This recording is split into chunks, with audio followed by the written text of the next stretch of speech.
Wolf of Ash, The Wolf Shifter Rejected Series, Volume 1.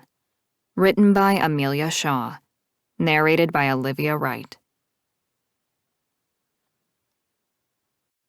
Chapter 1. Talia. In 6 days, I was marrying the next alpha of the Northwood pack, Maddox Brady, my fated mate. Lights flashed around me and the room spun with the beat of the heavy techno music the DJ was playing. I didn't dare get up from the stool where I teetered, lest I fall flat on my face.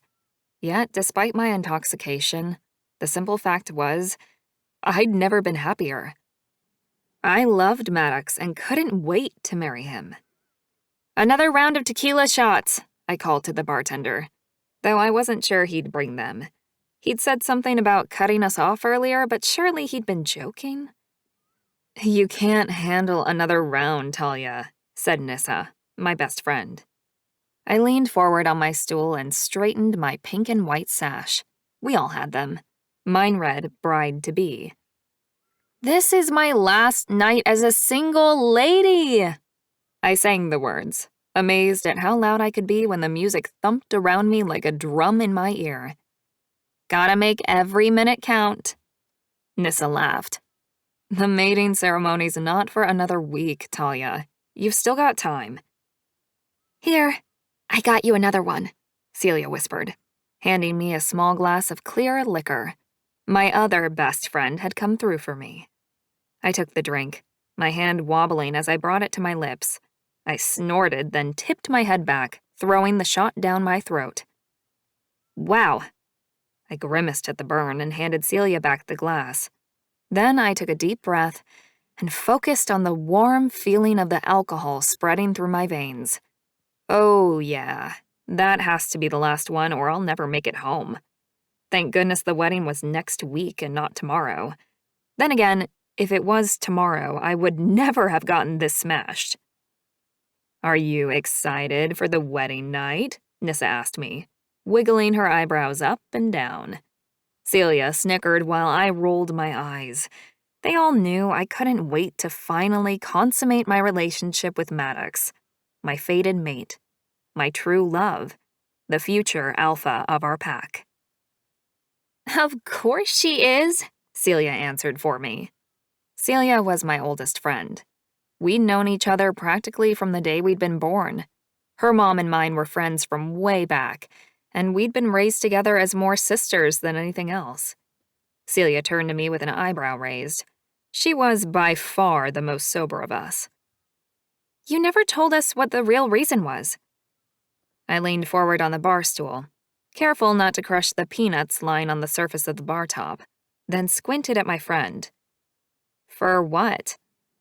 Celia glared at me. "For waiting this long to have sex with him." I gasped at her forwardness, then put a hand over my mouth and giggled. I shook my head, not wanting to answer. She jabbed me in the arm with her finger and I swayed on my seat. "Whoa! Come on, Talia, you can tell us." Nissa nodded. "Yeah, I want to know why too." I hefted my top for the 10th time, trying to cover up the ridiculous amount of cleavage this outfit showed off to the room, and shrugged. "We just decided to wait." I didn't want to admit it hadn't been my decision. Maddox had been adamant, though. We needed to get married first. Celia pulled another stool over to the bar and huddled closer so she could hear me better. The music was loud, and the people dancing and drinking on this warm summer night were even louder. I closed my eyes, enjoying the heat of the room and the warmth in my blood. As the next alpha's mate, I was watched constantly when we were at home, in the pack, in town, at formal gatherings. I tried to be as perfect as possible, for Maddox, for the current alpha of the Northwood pack, and also for my dad. But tonight was my bachelorette party. I could finally let down my hair and not worry about anyone else and what they might think of me. The steady beat and thump of one of my favorite songs came through the speakers. I jumped to my unsteady feet, wobbling on the tiny heels Nissa had made me wear. "Let's dance." I pulled my 2 best friends to the dance floor. They were my entire bridal party and all I needed. I began to sway and twerk and giggle away. This wasn't my last night of freedom, of course, but it was one of my last nights as a single woman. Soon I would be a mate, a wife, and the future Alpha's mate, with all the responsibilities that came with that position. And I couldn't wait. "Is Maddox doing his bachelor party tonight too?" Celia asked, dancing forward to whisper the question into my ear. I twirled toward her. "Doesn't matter, 'cause I'm here with you." I grabbed her hands and spun around, almost falling on my ass, but managing to stay on my feet. Just. We laughed and danced and drank more, thanks to Celia. Close to dawn, we all caught a cab back to the pack, then staggered into the house I shared with my father. "Your dad doesn't mind if we stay over?" Celia asked, throwing her dress to the floor and crawling into my bed with her underwear still in place. I dragged the curtains shut, blocking out the rising sun. "Course not. You guys are family." The girls smiled as they settled on either side of the bed. I took a drunken moment to appreciate how lucky I was to have these two in my life. As an only child, these girls were the closest thing I had to sisters. I stripped off my own clothes, relieved when my short skirt and too obvious top were in a pile on the floor. I enjoyed being pretty like every other girl, but boobs and legs on show everywhere was not usually my style. "The house is really quiet. So is the rest of the town," Celia whispered, her eyes closing as she nestled into the pillow she'd landed on. I crawled onto the king-sized bed and slid under the covers between my friends. "Dad's out. He said there was some pack business thing they had to do today." Nissa huffed out a laugh as she rolled over. "You're the future Alpha's mate and you still don't get told anything, huh?" "Yeah," I lied and closed my eyes. I knew where they'd all gone, which was probably half the reason I'd drunk so much tonight. But we'd gotten on the water around 2 a.m., and now that I was well on the way to sober, thanks to my wolf metabolism, the anxiety had set back in. Maddox, my dad, and the rest of the men in our pack had planned an attack today on a neighboring pack they considered a major threat, the Longclaw pack. Their alpha was legendary for his strength, as was his son Galen, though I hadn't met either of them. Personally, I hated the wars the wolves fought amongst themselves. It didn't make sense to me when we had so many other natural enemies. We all had our own territories, so why wolves constantly fought for more power was beyond me. And I hated the fact that the men I loved put themselves in danger like this. I rolled onto my side and let exhaustion sweep me away. I tried not to dream about the dangers my family were in. After all, my dad and Maddox were my whole world. Galen.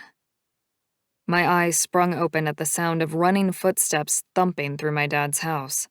The door to my bedroom flung open and I sat bolt upright in bed. "We're being raided," one of my betas, Tommy, pushed the door wide. "It's those fuckers from the Northwood pack. They're here." I jumped out of bed and rapidly pulled on some old jeans. One of the 50 pairs I kept for moments like this, when I knew I was going to shift and probably destroy the clothing in a split second. "Go," I told Tommy. "I'll be there straight away." Tommy ran out the door again. I didn't bother with a sweatshirt. This was going to be a fight, not a conversation. I didn't need to dress properly. I chased after Tommy, ducking into my dad's room on the way, where he lay in his bed, fast asleep and as pale as the sheets he lay on. He had a light sheen of sweat decorating his brow. Dad hadn't been well for months, so there was no way I was waking him now. If he knew they'd come, he'd want to join the fight, and in his current state, it was highly unlikely he'd survive.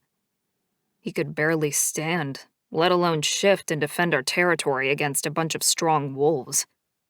I wasn't ready to be alpha of my dad's Longclaw pack. Not yet. And I wasn't ready to live in a world without my dad in it. "Caitlin," Tommy hissed from the front door. "Come on." I hightailed it out of my dad's room and reached the front door. "What do we know?" The Northwood pack is about to attack. Our scouts have seen them coming through the woods." "How many are there?" I asked, already mentally preparing for the fight we were about to have. The neighboring pack had always hated our borders, though I wasn't sure why. There was bad blood from way back before I was born, and no one had ever mentioned what happened back then. But why attack? And why now? Had they heard my father was dying and our pack would need to fight without our alpha? That was the most likely explanation for this timing. Assholes. They thought we were weak without my dad. We'd just have to prove them wrong. "At least 30 strong," Tommy said. "Maybe more." I nodded once. They'd brought most of their pack, the men anyway. I hope their alpha is with them. I'd love to take him out, or his pussy of a son Maddox. "Let's go." I was next in line to my father, born from a long line of alphas. I could lead our men in this fight, and victorious or not, I would never abandon them. Tommy and I ran through the town, waking up our fellow packmates and shouting out orders. "Lock the doors. Make sure your families remain safe." All our women were strong fighters if need be, but it was their job to protect our children if something happened to the men. It was our role to protect them so that hopefully they'd never have to fight to save their babies. I called out to my betas. "Let's get to the forest edge." Our town was built well and was only vulnerable from two sides. I had at least 40 men, so I could afford to divide our forces. "Split up. You 5 go to the east." It was unlikely the neighboring pack would attack that way. Their lands lay to the south, but I didn't want to leave any of our borders unmanned just in case. "The rest of you follow me." We ran to the south side, where the forest butted up against the town. My heart pounded like a war drum in my chest. Adrenaline zinged along my veins. The only question in my mind was whether I needed to shift straight away or later. We didn't carry weapons, but my claws were razor sharp, as were my teeth. "There!" someone cried, and I squinted into the darkness of the forest. The sun was only beginning to lift its head. Wisps of red and orange hues rose about the horizon, lighting up the blackened sky. Deep in the forest, wolves stalked toward us. They'd already shifted, their beady yellow eyes standing out against the darkness around them. Well, I'm not getting caught out with my fragile human body. They're clearly not here to talk, that's for damn certain. I let go of my humanity. My wolf rose inside me, growling loudly as it took over. I dropped to the ground onto all fours. My whole body vibrated as my skin sprouted fur, and I transformed into the huge beast of my forefathers, my black wolf form. And then it was on. They charged, and every man around me shifted. The dawn filled with the snarls of the wolves from two packs, mine and theirs. There was no warm-up, no formalities as the neighboring pack ran out of the woods toward us. This was going to be a fight to the death, and I damn sure wasn't going down today. Not on my land, not on my father's death watch. I flew at the nearest wolf rushing forward, my mouth open, teeth ready. He snapped in my face, missing his mark as I twisted. I tore around the side of him, ripping my teeth through his fur and tasting blood on my tongue. The wolf yelped and skittered sideways, before teaming up with another gray wolf near him and coming back for a second try. They both faced me, their lips raised in matching snarls. I charged, aiming for the new wolf, and head-butted him, then bared my teeth to the one I'd already injured. He should have run when he had the chance. This time I grabbed him around the throat, my ears burning with his whimper a moment before I tore out his throat. Blood gushed into my mouth. His neck snapped as he fell to the ground, his head tilted at an odd angle, and I turned to growl at the other wolf. They'd come onto my land, into our town to what? Kill us all? Even the women and children? Not today. The other wolf started to back away, before lifting his head and howling. It was a high-pitched sound that set my fur on edge. He was calling for help. I charged, My mouth open and sunk my teeth around the wolf's neck and shook him, hard. Enough to warn, not kill. If he came at me again, I wouldn't give him a second chance. He scrabbled into the dirt to get away from me, and I let him. He whined as he backed away toward the forest. I backed up a few steps also, watching as their pack rejoined forces and grouped together near the forest's edge once more. Where was their leader? There. A large black wolf who met my eyes. He was still in challenge mode, but he was wavering. I could read the uncertainty in his expression. I stepped over body after body of dead wolves to get back to the rest of my pack. The guys, my betas, were blood-smeared and panting, but looked mostly okay. I stood at the head of the Long Claw pack and growled at the intruders that had come from the Northwood. It was their call. Would they regroup and try again, or would they turn tail and retreat? We wouldn't chase them if they chose the latter. The large black wolf howled once, and as one, the whole pack turned away. Their alpha, the one in charge, had called an end to the fight. Good decision. I let myself begin to relax. They were leaving. Then suddenly, a large gray wolf growled and broke away from the retreating group, running around their pack to head straight at me. This lone wolf was trying to take me out? Seriously? But he wasn't alone for long. As he ran, others followed, until he'd managed to pull several wolves away from the main pack. They were all coming toward me now. I shook my head as I faced them. Idiots. They just lessened the numbers of their main group by 10, all the while bringing the party to me. Perfect. I dug my feet into the dirt and launched at them. Then the whole pack came at us. They'd obviously decided to join the second wave. We fought hard, and I killed 2 more of their wolves before the other side called another retreat. I stared after them as the remaining wolves ran for their lives through the woods back the way they had come. In the second attack, they'd lost at least 5 more pack members, and I almost growled at the stupidity of it all. I let go of my shifter, rising from my animal posture to stand on 2 feet again. My naked skin was covered in sweat, and my heart thumped loudly in my chest as the adrenaline took time to dissipate. "Should we go after them?" Marcus asked, having transformed back to human beside me. He was huffing and puffing from exertion. Blood poured down his chest from a wound in his shoulder. I shook my head. "We will avenge this attack, but not today. Right now, we patch up our injured and burn the bodies of their fallen." They'd gotten what they deserved, coming onto our land to try and kill us while we slept. They had 12 dead, if I counted correctly, and many others of them had been injured, a huge hit to any pack. They were weaker now. There would be no coming back until they regrouped, which gave me time to plan our attack. I glanced around at my own pack members, several injured, and 2 dead. There would be justice. Our pack would have its vengeance. Chapter 2. Talia. My father limped into the house after I'd said goodbye to a still hungover Nissa and Celia. I'd barely slept all morning, worried about my father and Maddox and how they were doing during their attack on the neighboring pack. But even so, I'd not expected them to be back so soon. "Dad!" I ran out to greet him as he practically fell through the front door. "Let me help you." I put my arm around his waist and partly carried him to the couch, where he dropped onto the cushions. He was bleeding from wounds in his leg and chest. Not life-threatening by the looks of them, but not pleasant. "I'll get the first aid kit." "Thanks," he groaned as he hoisted his leg up onto the couch.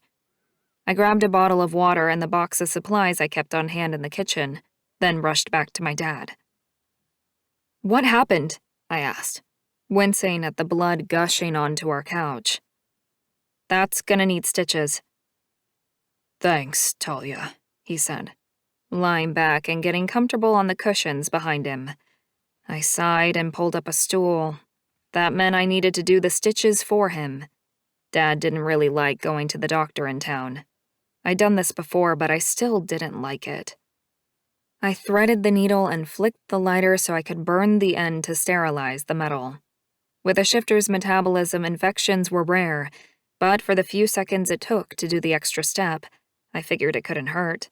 I liked to be thorough. Can you tell me what happened, Dad? He sighed a heavy, world-weary sigh.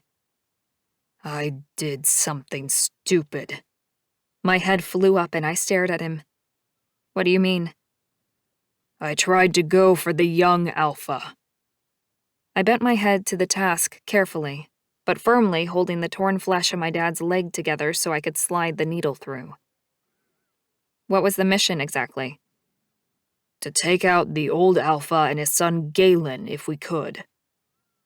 But why? Dad shrugged. Pack politics aren't my thing, Talia, you know that. Let's talk about something else for a minute. You're about to get married. That's the most important thing that can happen in your life. I glanced up. You really think so? The most important? Dad nodded solemnly, then winced as I continued to sew up his leg wound. The chest laceration would be next, but it wasn't bleeding as much. Yes, he said. Everything else is easy to fix if you make a mistake. Wrong house, wrong job. But choosing a mate, or having fate choose one for you, that is the biggest decision of your life. It shapes who you are, who your children will be, and how you live your life. That was the most I'd heard my dad say in one go in a very long time. Is that how you felt about Mom? I asked gently, concentrating on my stitching and not looking up at my dad. He usually didn't like to talk about her, no matter how much I asked. Yes, he said simply. I risked a glance at his face to see a soft smile playing at the edges of his lips. She was incredible, he said with a sigh. The most amazing woman I've ever known. Hot tears gathered in my eyes, and I blinked them away, trying to concentrate on my sewing task. Why don't you ever talk about her? He groaned, shifting slightly in obvious discomfort. I don't know. Too painful, I guess. I sniffed, trying my best to hide the emotions I was feeling and the tears that were still gathering, ready to flow. I coughed to clear my throat and tied off the thread. I was done with my sewing. Because she died? I faced him squarely this time, and my dad stared straight at me. Yeah. I know you never wanted to talk about it before, but how did she die, Dad? Every time I'd brought up the topic, he changed the conversation or flat out refused to talk about it. You almost done? Dad asked, indicating his leg. A punch of disappointment hit me in the chest. I was going to be left wondering again, it seemed. Yeah. I might just wrap it up lightly. And the chest too, hang on. I pressed gauze to the fresh stitches and wrapped tape around the leg wound, then spent a few minutes cleaning and taping the gash on his chest. It was shallow and didn't require stitches the way his leg had. For a human, this quick patch-up job wouldn't be adequate, nowhere near it. Neither would my stitching have been. But my father wasn't human.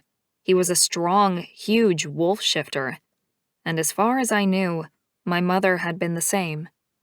Not that I remembered her particularly well. Once I was done, he lifted his leg and swung it off the side of the couch. He panted and cursed a little, but then smiled at me. Thanks. I nodded and made to get up from my stool. Dad reached out for me and grabbed my arm. Can you stay a bit? Sit with me. He had never asked me to do such a thing before. Yeah, of course. Is there something you need to tell me? My heart sickened. Is Maddox okay? He came back from the fight, didn't he? I jumped to my feet and stared out the window, my stomach suddenly churning. Several pack members stood around talking, but no one was coming this way. No one even seemed to be looking at our house. That was a good sign. Maddox is fine. I relaxed slightly at his words. Then he added, He didn't get too close to the front of the action. I couldn't help but notice the disgust in his voice when he said it. Conflicting emotions rose in me, the instant desire to defend my mate, and the knowledge that dodging action in a fight was a cowardly act in shifter terms. It was a cowardly act in any language. You know his dad doesn't let him do anything dangerous when he can help it, I said, and swallowed hard against the acid that rose in my throat. Our alpha only had one son, like most shifters in our pack. One child, one son, and the alpha made sure to keep his heir safe. Other pack members thought that was the wrong thing to do. They believed that the only way to harden up a wolf shifter, especially a fighter and someone who would one day be a leader, was to throw him into the fray. Experience bred the best generals, but that wasn't my decision to make. On a personal level, I was glad that Maddox was home and he was safe. I'd never really had to worry about him in the past, which was probably why he hadn't been the first thing on my mind when Dad had come back injured. Anyway, Dad coughed hard. About your question. I moved closer. He had my full attention now. You mean about Mom? He nodded. There isn't a lot to tell, Talia. I wish I had some grand, amazing story to tell you, but she just died. It was an accident. I swallowed hard. I'd been 8 years old when my mom died, which meant I had some beautiful memories of her kindness, her hugs, and her voice, but not a lot of concrete things that would help me interpret what my dad was trying to say. What do you mean exactly by, it was an accident? My heart was pumping a little too fast in my chest. Did he mean that she'd fallen off a cliff while on a hike? Or had he accidentally killed her while in a wolf shifter rage or something? What? It was a car accident, Dad said quietly. She was driving home from work in the city. She was a nurse. She'd picked up some late shifts to help pay the bills. I was out of work again. He stopped to run a shaking hand through his hair. She should never have been driving home that late. It was past midnight, raining. My heart broke to hear the lump in his throat, the regret and pain he was pushing past to speak about what had happened. He blamed himself? I reached over and grabbed his hand. Things like that happen, Dad. It sucks, and I hate it, but it wasn't your fault. It couldn't have been. He wasn't the rain, he wasn't the car, he wasn't even the one driving. I shuddered at the thought of the guilt someone would feel to be driving a car, only to crash and kill their passengers. That load would be something that would truly break your heart. But Dad hadn't been there. He shouldn't blame himself. When he raised his gaze to meet mine, there was so much love burning behind his eyes. It took my breath away. He squeezed my hand tight. You're the only reason I'm still here, my beautiful daughter. I frowned and held tight to his hand, relishing in the rare show of affection from my father. What do you mean, Dad? I mean that I don't think I would have lived the past 15 years without you. He smiled and reached over to cup my cheek with his other hand. I covered his hand with mine. You've been my whole world, Dad. Thank you for everything. I swallowed hard, forcing the emotional lump down. We hadn't always gotten along, of course. Like most girls with their dads, especially during my teenage years when puberty kicked in. I tried testing boundaries as all teens do. But he'd supported me, loved me, given me a home, and kept me safe. In this world, I couldn't ask for more. There was a long, drawn-out moment where I felt entirely happy, filled to the brim with love and the knowledge that I had everything I could ever need. Family, love, and a bright future with Maddox by my side. Then there was a knock at the door, and the spell was broken. "Hello?" I called out, getting to my feet. The door swung open, and one of the pack members, Maverick, stepped into the room.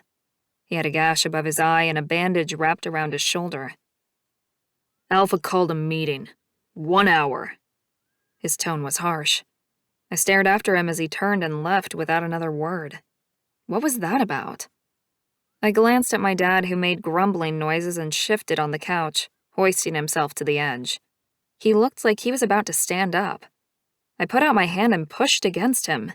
"No, you can't get up. You need to give your leg time to heal." Dad shook his head and pushed himself to his feet. "I'm going to have a quick shower. Then it's time to face the music." He took a step to test his leg strength. Then slowly, but with an obvious level of pride in his own resilience, he limped down the hallway. A shiver of unease wriggled down my spine, and I hurried after him. "What do you mean, face the music?" I grabbed his arm and gently spun him around. "What did you do?" My dad's mouth twisted. "I told you. I tried to take out their alpha and it didn't work." Tears burned in my eyes hearing the finality in my dad's words. "So? You made a mistake. It's not like there haven't been raids on other packs before, raids that weren't always successful." "Ah, but this time I made a mistake that cost a lot of other pack members their lives," he said slowly, removing my fingers from his arm. "But everyone makes mistakes, Dad. I'm sure they'll forgive you. They always do." He smiled but didn't say anything else in reply. Instead, he stepped into our small bathroom and shut the door in my face. I stood in the hallway, my heart filled with worry and my gut tight with dread. What were they going to do to him? Punish him in some way? Toss him out of the pack? Surely they wouldn't do such a thing to my father. He was going to be the next Alpha's father-in-law. Of course. Excitement grew inside of me at the thought, and I rapped on the bathroom door. "I'm going to get changed and find Maddox. I'm sure he'll help. See you at the meeting." "Okay, sweetie. I love you." "Love you too," I yelled, then bolted into my room for a quick change of clothes. Earlier, I'd just thrown a cotton dress over what I'd slept in last night, but I needed to try a bit harder if I was going to convince Maddox to help me. I had some nearby baby wipes that I used for emergencies, or when the water wasn't running. I did a quick wash of my body, having not showered since last night, and pulled on my black jeans, Maddox's favorite on me, and a tight pink sweater. I took a moment to brush my long hair, because my soon-to-be husband liked it out and flowing down my back. Soft and feminine, he said. I grabbed my house keys and my cell phone, though the coverage out here was terrible, and ran out the door. I had to find Maddox and ask him for support. I had a horrible feeling about what might be about to happen to my dad, and I needed to stop it. My stomach swirled and my heart hammered in my chest the faster I moved my legs. People were everywhere in the streets, walking toward the center of town where the meeting was being held. The townspeople often told me that my father was well liked by the Alpha. He'd been excused in the past for mistakes that no one else would have gotten away with. I wasn't sure of the details of those mistakes, but whatever had happened in the past, that didn't seem to be the case this time. I started running toward the Alpha's house. Surely Maddox would be there. I had to find him and beg his help. And fast. Chapter 3. Talia. The Alpha's house was locked and no one was home. I went to Antony's house, Maddox's beta, but still couldn't find anyone. So I ran about like a mad woman searching every house I had access to. Were they all already at the meeting? Fuck. Then the Alpha's booming voice echoed through town. He was projecting his words through the loudspeaker. Damn it. I was late to the meeting now, and I hadn't accomplished what I'd set out to do. I ran toward the center of town. I hadn't kept an eye on the time, and I was sweating from the stress. My only hope was that my worries were unfounded. Surely the Alpha would pardon my father. He always did. He was a hard Alpha, but not unkind. Normally. I reached the edge of the gathering and stopped. taking deep breaths to try and calm myself down. I placed a hand on my heart, feeling the hammering beneath my palm, and took some time to slow my breath. It's okay. It's going to be okay. The attack this morning was a disaster, the Alpha was saying. I peered through the crowd, between the heads of the people in front of me. There was a small stage the council had set up for such meetings. It was only 2 feet off the ground, but it meant that most of us could see whoever was speaking. My gaze slid from the Alpha to Maddox, who stood at his father's right, tall and proud and gorgeous. My heart leapt in my chest at the sight of my mate. Electricity sizzled in my veins and happiness bubbled through me. There was the person I was meant to spend the rest of my life with. My love. My fated mate. I frowned as I stared at him. Something was different. He wouldn't meet my gaze, even though in the past he would have found me in a crowd this size within moments. He swayed from foot to foot and rubbed his hands together as though he was cold. I was sweating from all the running around. I should have worn a skirt. I wiped my brow with my forearm and let myself start to relax. It was going to be okay. This was just procedure. We lost many souls today. Andrew Murphy, Blaze McGuffrey. The Alpha went on to list more and more men. So many? There were tears all around and a loud sob echoed to my left. My throat closed up and I swallowed down hard, forcing the tears back. It was such a loss to our pack. So many men, fathers, sons, husbands. Had my father's mistake caused that? Horror filled me with the realization this might not be something easily forgiven like in the past. We would never have lost so many if it wasn't for the irresponsible actions of a single pack member, Trevor Linetti. The Alpha held out his arm and gestured toward the edge of the stage. My father stepped up, his face set as he walked resolutely forward. I put a hand over my mouth to stifle a gasp. What were they going to do to him? This is not the first time that Trevor has done something to endanger the pack. Many have wondered why I've spared his life in the past.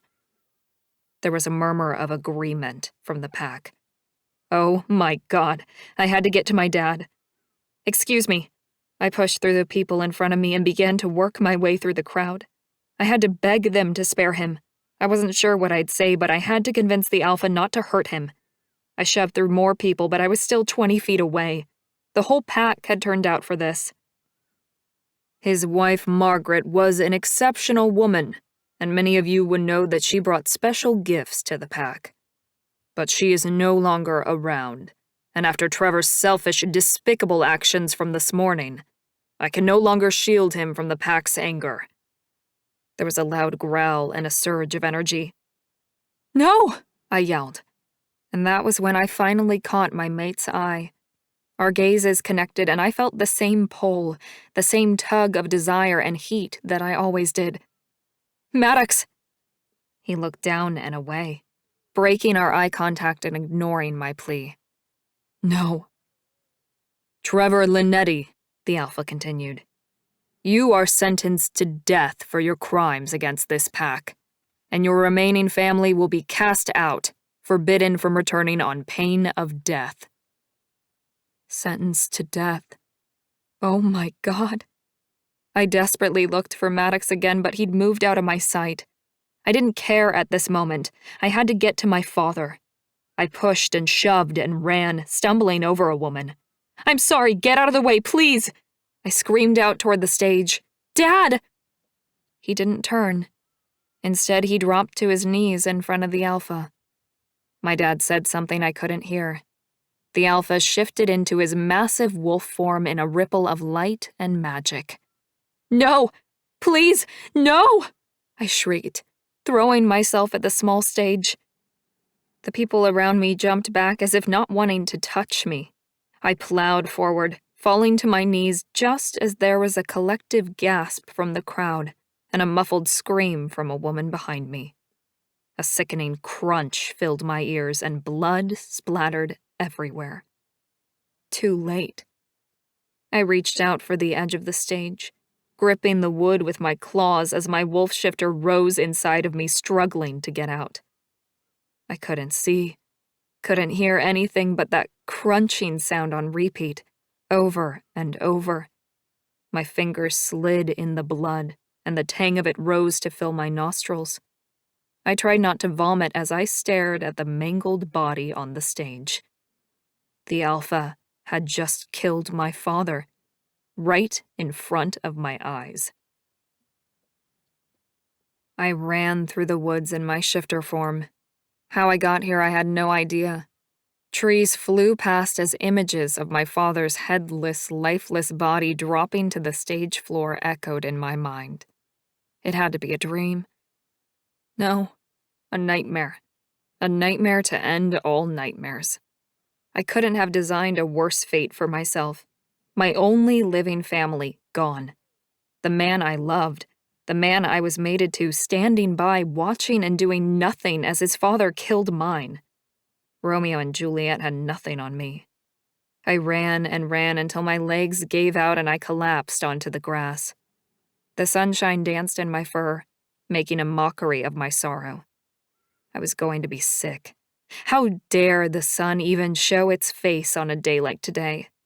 It was the end of my life as I knew it. Dad was gone, dead, and I was banished from the pack. My own pack, casting me out at the moment I was most in need. And Maddox. My thoughts skittered away. I couldn't bear to think of his betrayal at this moment. I closed my eyes, waves of grief washing over me. The devastation was so complete my anger couldn't even try to rear its head. My father had done what his Alpha had asked of him, and that same Alpha had thought it his duty, his right, to end my father's life. What was I going to do now?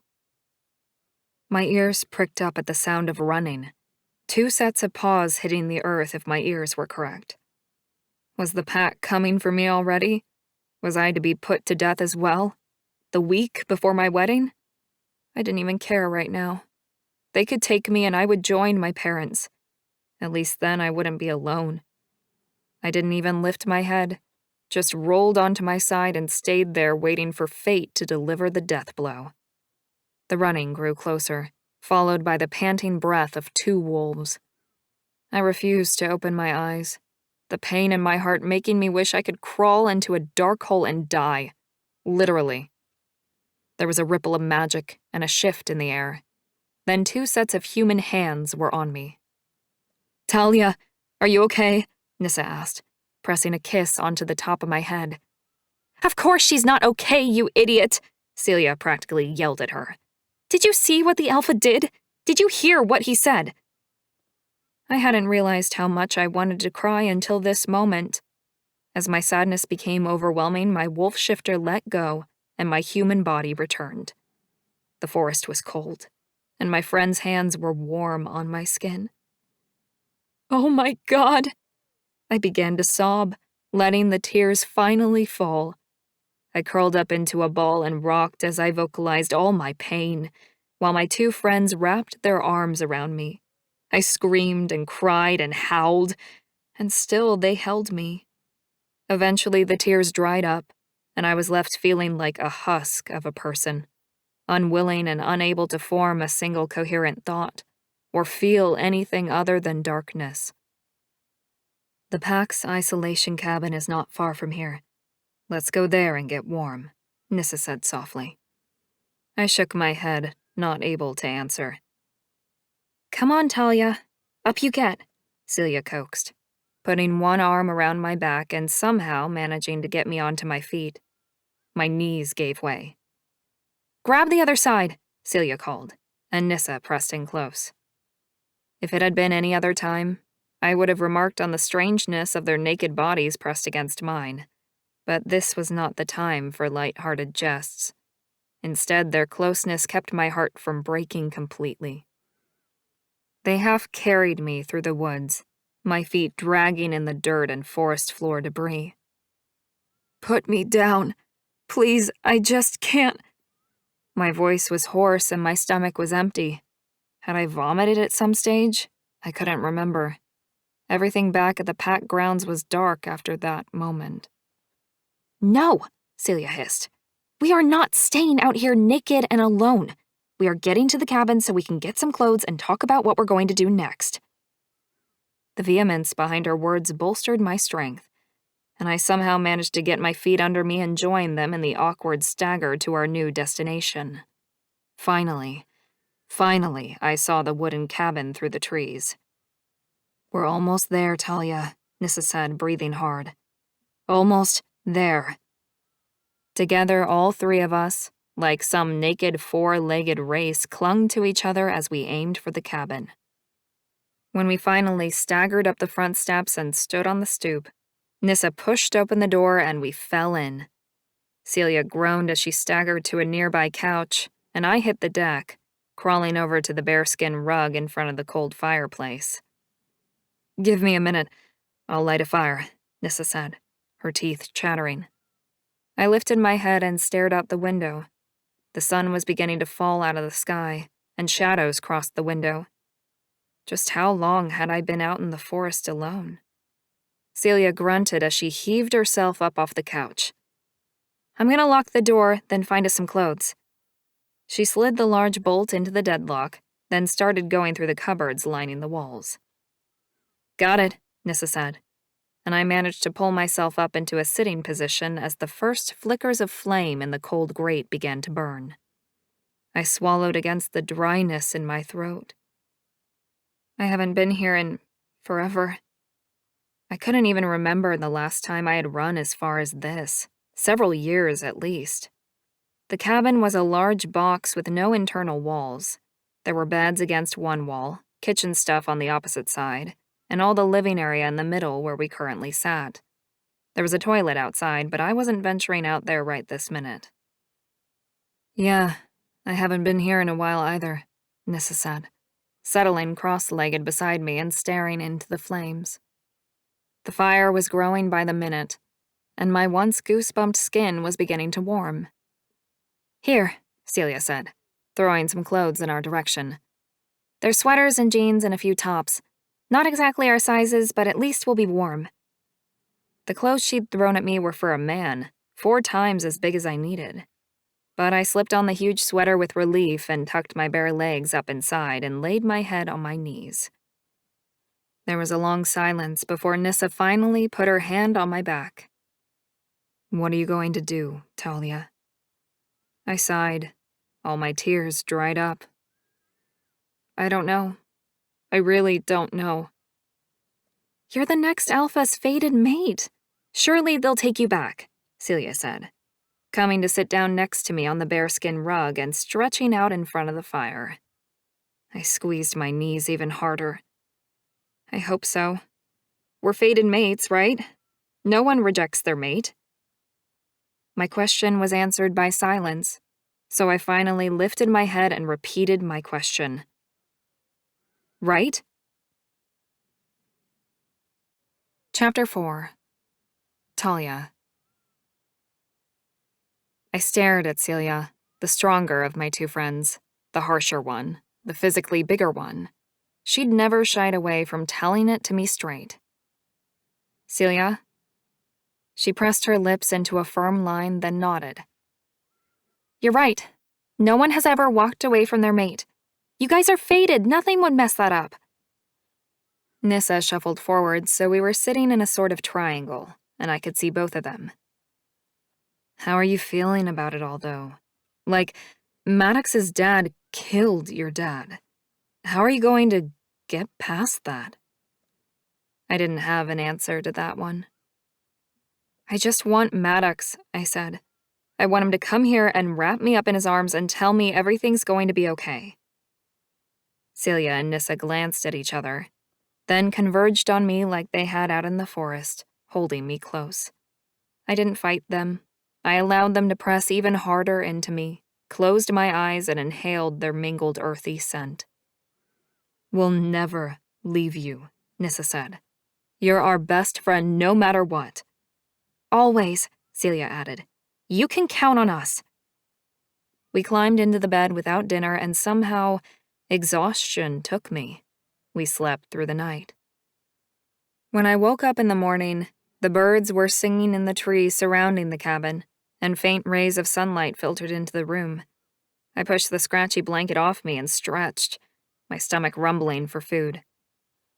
"Morning," Celia said, though she was a grouch in the morning.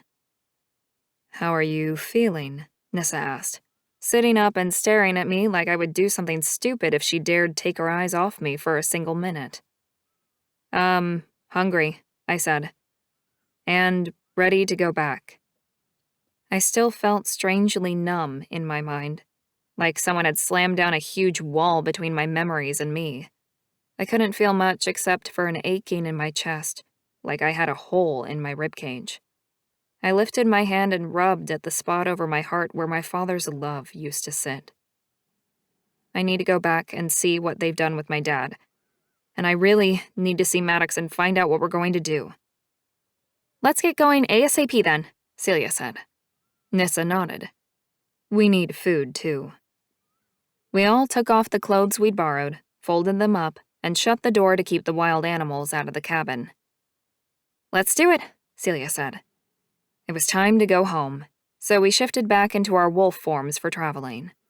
Nissa and Celia were both a nice gray, but I'd always been black, just like my mother. Together, as a small pack of 3 wolves, we ran home. When we hit the main road in our town, we all went our separate ways to find our houses and get clothes. When I reached my home, I shifted as soon as I stepped onto the porch. My heart was in my throat as I opened the door. The words stuck in my head as I fought the desire to call out to my dad, to ask how his night was and tell him about mine. I glanced around the room. It was like nothing had changed, like he wasn't dead.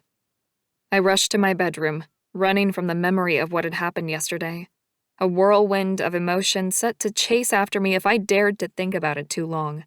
They would drag me into the pit of despair if I gave them half a chance. I had the fastest shower on record, but one was needed nonetheless. I was covered in sweat and tears and dirt. I was pretty sure neither Maddox nor the Alpha would be happy about that if I were to turn up on their doorstep unwashed. Then I dressed, not sure if I needed to be getting ready for a funeral or not. So I reached for my most comfortable pair of black leggings, a long dress, and a heavy silver belt. I walked out of the house without a backward glance, tears in my eyes and emotion clogging my throat. Yesterday had been the worst day of my life, bar none. Surely today couldn't be any worse. People stared at me as I walked down the main street in our small village. We were about a 15-minute drive away from the main town we all frequented. Our clothes shifter community made it safe for us to live the way we needed to, but also kept us close enough to civilization for access to school and shops. The closer I walked to the Alpha's house, the more people stared at me. Members of a community I'd known my whole life were pointing at me. A few people shot glares my way. What had I done wrong? I was the one whose only family had been brutally killed by our Alpha. That thought made me resolutely stomp forward. The Alpha's house was the biggest in town, double-story, with huge windows and a large wooden door, and an imposing brick facade. I lifted my chin and marched up the steps. I didn't know what I was going to say, but I could already sense that begging was on the cards. The biggest question in my mind, though, was what was Maddox going to do? Surely he'd be on my side in this.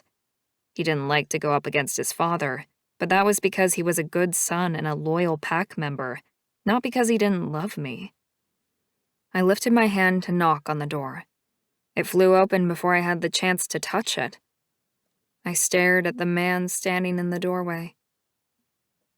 "Hello, Talia." I swallowed hard. "Maddox, I've come to talk to your dad. Is he home?" My mate nodded. "Yeah, he is. Come in. I wasn't sure if you'd left already." "Left?" I repeated as I walked inside. Maddox shut the door behind me. He didn't answer, but simply ushered me into the large living room where his father sat on the couch. 3 of his council members stood behind him. My stomach dropped, and I reached for Maddox for comfort. He shook my grasping hand off his arm and marched away. I couldn't help the soft cry that ripped from my throat. Maddox, don't walk away, please. Maddox kept walking, until he was around the couch and standing on his father's right side. When he turned to stare at me, his face was stone cold. I gasped and pressed my hand to my mouth. I was supposed to get married this week, to the man standing right in front of me, staring at me as if I was a stranger. I was going to spend my life devoted to him, loving him, raising his children. I didn't understand why he was acting like this. I shook my head, and then dragged my gaze down to his father when he made an annoyed noise in his throat. The alpha might have been the only one seated on the couch, but his presence dominated the room. Talia Linetti, I told you yesterday you are no longer a member of this pack. You are banished. I will allow you 72 hours to leave town and get across state lines, or the pack will hunt you down and deliver to you the same fate that befell your father. My mouth gaped open, unwanted tears filling my eyes and spilling down my cheeks despite my best efforts to hold them in. But I'm supposed to get married next week to Maddox. How? Why? The words tumbled from my lips, yet I had no real idea what I was saying. My world had tipped on its axis, and I had nothing concrete to hold on to. The alpha stood, and I craned my neck to look up at his 6'6" frame, fear shivering through me. Even at his advanced age, he was the most dangerous man I'd ever seen. I will leave you and my son to speak, but my word is law. You will never return here, Talia. Your father was a disgrace, and you will take his shame to your grave. The alpha turned to leave. I forced my voice to work, though it sounded rusty and weak. Where is my father, Alpha? His body. I would like to see him one more time. Say goodbye. My lip trembled as I spoke, and I bit it hard. I felt like a pathetic child acting so terrified in this moment. But he was the most powerful man in my pack, and he had just murdered my father. He's been taken to the pack's burial site, the alpha said, and walked out without another look. His betas, the other 3 men in the room, all left with him. As soon as the door shut, I staggered toward my mate. I landed on my knees on the couch, staring directly at Maddox standing behind the furniture. A pained sob wrenched itself from my chest as I stared at my husband-to-be. Tell me I'm dreaming, that I'm in a nightmare and one day I'm going to wake up from this. Maddox, please. I reached out for him once more, for his gorgeous, perfect hands, desperate for comfort from my mate. But he pulled away out of my reach. No, please. Talia, stop. You heard the alpha. Maddox turned his back on me, his ass making his jeans look way sexier than he had any right to at this point in time. But we're fated. I pushed myself to my feet. You and I are meant to be. You've said it 1,000 times. It's why we're getting married. It's why we waited so long. I gulped down the words, bitterness lacing my tongue. What was the reason we'd waited so long? If we were mates. Some mates couldn't wait even a minute to start fucking. They saw each other and that was it. Boom. They were together from that moment on. But Maddox and I had dated for years. He said he'd wanted to wait until our wedding night to finally take me. I'd always thought it was the most romantic thing I'd ever known. A shifter who would fight his most basic instincts to show respect for his partner, to wait until our official mating to impregnate me. But maybe it had been more than that? Maddox shook his head. It doesn't matter. Of course it matters. He stared at the wall opposite him, as if he couldn't bear to look at me anymore. I stumbled around the couch and stood in front of him, forcing his gaze onto me. Maddox, I love you. We have to find a way to change your father's mind. His jaw tightened, and his teeth set in that obstinate way he'd had since we were young. No, Talia. His eyes were cold, empty. I reject our bond and I reject you. We will never be mated. Chapter 5. Talia. I stared up at Maddox, dumbstruck. No, you can't. A wolf only has one mate. You'll never have another. I'll never have another. It's not how it works. He started to crack, a small hint of the man I had known beginning to shine through in his sad smile and the pain in his beautiful blue eyes. Finally, he took my hands in his and gripped them tight. We don't have a choice, Talia. The Alpha's word is law, you know that. But, no buts, Maddox said, then pulled me into a tight hug. I breathed in his scent, inhaling deeply. And it was all there. The familiar woodsy smell, the sweetness of his cologne. I began to cry. This is so unfair. And it was, all of it. I couldn't possibly lose my father and my mate in the same 24-hour period. Could I? Fate would never be that cruel. He pulled back from the hug and shoved me away. I stumbled, then pushed forward, seeking the reassurance of the man who'd been my boyfriend, my mate, for 3 years now. Please, Maddox, please. He strode to the door and opened it. When he glanced back, there was pain and regret written all over his face. I'm so sorry about your dad. I tried to help, but... He shrugged. I nodded. I knew. He was helpless to change his father's mind while his dad was still the Alpha. Go and see your dad, Maddox said quietly. Goodbye, Talia. I raised a hand to beckon him. Mad. The door closed, and I was alone in the room. Rejected. It was unheard of. Impossible. I shook my head and a wave of unexpected pain coursed through me. My head felt like it was about to explode from the stress and grief. I staggered a little from the impact of the sudden headache, clinging to the couch so that I didn't pass out. That was the last thing I needed, to give the Alpha another reason to hate me. Adrenaline rippled down my legs, and I found myself propelled forward by a will that didn't even feel like my own. I needed to see my dad, and then I had to get the hell out of here. My trembling legs moved me forward, through the town, and toward the cemetery. Where would they have put him? I glanced around, terrified of what I was about to see. How would my father's body look after a night out in the elements? Then I saw it. The newly dug grave in a familiar spot. I stumbled over to the headstone I had knelt at for over 10 years, my mother's final resting place. There, now beside her, was a new burial. The dirt was freshly turned over, and instead of a tombstone, there was a simple wooden cross planted in the ground. No words, no name. He had been buried as a traitor. An angry sob rose in my throat, so I tried to concentrate on the one thing they had managed to get right. He'd been buried beside my mom, his mate, the love of his life. The tears flowed freely again, down my face in hot, wet torrents. I wiped them away with the back of my hand, numb to most of the feelings now. But my tears wouldn't stop. They didn't even let me say a proper goodbye to him. I stayed there, on my knees in the dirt, until my legs ached from the position and my face was finally dry. When I could stand, I pushed myself up and began the slow, painful walk of shame back home.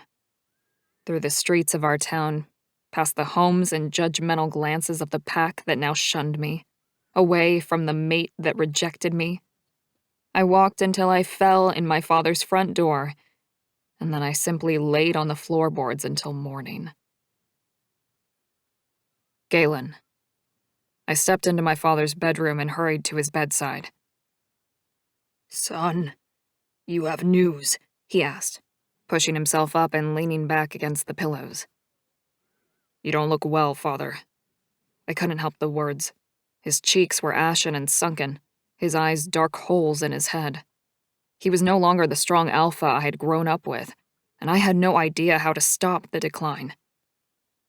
"Don't worry about me, Galen," he said, swatting his hand through the air in a dismissive gesture. "I'm stronger than I look. Always have been. Now, tell me what happened this morning." He didn't reprimand me for not waking him, and for that I was grateful.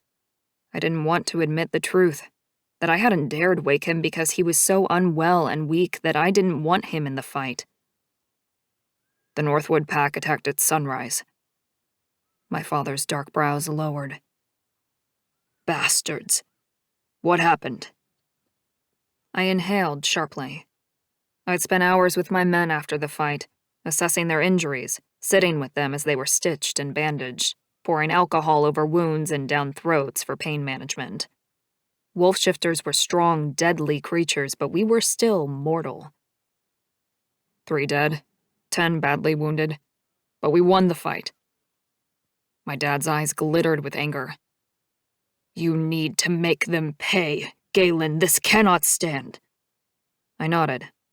I knew that revenge would be on the cards, but how strong a force my father wanted, I didn't know. We killed at least 10 of their men. Their pack won't be nearly as strong as it once was. My father sat up in his bed. "Serves them bloody right.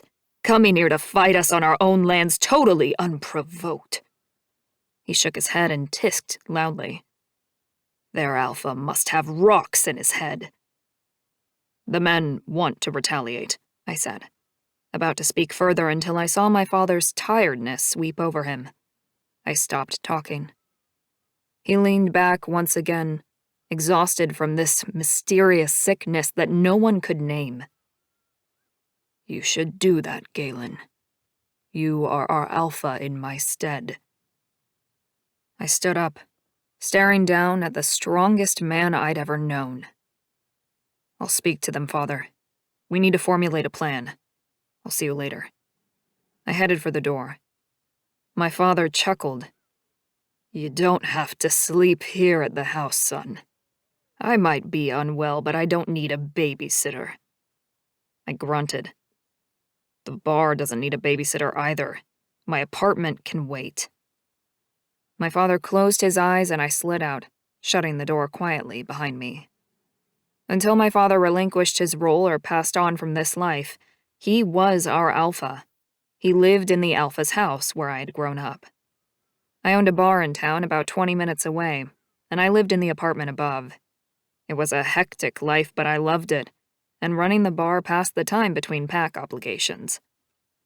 I walked down the hall and out the front door where I was met by 3 of my beta wolves, David, Marcus, and Theo. "Hey guys, we need to plan how we're going to get them back," Theo said, puffing up his chest. I waved my hand. "Follow me. We'll go to the meeting hall and talk there." The guys fell into line behind me and we walked down the main street of our pack's town until we reached the small hall where we held weddings, funerals, and birthdays. I opened the front door and entered the currently empty space. "Pull up a chair and let's get this party going." I grabbed one of the chairs stacked against the wall, dragged it into the center of the room, and sat down. The other 3 guys did the same. The betas were my oldest friends. We'd gone to school together, hunted together, chased girls together, and now we sat and planned a war together. It was strange the way some things changed and others stayed the same. When everyone was settled, I took the opportunity to study them. Most of them were uninjured from this morning's fight, except for Marcus, whose eyebrow was covered in dried blood, and his neck had a neat row of stitches showing above his collarbone. I swallowed hard, an ache forming in my gut. These men would put their lives on the line in a heartbeat to keep our pack safe. I was grateful more the pack weren't injured, but I dreaded the fights to come. "So," I said, "tell me what you're thinking." The guys glanced at each other, then Theo moved forward, pinning me with an intense stare. "We need to pay them back, like now." I held a hand up to calm him. "We do, and we will. Going right now without a solid plan would not be smart. We killed a lot of their pack, which leaves them vulnerable," David hissed. "We should strike now." I shook my head. my gaze sliding over to Marcus and the way he shifted uncomfortably in his seat. Did he agree with the others? I focused back on David. Our pack has been hurt too. We don't want to go off half-cocked and get more of our friends killed because we didn't wait for them to heal. David lifted his chin in a show of defiance. Wolves heal fast. I sighed. I know. So you don't need to be patient long. A few days, a week maybe, and we'll be back to full force. Except for Damien and Toby, Marcus said quietly. And Rocco, Theo added. Our fallen comrades. We'd been lucky to only lose 3 men, but it was still 3 too many, for a fight we had neither expected nor started. Anger pooled in my gut. We would get vengeance for our men. I leaned back in my chair. God rest their souls. Have their burials been arranged? Marcus nodded. The pack has decided to do 1 funeral a day for the next 3 days, so their families have time to prepare and mourn. That was a good idea, rather than forcing the pack to attend all 3 funerals in 1 day. I clapped my hands together. So we allow ourselves a week to heal and prepare for war. The 3 betas nodded in agreement with my timeline at last. We should increase our security, Theo said, in case they try something again. I shot him an approving look. You're right. We'll double it. 4 men on watch every shift from tonight. That would stretch our numbers a little, but it would just mean covering people in their day jobs when those on watch duty needed to sleep. So, when do we attack? David asked. The bloodthirsty question making me want to roll my eyes. That sort of dumb thinking had gotten the other pack's members killed. We don't, necessarily. We need to be smarter than them. What do you mean? Theo asked. I think we need to do more than just walk onto their land and start another fight, I began. I don't know what exactly, but there has to be a better way to seek vengeance than just copying their own stupid move. If we just do the same as they did, the outcome will be similar, until finally there will be no men left in either pack. Then what do you suggest? Marcus asked. I spread my hands wide. I don't know yet, but there's gotta be a better way. Throw any ideas at me that you have. There was a long moment of silence, and I could almost hear the cogs in their brains turning. What about kidnapping the son of the Alpha? Theo said. He's a wanker. I've seen him in town, big guy but weak. He's a coward. Really? Tell me more. We spent the rest of the afternoon throwing ideas around. By the time the sun was setting over the forest, we were finally done and had a few ideas on how we might be able to cripple the pack nearest us. I'd always hoped the war we'd fought on this soil for generations would end with me, but here I was, not even in the shoes of the Alpha yet, and I was planning my first attack. I didn't like the idea of it, but this pack meant everything to me, and I would defend all our pack members with my life, even if it meant going on the offensive. I lumbered back to the Alpha's house, unwilling to leave my dad and go home to my apartment just yet. He seemed weaker every time I saw him, which was so frustrating. It was unusual, almost unheard of, for a wolf to die of sickness, especially an Alpha. We died of heartbreak, or injury sustained while fighting, or an accident like my mother. Simple old age was the most common, when our hearts gave out, but wolf shifters lived far longer than humans. We did not die from some strange, unidentifiable disease in our 50s. My father hadn't seen me mated, hadn't met his grandchildren. It was unfathomable to me that at 30 years old, I may lose my remaining parent, our Alpha, who was supposed to be the strongest of us all. I crept into the house and checked out the fridge. It was stocked full of ready-made meals, and I smiled. Our pack looked after one another. The wives of Father's Council would have made these meals. Lasagna, stew, pasta, and rice dishes. They'd been cooking for him since my mother had passed, and I had to assume the care had only increased since he'd been ill. Galen? That you? I turned toward my father's voice. Yeah, Dad. Thought I'd stay here tonight." "You raiding the fridge?" he called out. I laughed. There was nothing wrong with his hearing. "Yeah, there's some lasagna here that looks good. You want some?" "Sure. Bring me a plate." I smiled as I heated the food in the microwave. A healthy appetite was a good sign he was feeling better. On the days when he didn't eat, it wasn't good. I could see the pain in his face on those days. They were the worst. I took the food and went to sit with Dad in his room. I inhaled my dinner, not even realizing how hungry I was until I glanced up and found he'd barely taken more than a few bites. "Good?" Dad asked, a smile in his tone, despite the still full plate. I grinned, trying to keep things as normal as possible.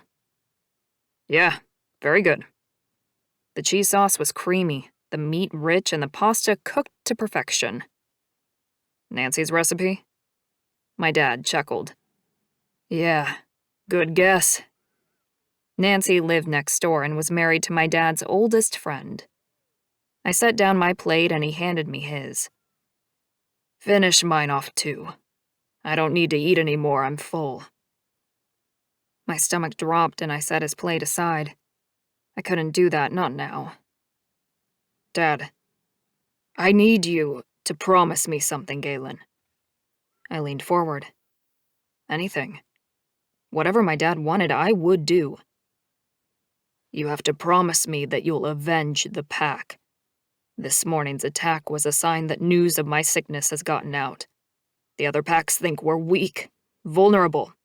You can't let them get away with it. It will—" My father stopped to cough. "It will—" He coughed again. "It's okay, Dad." He shook his head. "It's not okay, Galen. When an alpha dies and his son resumes the new role, it's the most common time to attack another pack. It is considered the easiest time to take over. But you must show them all that we are still strong.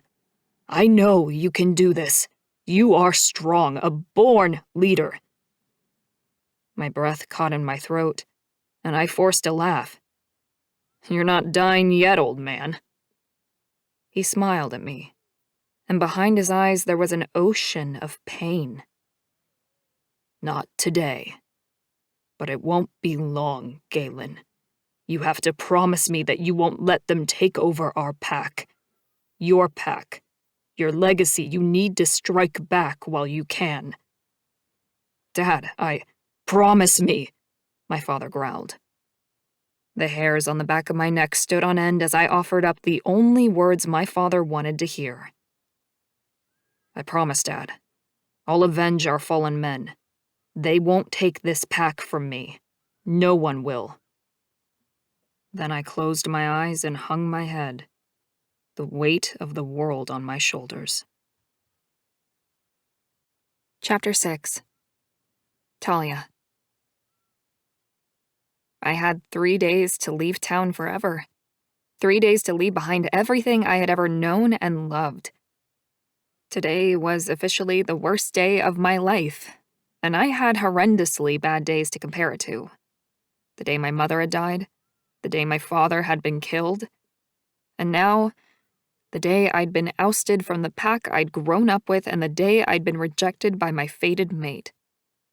I slept on the floor of the lounge room at my dad's house the night before, unable to get up. I could barely move. I hadn't eaten in so long that my stomach felt like it was consuming itself. I still didn't want to eat. I wanted to cry and curl into a ball and stay there. So I did. I went to bed, pulled the covers over my head, and woke up to the sound of a rooster crowing and a loud knock at the front door. I sat up, bleary-eyed and confused. What day was it? What was I meant to be doing? Oh. Reality hit me with the force of a 2x4 piece of wood. Thump. Right across the chest, making my ribs squeeze tight and my heart drop to the base of my stomach with a sickening lurch. I now had 2 days to get out, to leave my pack. Forever. It was an unfathomable reality. I put my hand to my head. The headache had come back in force. The knock on the door came again. "Talia? Open up! I scrambled out of bed to the sound of Celia's no-nonsense voice. I raced to the front door, tripping over my own feet, and wrenched the door open. Celia. She looked me up and down, then charged inside past me. We need to find you somewhere to stay, some clean clothes, and some money. Have you got access to anything of your dad's? Nissa was standing behind Celia, her eyes full of tears. I'm so sorry, Talia. Then she put her arms around me and hugged me tight. I couldn't stop my own tears as they welled up and coursed down my cheeks. Damn it, I thought I'd run out of those. I pulled out of my friend's comforting arms and reached for the front door, shutting it behind Nissa and then locking it for good measure. What are you saying, Celia? I asked, wiping the tears from my face. I loved Nissa, and a large part of me wanted to wallow in her care and affection, but I was more in need of Celia's no-nonsense guidance and help. She was level-headed, and I needed that right now. You need a shower and you need to pack. Essentials mostly. Your favorite clothes, photos, jewelry, things you can't replace. I nodded. She was right. I had my dad's old car to travel in so I could fill that up with stuff. But there wasn't a lot of room in the little hatchback, especially since I had no idea where I was supposed to go. Okay. I blinked. My brain was foggy. So my first step is to pack? Celia and Nissa exchanged a worried look. Then Celia took a deep breath. No. You shower. Nissa, make Talia something to eat while she's showering and pack whatever food is portable. We need a plan. I'll start packing clothes. I pretty much know everything you own. I couldn't help smiling a little. She probably did. We spent so much time together, Celia would have seen everything I'd ever owned. Thanks, guys. Celia flapped her hands at me. Go, shower! And wash your hair, you're a mess. I'll meet you in your bedroom after you're done. A sense of calm settled over me. I could deal with my pain and my grief later. For now, I was following Lieutenant Celia's instructions. Yes, ma'am. I went straight to the bathroom, stripped off the clothes I'd slept in and climbed into the hot shower. Celia was right. I was a mess. Covered in dirt, grime, snot, and tears, and with my brain only on half power. Hopefully the hot water would help kickstart the latter, at least. Turns out I was numb to the normal pleasure of a hot shower. Instead, I mechanically moved, doing what Celia wanted but no more. I scrubbed myself clean, washed my hair, and climbed out. I managed to wrap a towel around my head and body before Celia stuck her head in the door. I'm packing your clothes. You grab some toiletries. Toothpaste and toothbrush, toilet paper too. Then she was gone again. Toilet paper? I repeated. Then shrugged and grabbed a few rolls and packed my small toiletry bag. I'd bought all new stuff for my honeymoon next week, suitcases and everything, but they were locked away in my father's bedroom and I wasn't going anywhere near that space. I wasn't sure I could handle the reminder of where my life should have been headed, but instead had taken an abrupt turn toward hell. Keep it together, I whispered to myself, as I picked up what I needed from the bathroom and headed to my bedroom. Celia had turned the place upside down. There were clothes everywhere as she went through every item, packing what she thought I might need neatly into a black suitcase on the floor. Have you got more bags? Another suitcase, maybe? She asked. I have a backpack or two, I think. Get them. I grabbed what she wanted from the cupboard, then moved over to my clothes and stared at the pile. What to wear on the day I escaped my pack? Wear something comfortable to drive in and warm, Celia said. You have to be over state lines by tomorrow night, so you'll be driving most of the day, I'd say. I nodded, turning away to hide the tears that welled in my eyes. I grabbed an old, comfortable pair of blue denim jeans, a black tank, and a gray sweater. Boots? I asked her. Celia wrinkled her nose. I'll pack those. You wear sneakers. She went back to dissecting my wardrobe. I dressed and tried not to think. Talia, Nissa called from the kitchen. Come eat. I glanced at Celia, who waved me away. Go, we're on the clock here. I groaned and trudged to the kitchen. My heart was beginning to pump a little harder, a little faster now. It hadn't given up on me, which was a good thing, I think. There wasn't a lot in here, Nissa said, placing a plate down in front of me loaded with toast, scrambled eggs, bacon, and tomatoes. Despite her apology, the plate looked like more than enough to me. I was still struggling to get my stomach working again. It was full of anxiety and grief, and there wasn't much room for food. I did the best I could, she added, and I sent her a grateful smile. Thank you, Nissa. She nodded at me, her eyes filling with tears before she turned away to the pantry. I found a box in the recycling, and I'm going to fill it with food you can eat while driving, and some canned goods and stuff. And I'll make you some sandwiches as well, 'cause I know you forget to feed yourself when there's no one else to cook for.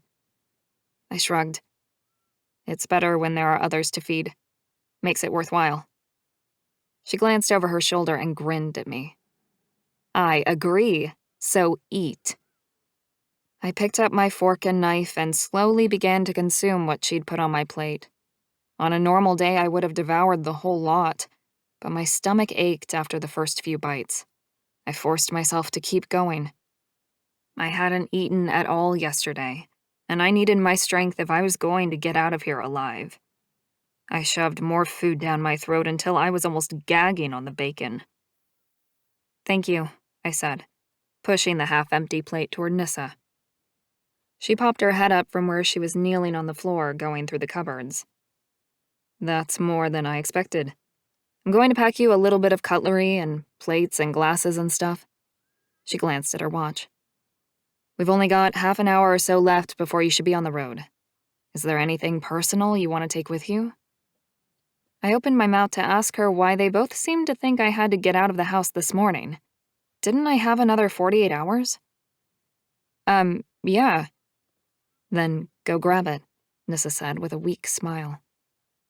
I took a steadying breath and headed to my father's bedroom, where my mother's jewelry was stored along with the photo albums my father had kept close to him. I ran my hand over my parents' wedding bed. I'd always thought I'd live in this town with my pack until the day I died.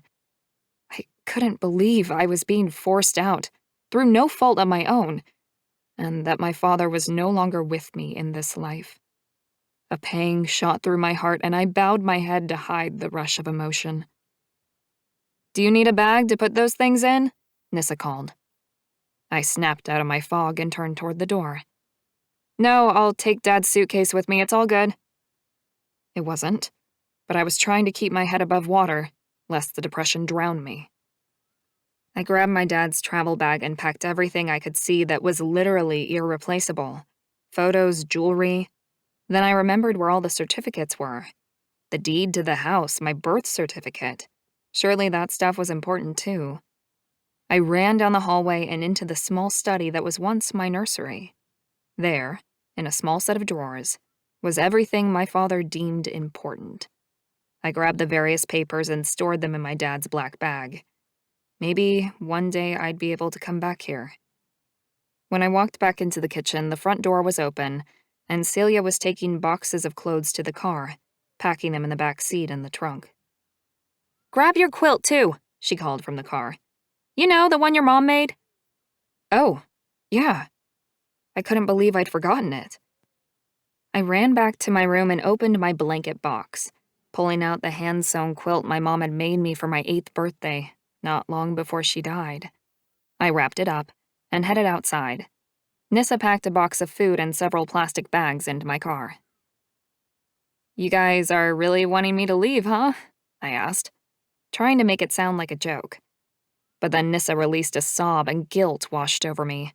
I rushed toward her. I didn't mean it like that. She wrapped her arms around me and I squeezed her tight, feeling like for the first time, I was having to comfort her instead of the other way around. I'm going to miss you so much, she said. Aren't you guys going to come with me to town at least? I asked. We could have a farewell lunch, or...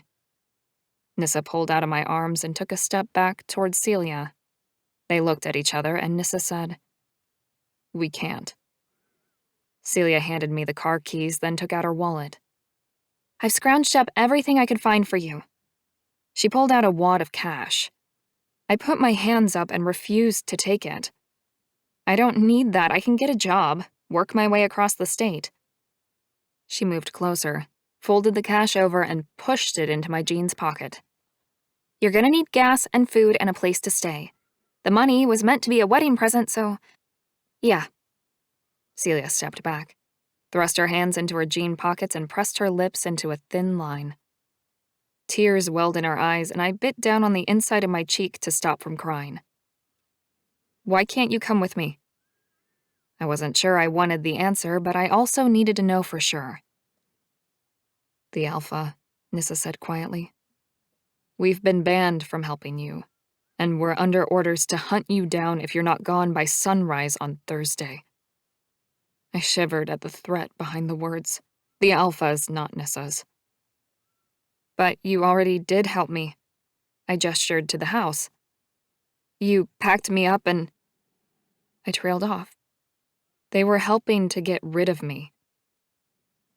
Oh, you were just making sure I was away on time. Nissa shook her head. It's not like that. We convinced the Alpha to let us help you pack up. We told him we could make you leave faster, but that's not why we did it. We don't want you hurt, Talia. You're our best friend. We wanted to help you and send you on your way with the knowledge that we love and care for you. Nissa's voice broke on the last word, and Celia wrapped an arm around her. I nodded once, appreciating their motives, but it was time to go. Okay, I'll call you when I arrive, wherever I'm going. Celia opened the car door for me. There's more money in the glove compartment, she whispered. I actually managed to laugh, the sound rusty and painful in my throat as I slid into the driver's seat. Laughing was far better than crying, and I'd already done so much of that in the past couple of days. I'll see you guys later, I guess. The girls smiled as they shut the car door. I started the engine. I had no idea where I was going, but I put the car into gear and drove away. Away from the only family and the only home I'd ever known. Chapter 7. Talia. I only had one human friend in town, Kylie. We worked together at the restaurant I waitressed at for extra money on the weekends. Part of me considered just filling up the tank with gas and driving until I ran out of fuel. I could head for the state line right now and not look back. After all, I had cash and food and a blanket if I decided to sleep in the car. But every instinct told me to take a little more time and not just run off with no plan in my head. I needed to work out a plan of action. I decided to stop in town and speak to Kylie and get organized. I needed to pull money out of the bank and do a little shopping for supplies. I had 2 days, after all, before the Alpha's deadline. And what was my rush to get somewhere else? It wasn't like I had anywhere else to go. I was completely alone and helpless in this shitstorm. I drove the 15 minutes to town, gripping the steering wheel of my dad's old car and glancing down at the yellow light on the gas gauge every minute or so. I'd definitely need gas before I went anywhere else. That was certain. When I hit the edge of town, I slowed as I drove down the main road. I had to find Kylie, and the best place to start was the restaurant we worked at. I'd go from there. She'd given me her cell number ages ago, but my phone was AWOL as of yesterday, and I had no idea where it was or if I'd ever get it back. Better to start fresh. I'd buy a new one, get a new number, then contact Celia and Nissa when I'd crossed the state line and was safe. I shook my head. Safe from the clutches of my own pack, who'd been told to hunt me down and kill me if I didn't get away. How ludicrous, how terrifying, that people who I had considered family would kill me just because of a mistake my father had made. I shook my head, trying not to follow that thought any further, and pulled into an empty spot outside the restaurant. There were a few people inside, early lunchers probably. I got out, locked the car, and walked in. Hey, Talia! I didn't know you were working today. One of the waiters, Stevie, called out. He had always been lovely to me. I'm not. I was just looking for Kylie. Do you know if she's around? Stevie frowned. Not sure. Do you have her number? I did, but I lost my cell and I have to buy a new one. Stevie pulled his phone out of his pocket, hit a few buttons, then handed me the phone. I put it to my ear. Hello, Kylie said in her sing-song voice. Kylie, it's Talia. I came to the restaurant looking for you, but Stevie decided calling you would be best. I grinned at the waiter as he went back to the register. Kylie laughed. Yeah, he's practical like that. What's up, hon? I, need a place to stay tonight. I'm leaving tomorrow and was hoping I could stay with you, just for one night. I needed to organize some bank stuff, and mentally, I wasn't quite ready to haul ass across the state. I was shaky on my legs and still feeling stunned. I wasn't sure I'd make it in my current state. I needed rest and food. Of course. But what do you mean you're leaving? Aren't you getting married, next weekend? I rubbed the ring finger on my left hand where my engagement ring used to rest. I'd put it into the jeweler a few days ago to have it cleaned, to make sure it sparkled for my big day. I hadn't picked it up again, though I probably should. I could pawn it, maybe. I put a hand to my head. I'll explain later. Can I have your address again? I lost my cell, so I'm kind of a mess without it. She laughed, told me the address, and we hung up. You okay getting there? Stevie asked. Yeah, I've got a pretty good sense of direction. Like most shifters, I had a good memory and could find my way pretty much anywhere. It also helped that Kylie only lived a couple of blocks from the restaurant. I waved at him. Thanks, Stevie. Anytime. I got back into Dad's car, and before I knew it, I was sitting on Kylie's couch with a mug of hot chocolate and a warm blanket over my lap. Tell me everything, Kylie said, leaning forward in her chair, clearly wanting all the gossip. I gave her a wan smile, and then concocted a humanized version of everything that had happened, which pretty much meant I had to lie about a lot. Kylie didn't know I was a wolf shifter. Like most humans, she lived in blissful ignorance of the paranormal world around her. At the end of my story, Kylie's mouth had dropped into a comical O, but her eyes were sympathetic. I'm so sorry to hear your dad passed, Talia. You must be devastated. Did you know he had heart issues? I shook my head, feeling slightly guilty about the lie. It was sudden and unexpected. And then Maddox dropping you like a hot potato at the same time? Oh, honey, I can't even imagine what you've been through. I'm so sorry. Her supportive words almost started another flood of tears, but I swallowed down the grief and concentrated hard to avoid crying. If I began again, I likely wouldn't be able to stop. You said that Maddox and you were meant to be, arranged since birth, yeah? I nodded. There was no such thing as fated mates in the human world, so I'd explained to Kylie that Maddox and I were in an arranged marriage. My town was closed to outsiders, like most wolf shifter towns. Kylie had never been there, and she had often expressed the thought, in an almost joking sort of way, that we were some sort of cult or something. I shrugged. It's all forfeited now. His family told me to get out of the state or else. Kylie frowned at me. What do you mean, or else? They wouldn't hurt you or anything, would they? Of course they would. No, I don't think so. I lied. But rules are rules and I have to go. Kylie bit her lip. Where to? I took a sip of the hot chocolate, grateful for the sweetness that washed away the bitter taste in my mouth. I don't actually know. Do you have any family? Any friends? Anyone you could turn to? I thought about it for a minute, then realized there was one family member still living, and I hadn't even thought of her. There is, actually. A distant aunt. My mom's auntie, I think. She lives in Kansas. Wichita, I think? Kylie whistled. That's about a 10-hour drive from here. I nodded. I can do that in a day. If I left by lunchtime tomorrow and didn't stop much, I'd be over the border in 5 hours or so, and another 5 hours to Wichita. That left me about 12 hours of wiggle room or more. "Do you have her number?" Kylie asked, grabbing her cell phone and sliding it over to me. "I don't have it on me, but give me a sec. It could be in the car. I grabbed an address book before I left." I ran outside, grabbed the box of things I'd gotten from Dad's room, and walked back inside.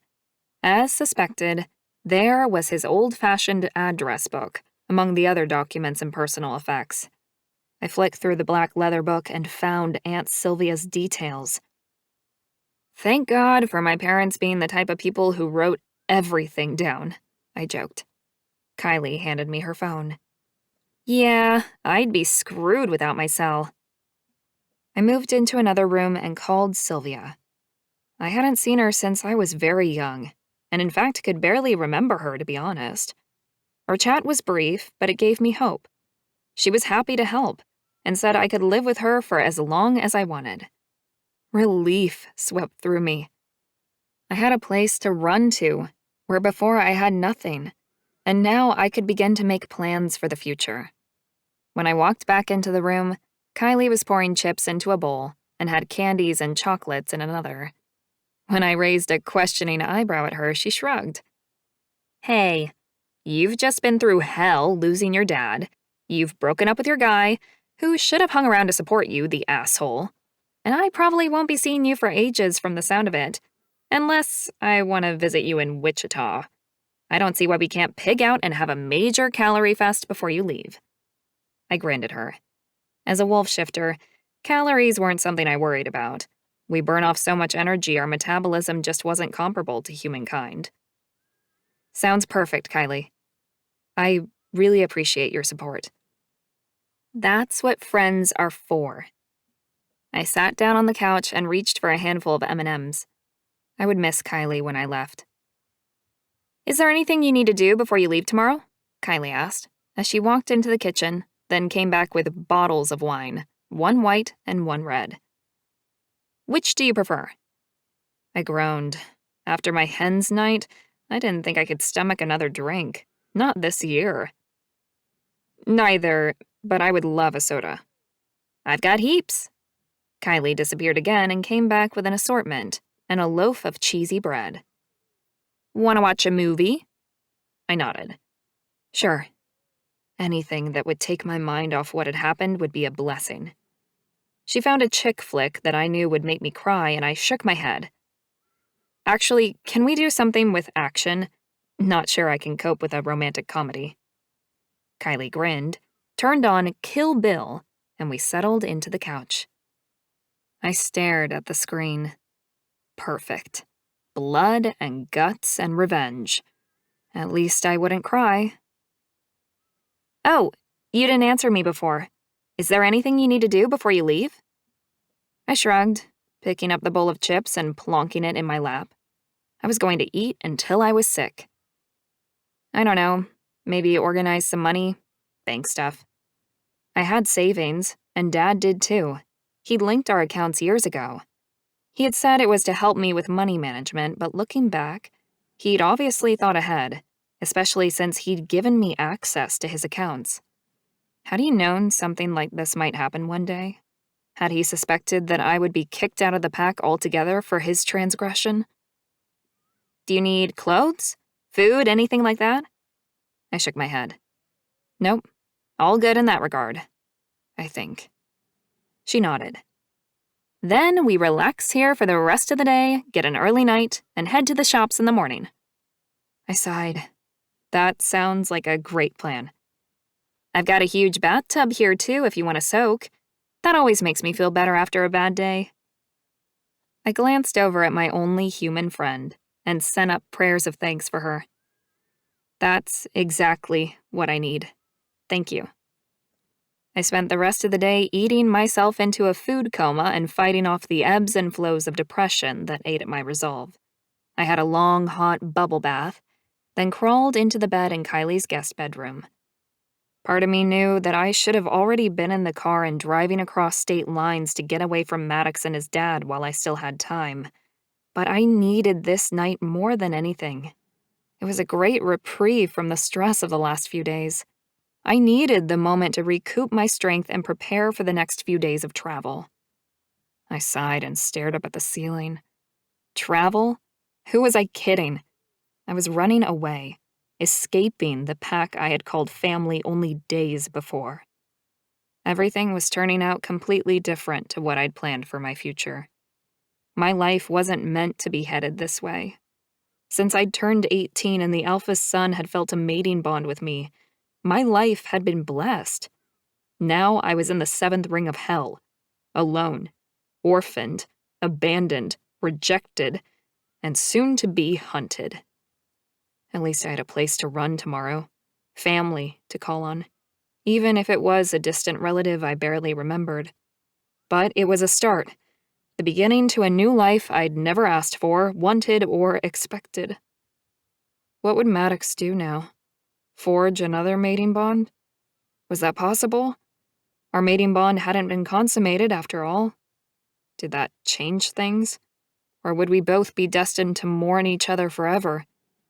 Would Maddox mourn me until the day he died? I snorted at the thought. Not likely. Maddox was the Alpha's son. He was a soldier, doing whatever his father wanted. And he had made it clear through his rejection of me that he was not there for me. He had shown the world, at least the shifter world, that I was not his #1 priority, mate bond or not. I'd always thought of him as being loyal to his father and the pack. But he'd abandoned me in my moment of need, so what did that make him? Certainly not loyal to me, the woman meant to be his wife. The word coward circled in my mind, but I couldn't say it aloud. My love for Maddox still ran deep as my current feelings of betrayal. I rolled over, nestled under the warmth of Kylie's blankets, and quietly cried myself to sleep. The next day, I dragged my depressed butt out of bed, then managed to drink a strong coffee before Kylie got me to drive her to the shops. If I was honest with myself, I probably wouldn't have gotten out of bed if it wasn't for her. I would have stayed there and counted the minutes until the Alpha or his minions came for me. Would they really kill me? "Thanks for the lift," Kylie said as we got out of my dad's car outside the restaurant where we worked. "I suppose I'll tell the boss you won't be doing any more shifts?" I rounded the car. "Yeah, unfortunately." I rocked on the balls of my feet. "Thank you for yesterday, Kylie. I needed that day so badly. Things have just been so crazy." I ran both hands through my bedraggled hair, and Kylie pulled me in for a tight hug. "I'm gonna miss you." I closed my eyes and hugged her back, enjoying her warmth and taking comfort from the friendship she was offering. "I'm gonna miss you too." When I pulled back, I had tears in my eyes. I wasn't just moving away from the pack, but from my job, my friends, and everything I had ever known. Everything familiar. Kylie glanced at her cell phone. "I better get inside. I'm gonna be late." I gave her one more quick hug. "You go. I'll get all my errands done, then head for the border." "Drive safe." I nodded. "I will. Thanks, hun." Then I headed toward the bank, hurrying past 2 people I didn't know to stand on the edge of the street. I waited for the lights to change so I could walk across and go to the bank. I was knocked sideways, almost into the road, and staggered before righting myself.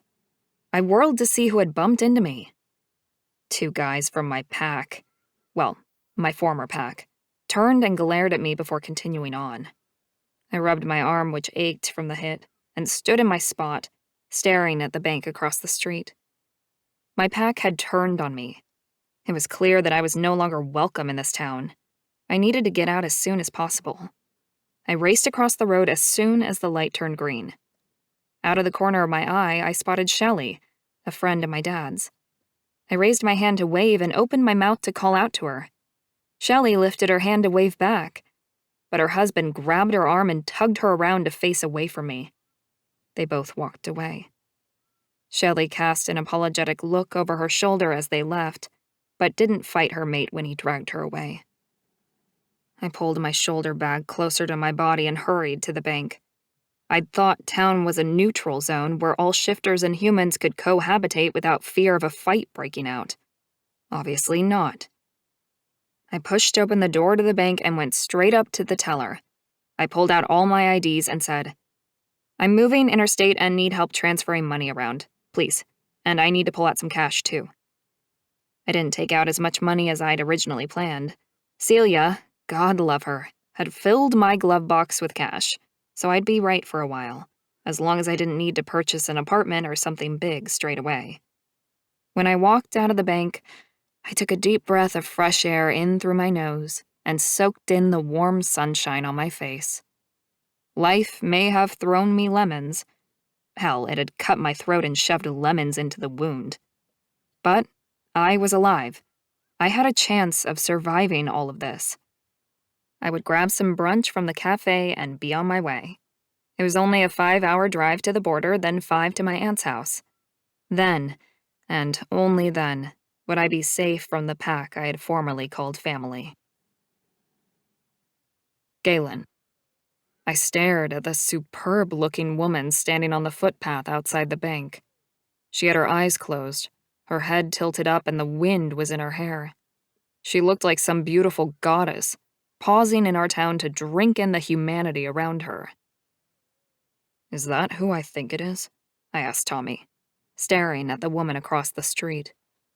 When she opened her eyes and a small, almost wistful smile lifted her lips, I almost sucked in a breath.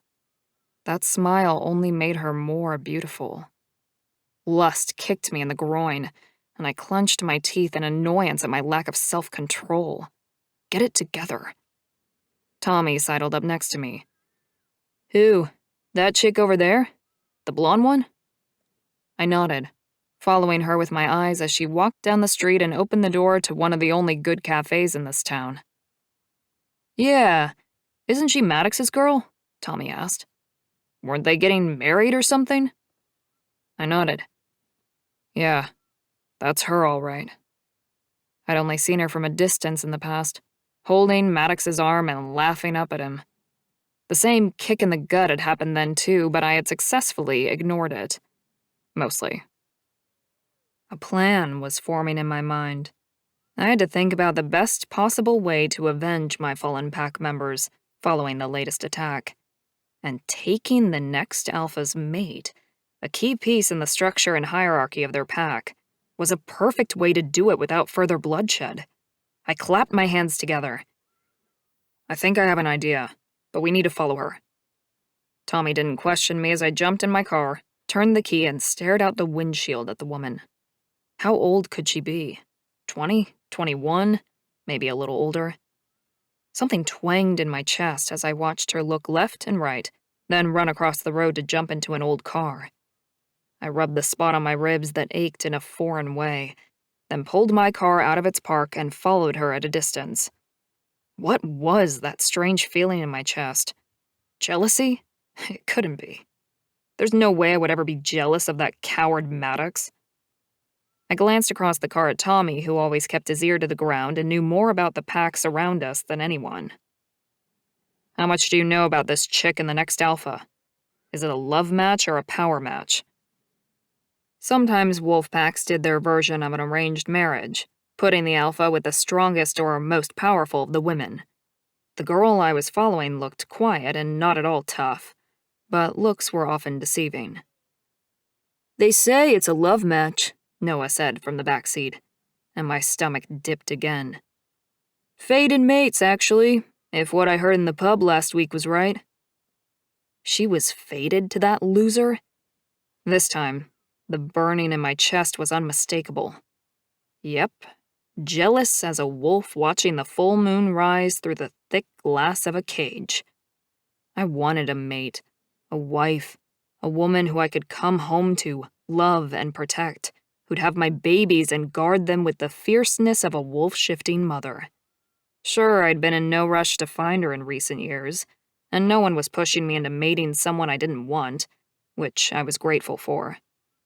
But a fated mate connection? A true love match?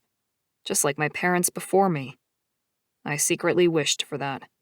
I wanted an equal partnership, one built on love, trust, and preferably the perfection of being touched by fate. The girl was likely heading back toward her pack grounds, based on the direction she was driving, and I shuddered. She's driving home. What do you want to do? Tommy asked me. Whatever we did, the decision had to be made quickly.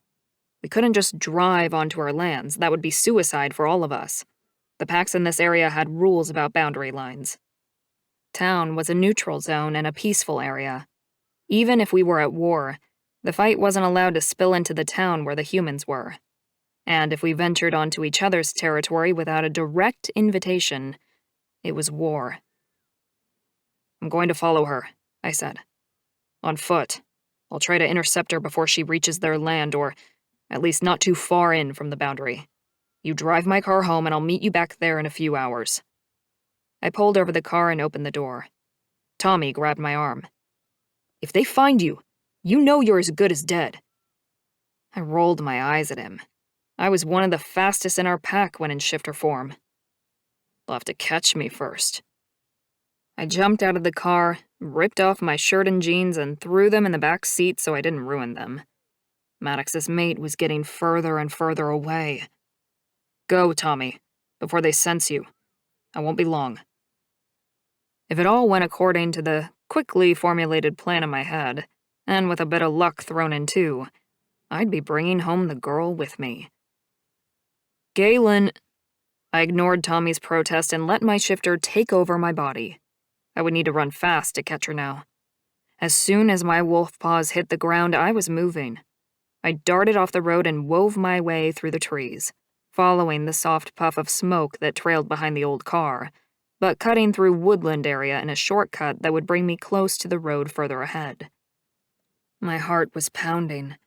Being so close to an enemy pack's territory, and contemplating snatching the mate of the Alpha's son, especially when we were currently at war with said pack, was dangerous. Very. My father would have my head if he ever found out. But this was a gift horse we couldn't afford to ignore. The girl was leverage and payback all rolled up into one. I kept following her. As we hit the edge of her pack's town, the girl didn't turn in to drive down the main strip of road like I'd expected her to. Instead, she veered around the town's outskirts and kept driving. Where was she going? My heart hammered as fear prickled along my veins. I needed to turn back. If they caught even a whiff of my scent this close, it would turn them rabid. This was dangerous, but God, I wanted to take them all down so badly. How stupid had they been to think they could just stroll onto our land and kill enough of us to take over the whole pack? My father might be ill, but the rest of the pack remained strong and steadfast. I kept running, veering around the pack grounds, keeping to the trees and trying not to be caught by anyone who might pose a threat to me. I didn't think anyone in this pack had the balls to kill me, nor the strength now that we'd killed a dozen of their men. But without another heir, and with my father so sick, I was the only alpha my pack had. They'd be lost without a leader, and I might be skating on thin ice chasing after Maddox's mate, but I was damn sure I wasn't going to let them catch me. I would survive this, and more than that, I would make sure no one took my pack from me, no matter what I had to do. Chapter 8. Talia. I pulled up my car next to the burial ground on my pack's land and turned off the engine. The smell of the chicken sandwiches beside me was making my mouth water, but I was saving them for the trip. Back in town, I'd gotten in the car with my fresh food, my new bank account details, and some cash, and then it hit me. Once I left, I'd never be able to visit my mother's gravesite again, nor would I get to say a proper goodbye to my father. Damn that idea to hell. Tears threatened again, but instead I'd pulled up my big girl panties, ignored all my instincts that told me returning to the pack was too dangerous, and drove straight here to the burial ground and my mother's grave. I still had 24 hours. They could shun me, bump into me, and ignore me all they liked, but they couldn't stop me from seeing my parents one more time. I had as much right to be here as any of them. I stepped out of the car, shut the door, and pocketed the keys. Okay, I can do this, I said to myself.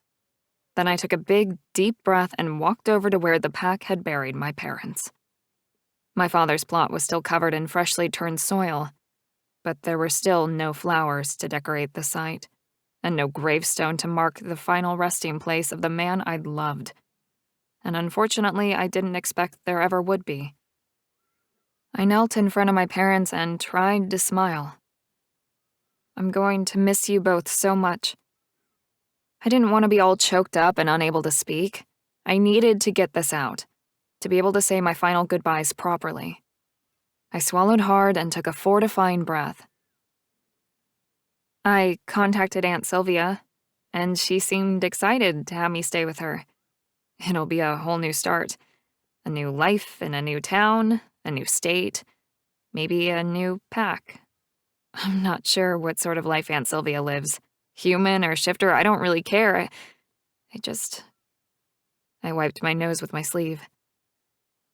Kneeling here, I could almost feel my dad's grief, his regret at how everything had turned out. I turned my gaze to stare at where my father's body lay buried beneath the earth. I'm so sorry. I couldn't do more to help you, Dad. I should have known. Maddox should have told me. I couldn't get the final sorry out. My throat closed up and there was no talking. I love you, Dad. I turned to my mother and tried to speak, but there was nothing I could say or do to get the words out. I gave up and spoke to her inside my head, where the prayers went. Mom, I love you. And I am so sorry I didn't take better care of Dad for you. I tried, I promise I tried. But I wasn't good enough to keep him from this. I began to sob as the thoughts poured through me.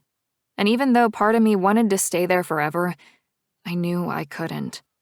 I pushed my hands into the cold earth and staggered to my unsteady feet. I glanced up at the clear blue sky and blinked rapidly. I need to go. The pack have orders to hunt me down if I'm still here come morning, so I'd better. I motioned to the old car that stood behind me. I hope I get to come back one day, but who knows? I clenched my hands into tight fists and willed the despair away. This was my last chance to say what I needed to. I just had to concentrate hard enough to stop sobbing. I took several breaths, in and out, forcing the tears back and the bile down. Finally, I opened my eyes and stared at the place where my parents both rested. I love you both so much. Thank you for being my parents. I promise to try and make you proud. Bye for now. And with my head held high, I managed to walk away without shedding another tear. I wasn't staying here to be killed like my father had been. I'd lost my parents, my husband, and the man who had been my mate. But I hadn't lost my life. Not yet, anyway. I got back in the car and wiped my hands off on a wipe, then reached for my chicken sandwich. The first bite was pure bliss and the second was better. By the third, I was feeling a little more normal. My stomach was growling, but there was now a sense of peace in my body. My shoulders relaxed, crawling down from the place up near my ears. I glanced out my windshield at the clear sky and open landscape. I was about to drive across the state line for the first time ever. The unknown awaited. I quickly ate the rest of my sandwich and turned the key. Shit, I needed gas, and then I could leave. There was a gas station on the highway between the two packs' lands. As far as I knew, it was a neutral zone. Maddox had never let me visit there, but he wasn't running my life anymore. I could do anything I wanted. It was such a strange feeling. I drove to the small station, filled up my dad's car, and set off. It was 200 miles to the border. I should make it on this tank, but if I didn't, surely there'd be another place to get gas somewhere on the highway. The fact that I didn't know that kind of thing freaked me out. I hadn't realized how sheltered a life I had led, being looked after by Dad and managed by Maddox. But I was too far gone now to turn around. I took a backtrack and turned onto a dirt road, looking for signs to the highway, slowing down to peer out the window. I slammed on the brakes as a huge black wolf jumped onto the road in front of me. My car fishtailed and swerved. Panic wove through me as the car stalled. Come on, come on! I twisted the key over and over, but the car wouldn't turn over. Then the black wolf transformed into a huge man with long hair down to his shoulders, and the largest body I'd ever seen. Huge, hulking shoulders, massive thighs. He skulked toward me, ripped open my car door, and reached over me to unfasten my seatbelt, all before I had moved a muscle. I was frozen in place, shocked into silence by his sudden appearance, and by the sheer enormity of his superbly proportioned body. He grabbed me by the wrists and wrenched me out of the car. "What are you doing?" I choked out the words as I stared up into his dark eyes. He still looked feral, which some men did after shifting back from their wolf forms. The animal was still inside him, larger than life and pushing hard to get out. "You're Maddox's mate." The words were hard to make out around the sharp teeth still present in his mouth. How did he know who I was? As far as I knew, I had never seen this man before. He shook me, and my teeth practically rattled in my head. Yes, I'm Talia," I squeaked out. I was still processing that I wasn't Maddox's mate anymore. And in this moment, when the enormous man had pulled me out of the car, I wasn't thinking straight. Was he looking specifically for me? Was he going to hurt me? He wasn't a shifter from our pack, but what if he'd been hired by the Alpha to track me down and kill me? Fear rushed through my veins. I could feel my shifter rising inside me. I wasn't a good fighter, but I was fast. Could I get away from this guy? I wasn't sure. But if it came down to my life, then I'd fight with everything I had. "You're coming with me," he said, grabbing tighter to one wrist and pulling me off the highway and into the forest. He almost yanked me off my feet, he was so strong. I glanced back at my dad's old car and tried to plant my feet, tugging in the opposite direction to where he was dragging me. I couldn't stop him, but I did manage to slow him down a touch. "My car. Everything I own is in that car, please." He grunted like he hadn't heard me, and I yanked my arm back, fighting hard to turn around. When I managed to pull my arm out of his grip, I pivoted on one foot and tried to make a run for it. I made it one step before he grabbed me around the waist and threw me over his shoulder like I weighed less than a bag of flour. I cried out, pounding my fists against his back. "Please! I can't leave the car there, please!" My money, my clothes, everything that was important to me was in that car. It was all I had left of my life, all I had left of the connection with my dad. He stopped walking, as though he was considering my plea. There wasn't a sound around us, not even a bird chirping. All I could hear was the pounding of my heart in my ears. "You got the keys?" he demanded. I shook my head. "No, they're in the ignition." I hadn't even had time to pull them out. He grunted dismissively. "No problem. I'll send someone back for it. Only my pack uses these back roads. They're on our land." My pack? Our land? Who was this guy? Was he an alpha too, like Maddox's dad? Fuck it. I let go of the fight, relaxing against his back to conserve my energy. It was no wonder why Maddox had always told me not to go to the gas station in town. It was theirs, a neighboring pack? He could have explained that, and I had given it a wide berth. The big and very naked shifter walked for so long I began to get numb and tingly in my hands. I was just about to say something to the guy when there were shouts and men came running toward us. Had we reached their packed town? I tried to lift myself up and turn around so I could see who was there, but my captor just used his other hand to push me down. "Stay there." I groaned, but didn't fight him. What was I going to do if he put me down anyway? Run away from a rival pack group of super fit men? I was dead. Clearly, it was only a matter of time as to when. "Marcus, go get her car and bring it here. Don't touch any of her stuff. It's on Dawson's Road, a mile out from the gas station." "Will do." Relief flooded through me. He'd asked them not to touch my stuff. I was being kidnapped, probably to use against my old pack and Maddox. But that small amount of understanding and thoughtfulness about my belongings made tears prickle at the backs of my eyes. He listened. He cared. I hung my head in shame. God, you really have stooped to a new level of low if you're happy at the tiniest bit of kindness thrown your way by a kidnapper. I'm gonna throw her in the shed. Make sure everyone knows to stay away, the kidnapper said, and my ears pricked up. He was gonna do what? Then my big, naked abductor sauntered away from the others and back into the forest, with me still draped over his shoulder. I glanced up as we walked away. The pack guys he'd been talking to still stood around in a small group, watching us. I gave up caring what anyone thought.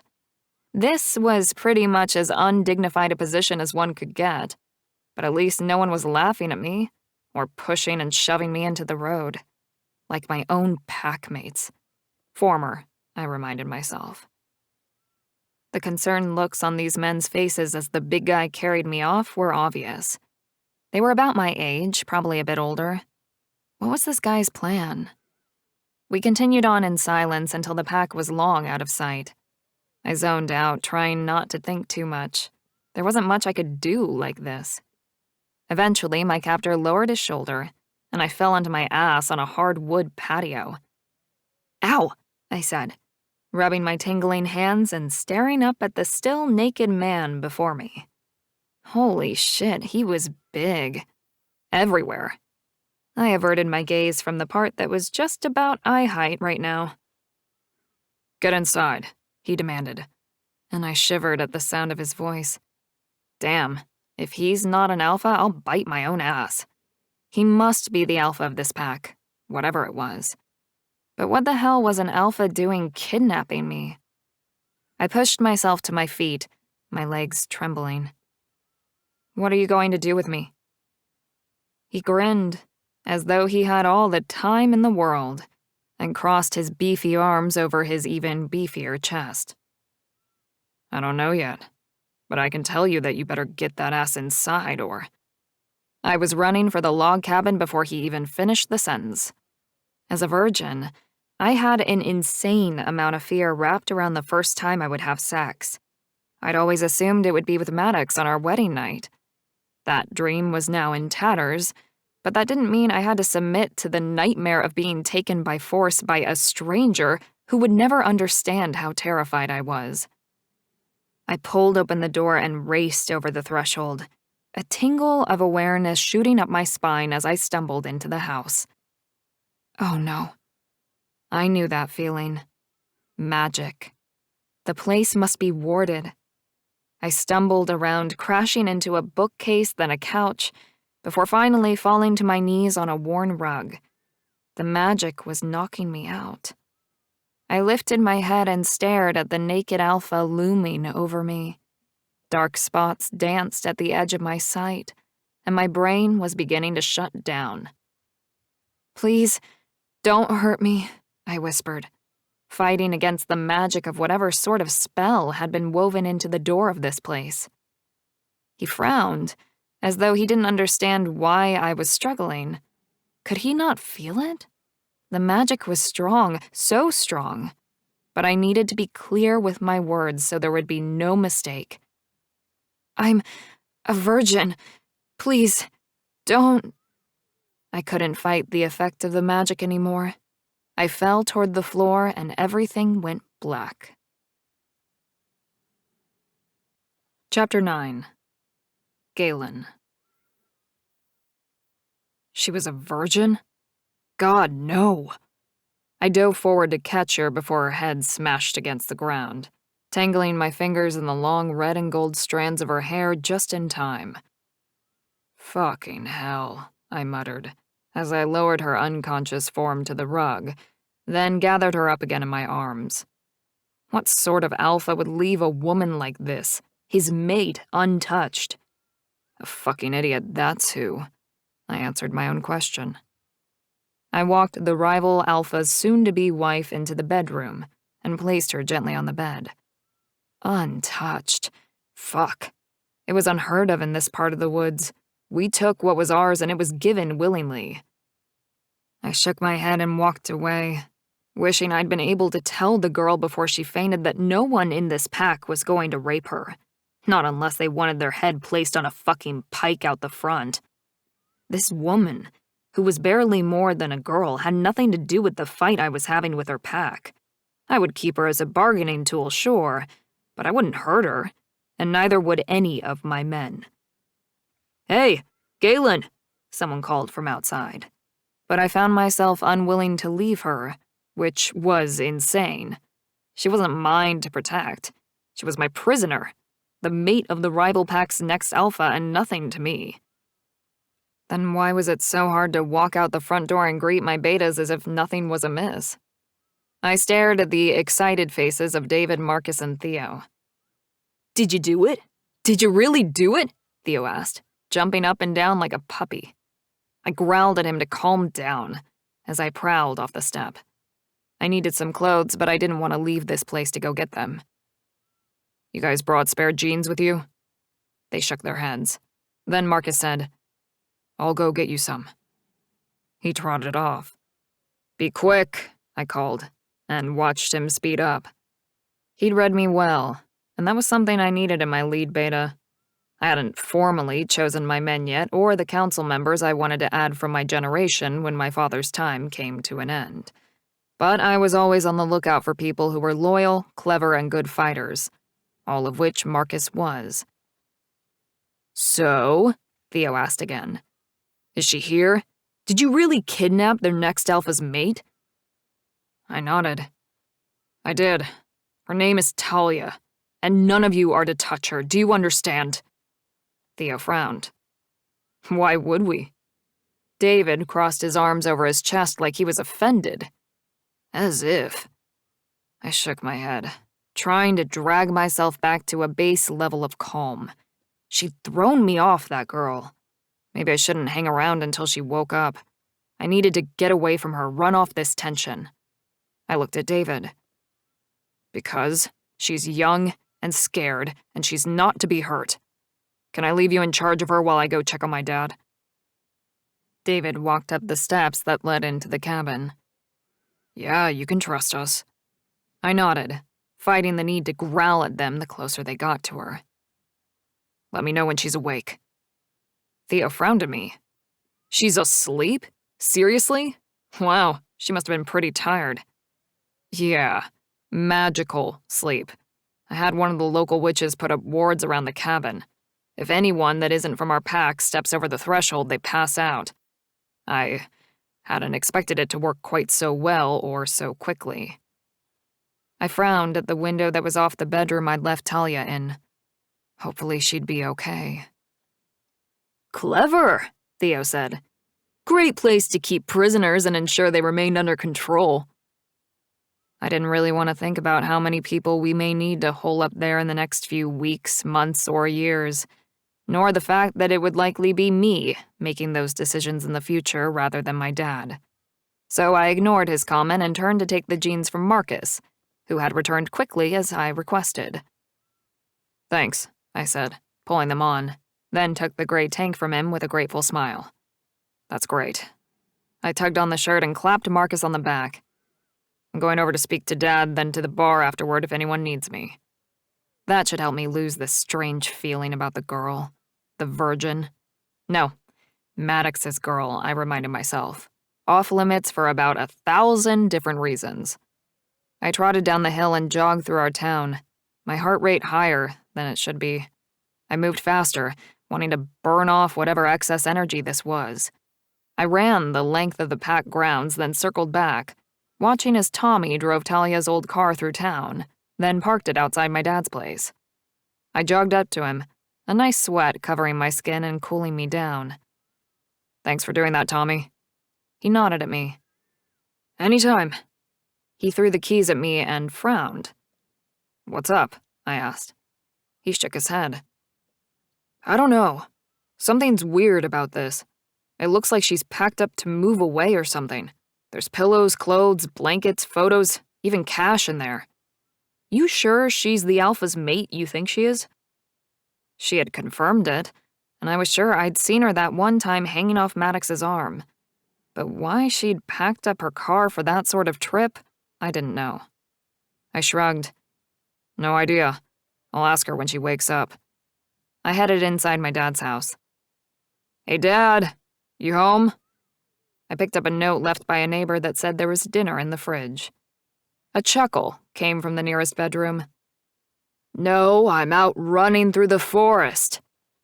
I smiled at the jest, but there was little humor in my heart. My father hadn't shifted in months, let alone gone for a run through the woods. I pushed open the door to his room and walked inside.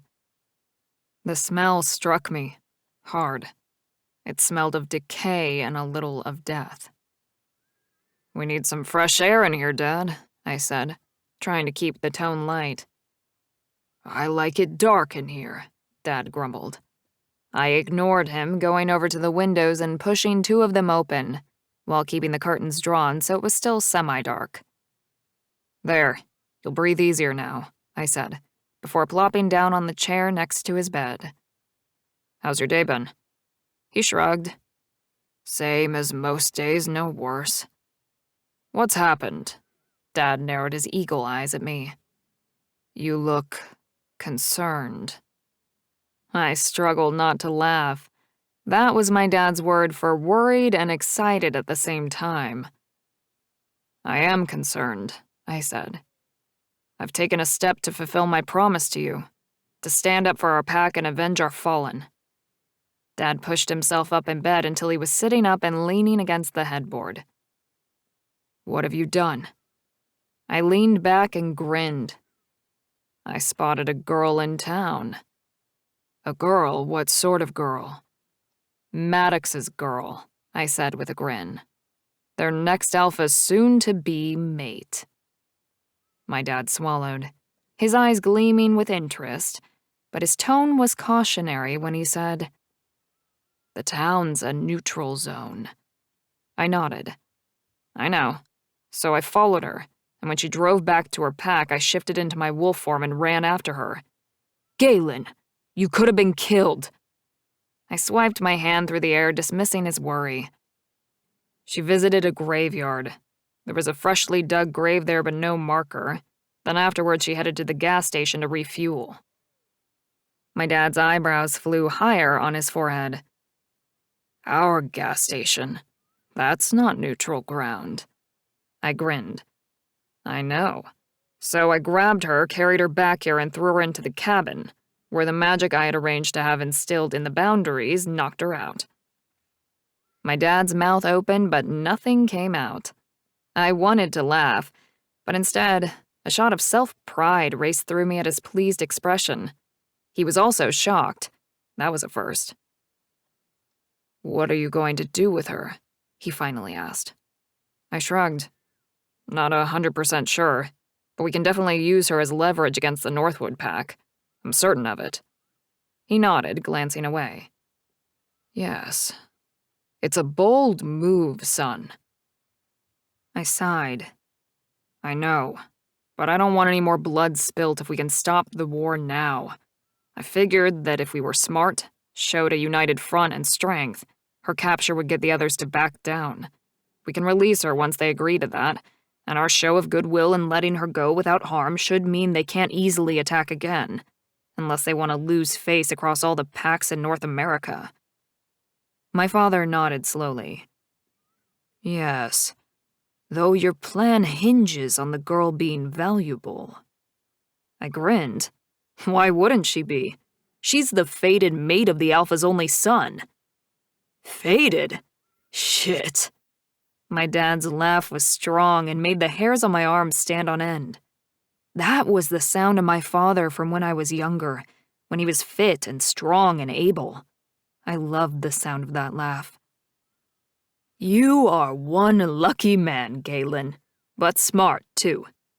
That was a good call, son, he said with a grin. Then began to cough, and he didn't stop. I jumped up to help, but he waved me back. He coughed until blood stained his fist, and then he tried to wipe it away on his blankets. Dad, your hand, it's...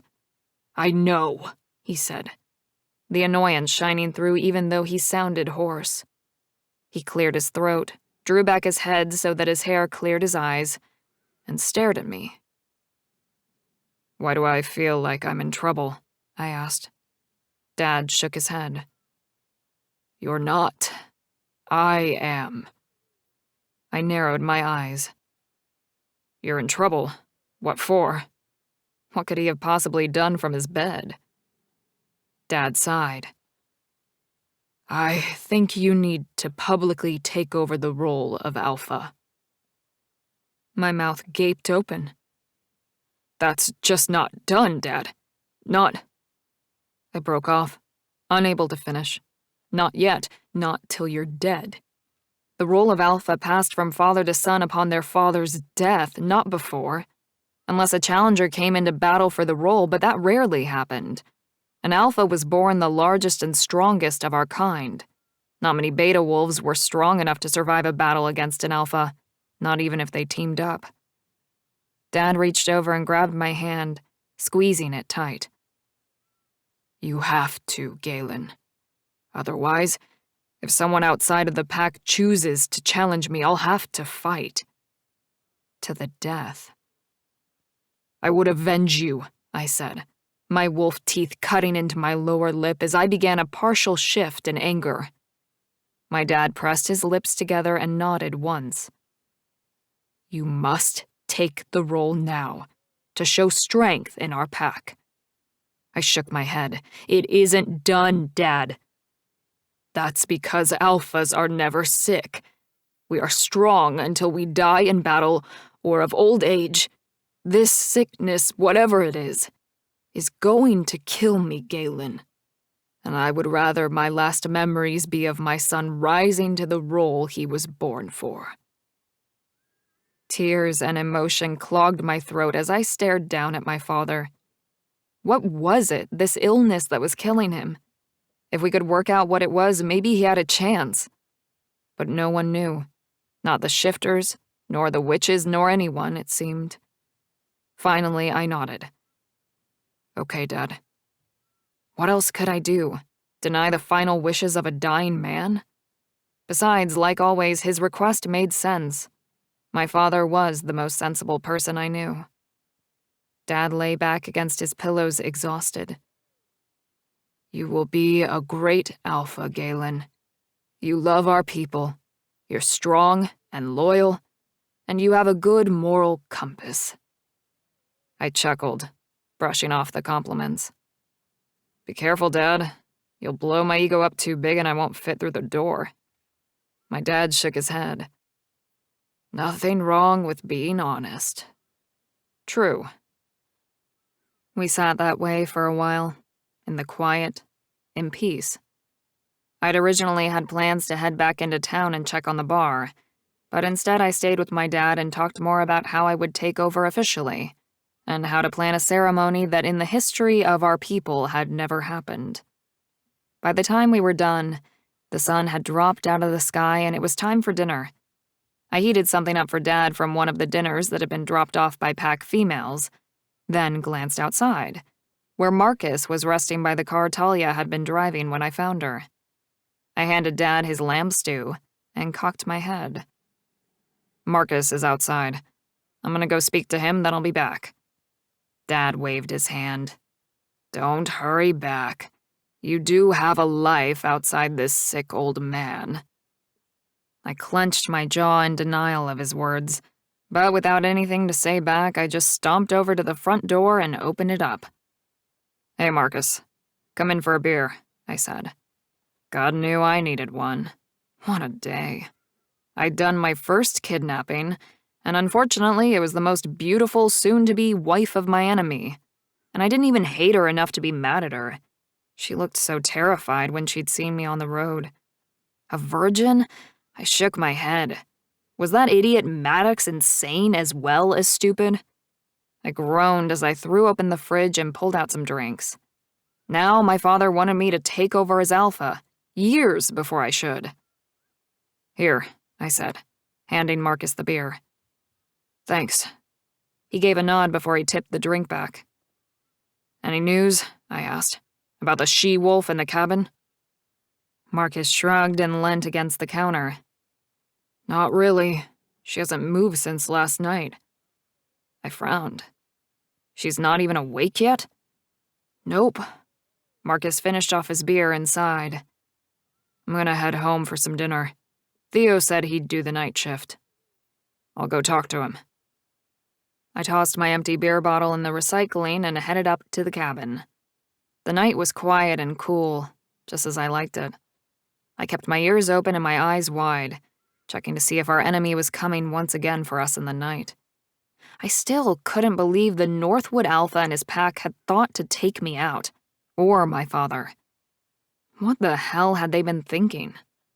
I trudged up the hill and waved to Theo, who was standing guard on the patio. You okay to stay here overnight? I asked him. He nodded. Yeah, no problem. I'll call you if she wakes up. I wanted to stay here as well, but that was stupid. Theo could watch her. She was just a prisoner, after all. There was only one thing. Remember that there's safety on the other side of that door for you. If some of her pack come looking for her, just go inside and they'll pass out the moment they try to cross the threshold. Theo saluted. That's great. Thank you. Despite the strong tug to stay, I turned and walked away. My dad needed me, and I would stay with him again tonight. I didn't know how much time I had left with him, which would kick me in the guts enough when he died. But the idea that I'd have to be alpha soon was even harder.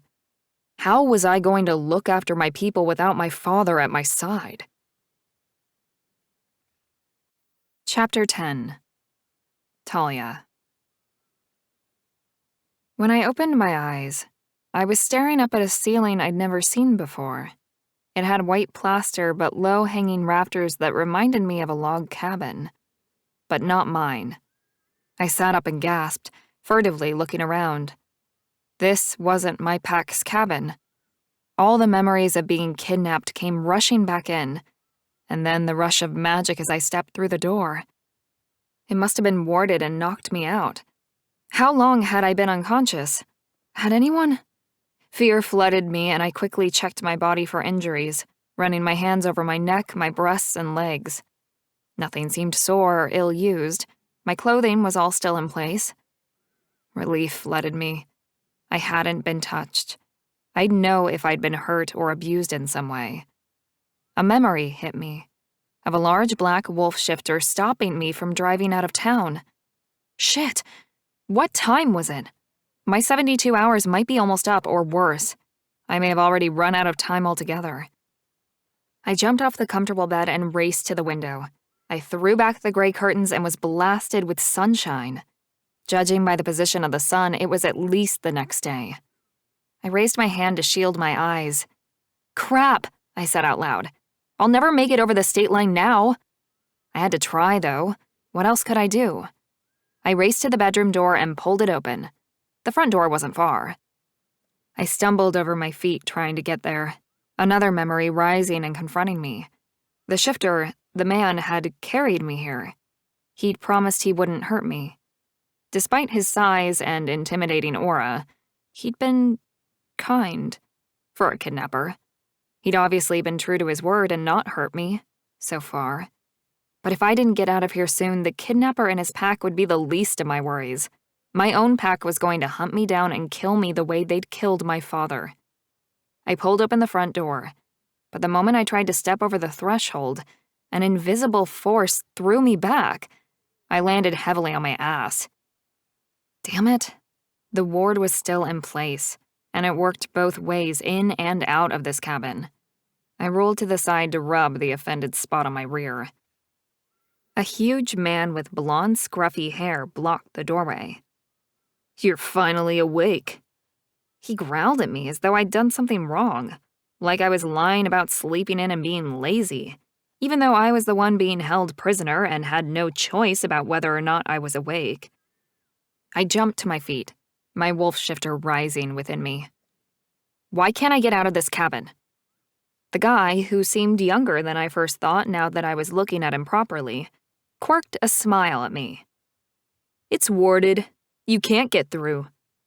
Well, obviously it's warded, but I have to leave. You don't understand." He frowned at me. "Why? Worried your boyfriend will miss you?" I opened my mouth to tell him the truth, and then realized the only reason they'd captured and not killed me was probably because they thought I was still Maddox's bride-to-be. Tears clouded my vision and I blinked them away. I opened my mouth to respond and the guy, who couldn't be much older than me, backed away. "You just stay there. I'll go get Galen." Before I could reply, he hurried away. I clenched my hands into fists and strode forward, bouncing back off the invisible shield again, like I'd smacked into something solid. Fuck! I ran my hands through my hair, frazzled at the entrapment. What the hell was I going to do now? How would I ever manage to get away from this pack? Or my pack? It felt like the whole world was about to be on my tail even if I did manage to run. On the other side of the living room, a huge window let in the morning sun. I bolted over to the window, threw open the pane, and felt a moment's excitement before I was forcefully pushed back against my will once more. The windows, too? Shit.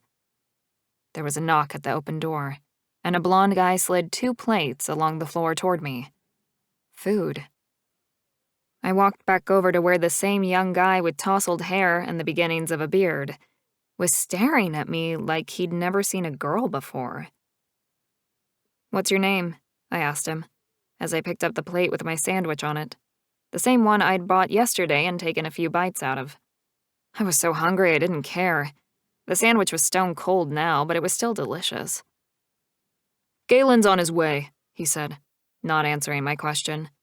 He disappeared from view by walking along the patio so I could no longer see him. Galen. Was that the name of the alpha who grabbed me yesterday? I took another bite, chewing and swallowing despite the goosebumps of fear that covered my skin, and the tumultuous feelings rolling around in my belly. I was starving. How long had I been out for? Was it more than a day? "Who's Galen?" I called out in between bites. The guy stepped back into my line of view. "He's our alpha's son." I rolled my eyes. Of course he was. I seemed to attract those assholes. Great. The kid disappeared again, and I took my plate of sandwiches and the extra plate of cookies he'd pushed into the room, over to the couch and sat down. It was obvious I was in enemy pack land, being held captive. Although I could easily have let fear consume me at this point, I didn't have a whole lot to lose. They were feeding me and keeping me safe overall, which was more than I could say for my own pack. But if I could convince the alpha's son to let me go, I would jump in my car and hightail it straight over the border. I finished my sandwich but couldn't bring myself to eat one of their cookies, even though they looked homemade and delicious, with little chocolate chips throughout.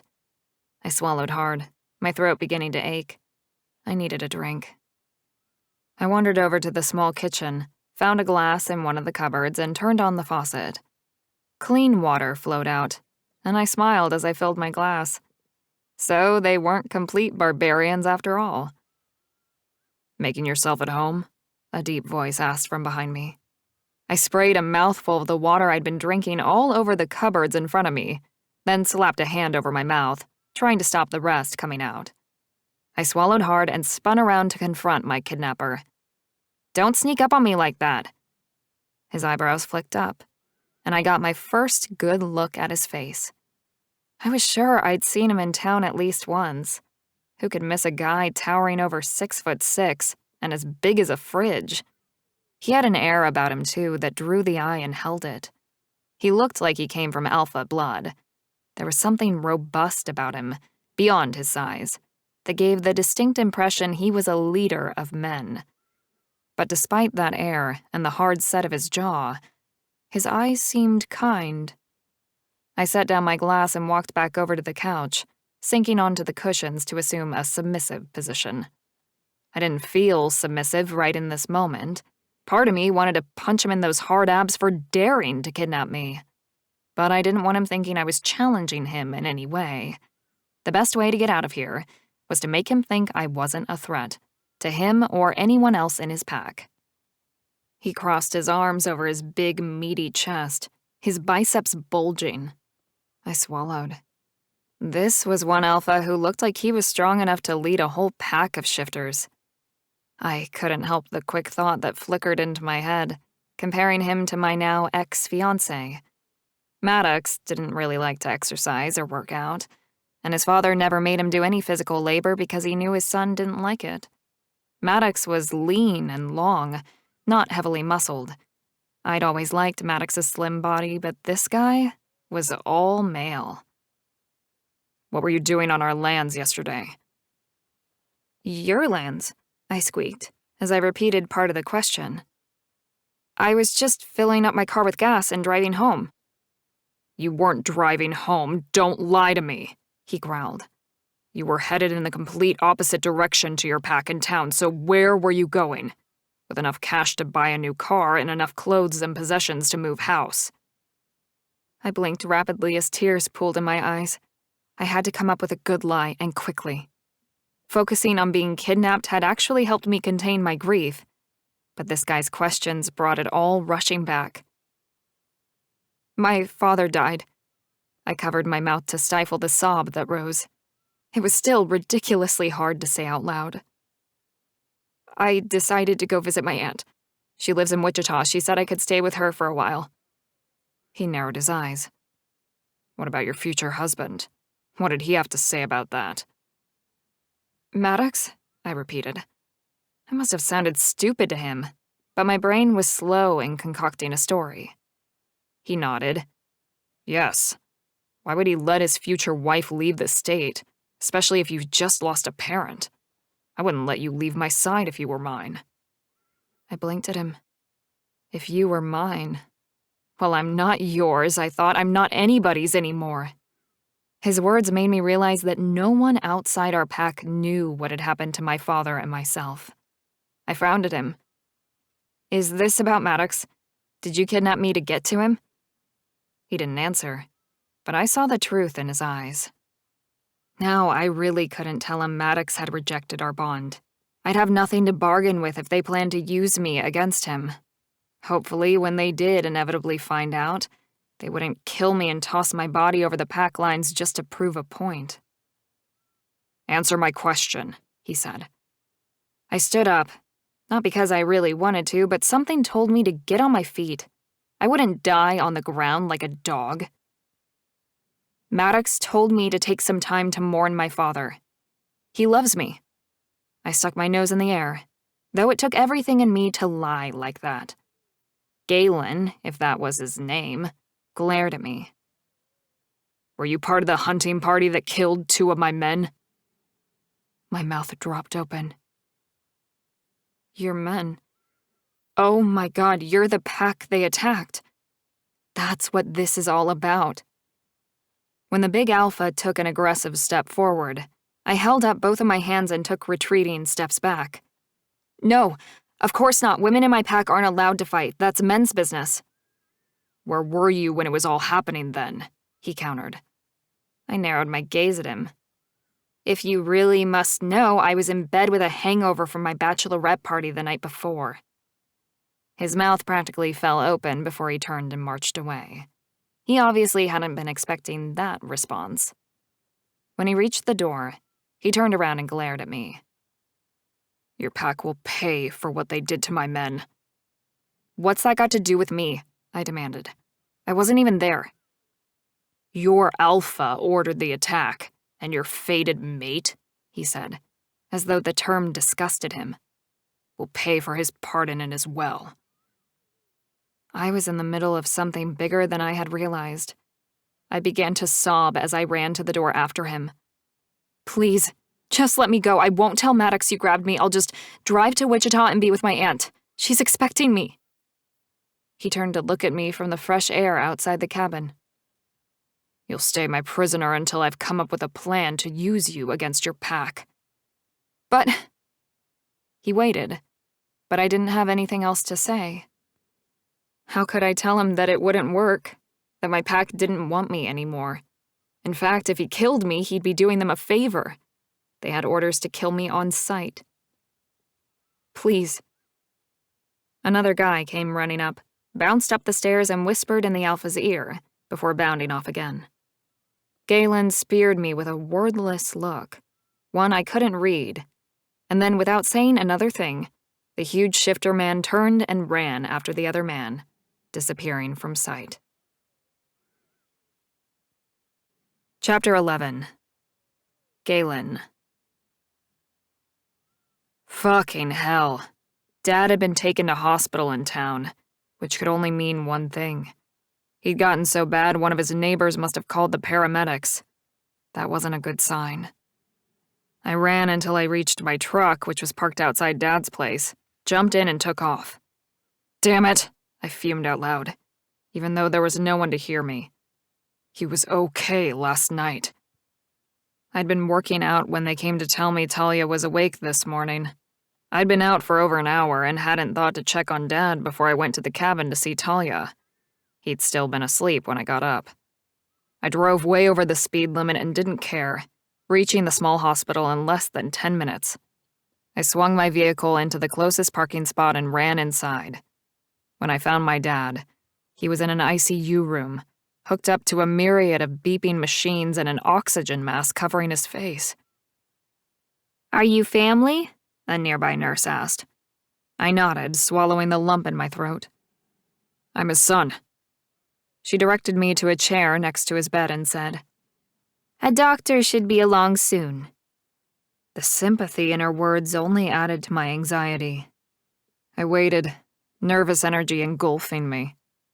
The staff were jittery, as humans always were around wolf shifters, and they were confused by the lack of records in relation to my dad. "He's never really been sick before," I said. The next few hours were terrible. I sat in the room that smelled of detergent and dying people and watched my father's chest rise and fall.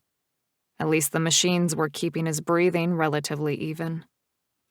He didn't wake up, and no doctors came to check on him in the time I sat there.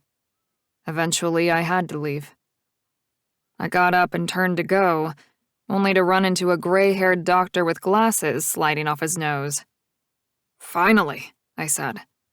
And he stared at me with wide eyes. There may have been a touch too much growl in my tone. I took a deep breath and released it slowly. He extended his hand. "Dr. Michaels." "Galen," I said, pulling my frustration in by the reins. "This is my father." "Incredible case," the doctor said. "He has no medical history in this hospital whatsoever." I wanted to roll my eyes. Of course he didn't. Wolf shifters didn't get sick. Not that the doctor knew he was a shifter, of course. I explained to the other staff that he's always been well. He's never been here before because he has never needed to be here. "When did this start?" the doctor asked, and we got into a history of my father's mystery illness. In the end, the doctor offered to run what sounded like 100 tests, and promised he'd contact me as soon as he knew more. Despite the tardiness of his arrival, he seemed to be competent, and I relaxed a touch, leaving my dad in this human doctor's relatively capable hands. "Where can I leave my number?" I asked him. The doctor directed me back to the nurse's station. I wrote down my details on the papers they shoved at me. "I'm only 10 minutes away, so please, call me when he wakes up." "Of course," the nurse replied, though I got the feeling she wasn't certain he would wake up at all. When I headed out of the hospital's parking lot, the sun had passed the highest point in the sky and was well on its way down. I ran a hand through my hair. How many hours have I been sitting in that chair? I pulled my cell phone out of my pocket and checked the time. Geez, 3 o'clock already. I swung past the bakery for a couple of hot pies and headed back out of town again. I didn't see any of the enemy pack members in town, but the situation with Dad occupied my mind, so I wasn't really looking. It was the one great thing about the treaty we all held tight to: safety within town. Our own pack borders couldn't be crossed without outright war, but the main town was a green zone. Had we gotten into fights over the years? Hell yes. At my bar, often. But no one had been killed in town in my lifetime, and I hoped it never got to that. There were laws that all shifters abided by when it came to humans, and leaving them to their ignorance was one of them. If we turned our quiet little town into an all-out turf war, there would be hell to pay. I drove straight back to the cabin where Talia was being kept. I wanted to make sure the ward still held and that she wasn't making a nuisance of herself. I pulled up in front of the cabin and got out of the truck.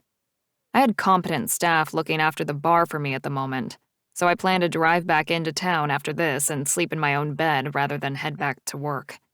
I was closer to the hospital that way. Marcus was sitting on the porch, his eyes closed, his arms crossed over his chest. I stomped up the steps. He came awake on a start, jumping to his feet, then swaying with fatigue. "You okay?" I asked him, grabbing for his arm to steady him. He nodded. "Yeah, I'm just tired. Did the night guard last night." Which meant the poor guy had been awake all night running the perimeter and had probably only got a few hours of sleep before he was needed for something else. "I'll take over. You go home to bed." "I've got night run on again tonight," he said. I checked my cell phone for the time. "You can go home and get a few hours sleep before then." Marcus sighed. "Thanks, Galen." "Anytime," I said, patting him on the back. I watched him walk away, then turned to stare through the door of the cabin. Talia was sitting on the couch, cross-legged, not doing anything, just staring at me. "Can I get you anything?" I called out to her. "Yeah, a way out, then my car keys." I laughed. I couldn't help it. "Anything else?" She pouted, and I wanted to go up there and wipe that look right off her face, preferably with a kiss. I shook myself, growling in self-annoyance. She's the asshole Maddox's mate. Pull yourself together. "You okay?" she asked, standing up and walking toward the door opening. I ran a frazzled hand through my hair. "Yeah, just had a bad day. Do you need anything from the car? Clothes, perhaps?" She inhaled deeply, her nostrils flaring as though she was controlling her temper. "Yes, I'd like my clothes." Did I trust her not to make a break for it? No, I didn't. "Tell me what you want and I'll get it for you." She crossed her arms over her chest, which was more ample than I'd originally thought. I tried not to stare. "It would be easier if I just came out and grabbed the things I needed," she said. I raised one eyebrow in her direction. "Can you guarantee me that once you get to your car, you'll just grab all your stuff and walk calmly and quietly back to the cabin?"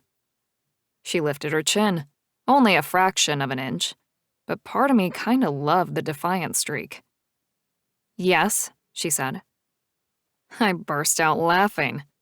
"Sure you will. I'll just grab some shit and be back in a second." I jogged back to my dad's place where we'd parked the car she'd been driving when I'd stopped her, and grabbed a blanket and a suitcase. Then I trotted back to the front door of the cabin. I didn't hesitate as I walked over the threshold and deposited her things at her feet. "Here you go." Her pupils dilated as she stared at me, and I found myself wanting to grab hold of her, which was insane. She wasn't mine to grab. I backed away. "Do you have witch in your blood?" I asked. It wasn't unheard of for the witches to mix with the wolf shifters, though it was rare. She frowned before shaking her head and kneeling on the floor to open the huge suitcase I'd brought inside. She started to take out clothes, choosing some new jeans to change into. "No, both of my parents were wolf shifters." She glanced up at me as she got back to her feet, holding a new top and some underwear. I tried really hard not to stare at the bra she held. I was a grown man, after all. The sight of some basic white cotton underwear should not get my motor running like it suddenly was. I took another step back. Definitely a witch. She tilted her head to the side and looked at me in an assessing way. "I wish I was a witch. Then I'd be able to work out how to break that damn ward and get out of here." I chuckled as I backed up over the threshold. "I think I'll stay here overnight. I'll sleep on the porch, just in case your fiancé comes looking for you." There was a flash of something that looked like hurt in her dark eyes before she glanced down at her feet. I wasn't sure what it was, but it certainly looked like she was upset at the mention of her fated mate. Maybe she was disappointed he hadn't started looking for her yet? In fact, why hadn't he? If she was my mate, I'd have raised half the county to find her and get her back. "Where's your cell phone?" I asked, realizing we hadn't checked her for one. She picked up her jeans, clinging to the fresh clothes. "In the car, I think. I lost my old one and picked up a new one in town yesterday, but didn't have time to charge it or anything." I frowned at her. Since when would someone travel as far as she had said she was going without charging her phone? That made no sense at all. "I'm going to go have a shower and get changed?" She phrased it as though it was a question. I nodded as if she were my guest. "Go for it. But the hot water will only last about 3 minutes. Fair warning." That wasn't true, but I didn't want her disappearing for hours and using up my town's water supply. "No problem," she said, and bolted toward the bedroom. I sat down on a chair on the porch, and the idea of a hidden cell phone began to play over and over in my head. I got up off the chair and jogged down to her car. I checked the front seat, the back, and the trunk. No obvious sign of a new cell phone anywhere, or an old one for that matter. I looked back at the cabin. How could I have fallen for such an obvious trick? She could be on the phone to him right now, telling him where she was and how alone I was. I ran back to the cabin, barged through the open front door, into the bedroom, and opened the closed bathroom door. "What are you?" My accusation froze in my throat as her scream ricocheted around the bathroom walls. She was completely naked beneath the spray of water, and she certainly wasn't holding a cell phone. "Get out!"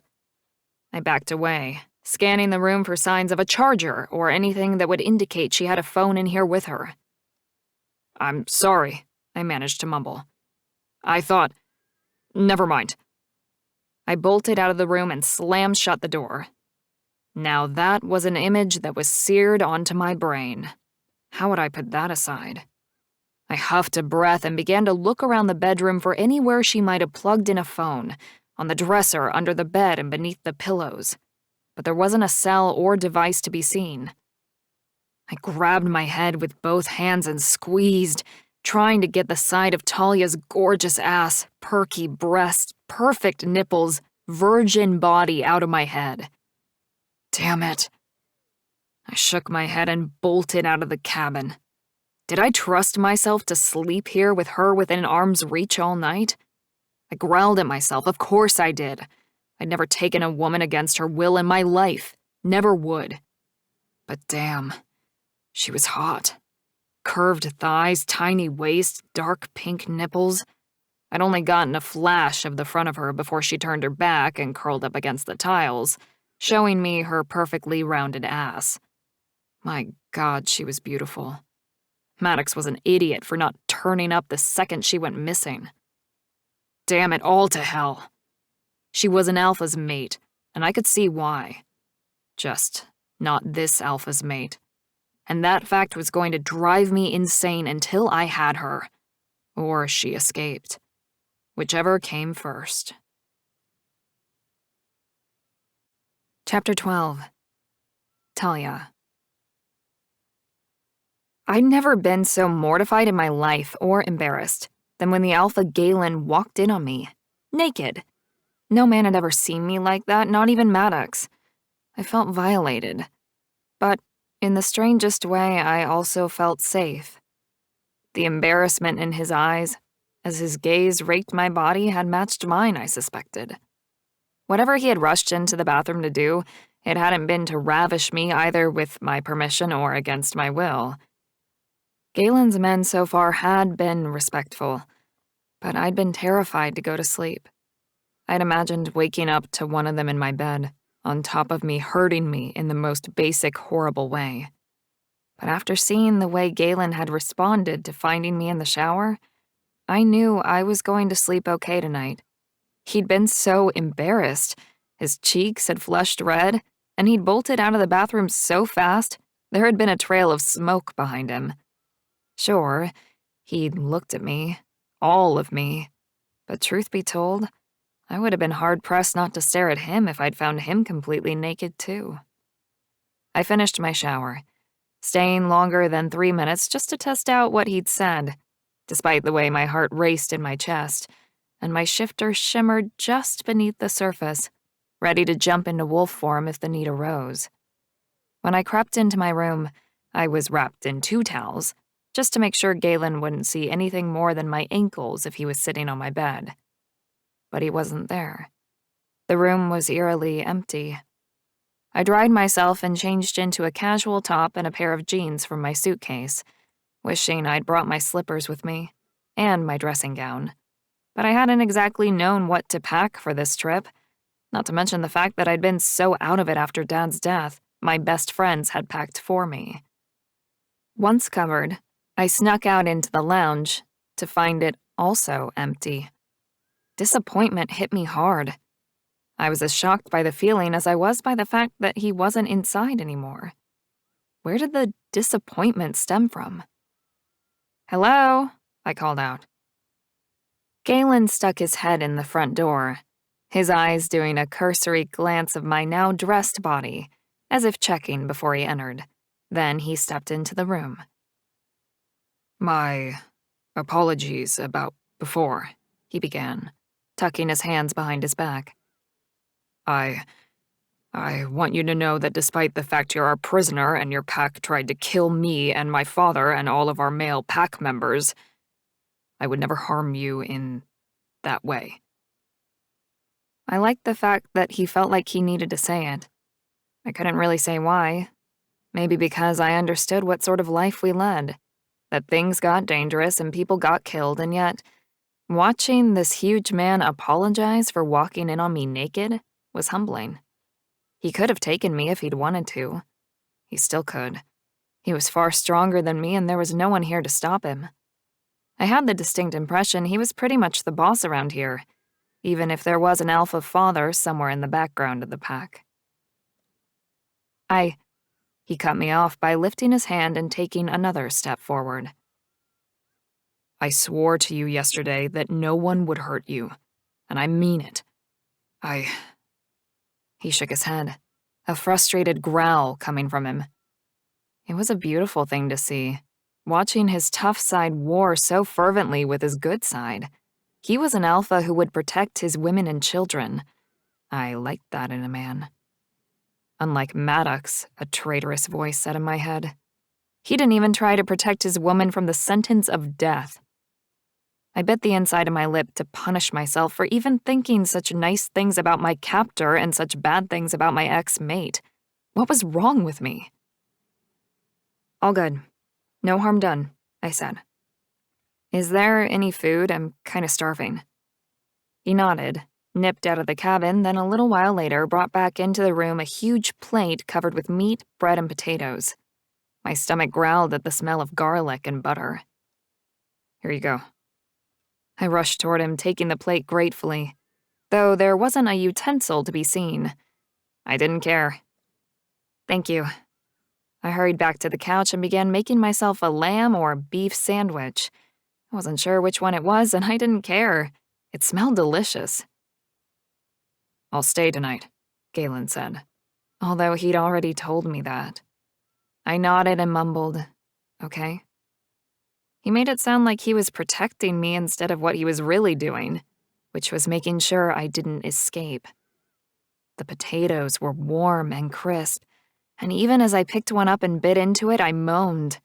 Wow, that was awesome. Salty, just how I liked them.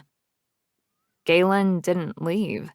Instead, he wandered to the end of the couch and sat down and watched me eat. Strangely, I didn't get self-conscious. I figured he had to deal with the sight of my hunger since he was the reason I was so starving. I ate all the meat, half the potatoes, and most of the bread, too. "Is this bread homemade?" I asked, staring down at a crust dripping with butter. It didn't look like something bought from a shop. "Yes," he said, smiling softly. "My dad's next-door neighbor is a great cook. She brings food over all the time." I chewed on the end of the bread. "Where's your mom?" I was pretty sure I knew the answer, but part of me wanted the personal conversation, wanted the connection in this lonely, devastating time. I shouldn't feel that way about Galen, of course. He was the enemy. But since Maddox had thrown me out so spectacularly, I found myself yearning for any type of contact, even with a kidnapper. Galen sighed. She died about 10 years ago. I bit my lip and mimicked his sigh, leaning back against the couch. Mine too. And now that Dad's gone, I suppose I'm an orphan. Galen didn't respond, so I took the platter to the sink and did a quick wash. Then I lay it on the couch cushion next to him. When he didn't move, I sat back down in my original spot. The room was still warm, despite the fact it was dark outside now. "Where's your dad?" I asked, wondering where the true alpha was in all of this. Most wolf packs, like the one I'd grown up in, only had one leader, and he stayed the alpha until the day he died or someone came in and took the title from him. Maddox had said something about Galen's dad being sick. Maybe? I couldn't really remember now. The last week had turned into an absolute blur of a mess in my head. I still couldn't remember why my pack had attacked Galen's in the first place, let alone everything that had followed. He's, Galen faltered, sliding a hand over his neck and tugging at his hair as though frustrated. "Is he okay?" I asked, pulling my legs up and wrapping my arms around them. I was feeling sleepy now. My belly was full, and after the rush of adrenaline from the shower mishap, I was coming down and wanting to rest. I laid my head on the tops of my knees and stared at the big shifter, who was so much more attractive than I'd first thought. He had hair that curled down to his jawline, and his eyes were so intense. When he finally turned to look at me, his jaw was tight, his teeth clenched. He looked angry, but I could already tell it wasn't at me. "My dad's sick. He got taken to hospital this morning. That's why I've been gone all day. I was with him." I sat up, slipping my legs down. "Oh, I'm so sorry. That must be strange. I mean, for an alpha to get sick, it's unusual, isn't it?" Galen nodded, swallowing so hard his Adam's apple bobbed up and down. "Yeah, it is. And no one can work out what's wrong with him. It's just..." He tapped his heels on the ground a few times. "It's not good." Then his gaze slid to me, and this time I could see the anger banked inside his dark eyes. "I believe that's why your pack attacked us. They think with my dad sick that we're weak, that we don't have an alpha at the helm any longer, but they're wrong. We do." He stood up, and sudden fear quickened my bloodstream.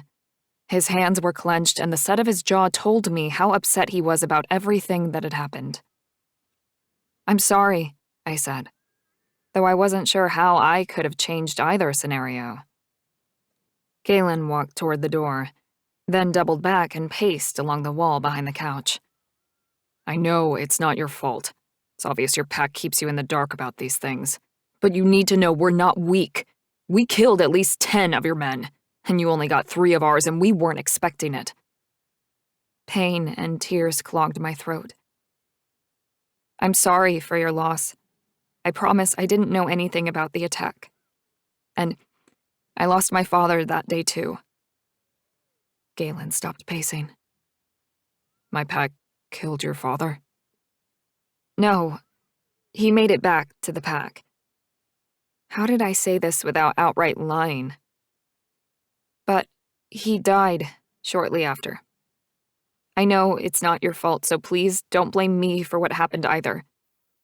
I wrapped my arms around myself and squeezed tight. "I lost so much that day, and because I'm just a girl, they didn't tell me anything. I couldn't prepare myself. I didn't know." The sobs began to rise in my throat, and I couldn't stop them this time. Galen strode across the room, yanked me to my feet, and held me in his arms. I pressed myself into him, crying against his huge chest. And this time I didn't fight the grief, nor stop myself from mourning my father the way I needed to. They'd taken him from me. I wasn't ready. It hadn't been his time. It wasn't fair. I'd lost everything and I'd done nothing wrong. I'd loved my father. I'd loved Maddox. I'd been kind and loyal, the best person I knew how to be, and everything I'd been taught made up a good female pack member. And this is how they repaid me? Killing my only remaining parent and taking away my future and my past in one fell swoop? Galen held my head to his chest and murmured, "Shh," as I cried until I was exhausted and could barely stand from the pain in my heart. He picked me up and carried me to the bed. I lay limp in his arms, too devastated to consider what I was doing. He lay me down and pulled up the blankets like I was a child and he was caring for me. I felt numb, dead inside. I could barely see through my aching, tear-filled eyes.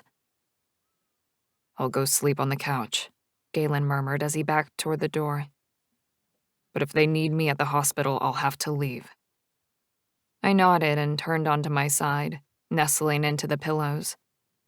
I wasn't sure why he was being so nice to me, but I wasn't looking a gift horse in the mouth after all the bad luck I'd had lately. "Thank you," I managed to choke out. "You've been very kind, Galen." I would figure all this out in the morning and decide what to do. For now, I closed my eyes and fell asleep, dreaming of big black wolves and death. Chapter 13. Galen. When I woke up around sunrise, my neck ached and I couldn't feel my left arm.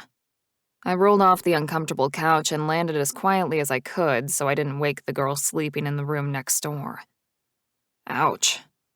I stretched out my neck and hung my arm down straight to let the blood flow connect back to my brain. Then I shook the dead arm because I hated how it felt. Feeling came back in electrical pulsing bursts. I got to my feet and groaned. Last night was not the best night's sleep I'd ever had, but strangely, wasn't the worst either. "You've been so kind, Galen." Her voice kept replaying over and over in my head. She had sounded so forlorn, so broken. Where was that fucking mate of hers? Why hadn't he come to rescue her? Comforting Talia had been weirdly soothing to me. I was surrounded by stress and pain with my dad and everything else that was happening at the moment, and feeling helpless about so many things. But with her last night, I'd been able to help her, comfort her, and that had made the big wolf inside me happy. Which confused me even more. She wasn't my woman, she wasn't even of my pack. It shouldn't have felt so good to be with her. I walked to the bedroom door, which was still wide open, and stared into the room. Talia was lying on the bed, the blankets flung back and her face resting in sleep. Her lips were slightly open, and her gorgeous blonde and red hair was spread across the pillows. I turned away before I could admit that what I was feeling was close to passion, or lust or desire. I refused to covet another man's wife, even if they weren't yet married. It just wasn't acceptable. I wasn't religious by any stretch, but the original commandments were a pretty solid way to live your life in my view. There was a knock on the front door, then David stepped into the room. I pulled shut the bedroom door. "Hey man, you here to take over?" David nodded. "Yeah, if you want me to." "Please do. I need to go into town, check on my dad in the bar." I needed to work tonight. There were only so many nights I could let the bar staff run things without me. "Cool. Anything you want me to do, specifically?" "Yeah, make sure she's fed. And don't touch her." David's eyebrows shot up. "Touch her? Why would I touch her?" I huffed out a laugh. David was into guys, always had been. "Sorry, man, I just mean, leave her alone." "Easy," he said, and walked back into the sunshine. "I'll just sit on the porch until you get back." Concern coursed through me, which I tried to squash. No point worrying over a woman who was our prisoner. She couldn't escape. And with David outside, no one would get in. I might send one of the witches here to check on the wards, just to make sure they'll hold up against an attack if Talia's pack come to get her. Talia? Oh, crap. I tried for a casual shrug. Yeah, that's her name. I won't be long, man, thanks. I waved goodbye and jogged down the steps. I needed to be rid of the strange level of protectiveness I felt around Talia. She was the enemy, but my wolf didn't seem to care. I liked her. She seemed sweet, and bright, and loyal to a fault. Great qualities in a mate. Oh, shut up, I growled at myself. She's already somebody else's. And the last time I'd had the chance at a great mate, I'd failed to protect her. I didn't deserve another. In my truck, I sped off toward town, not bothering to look at the speed limit.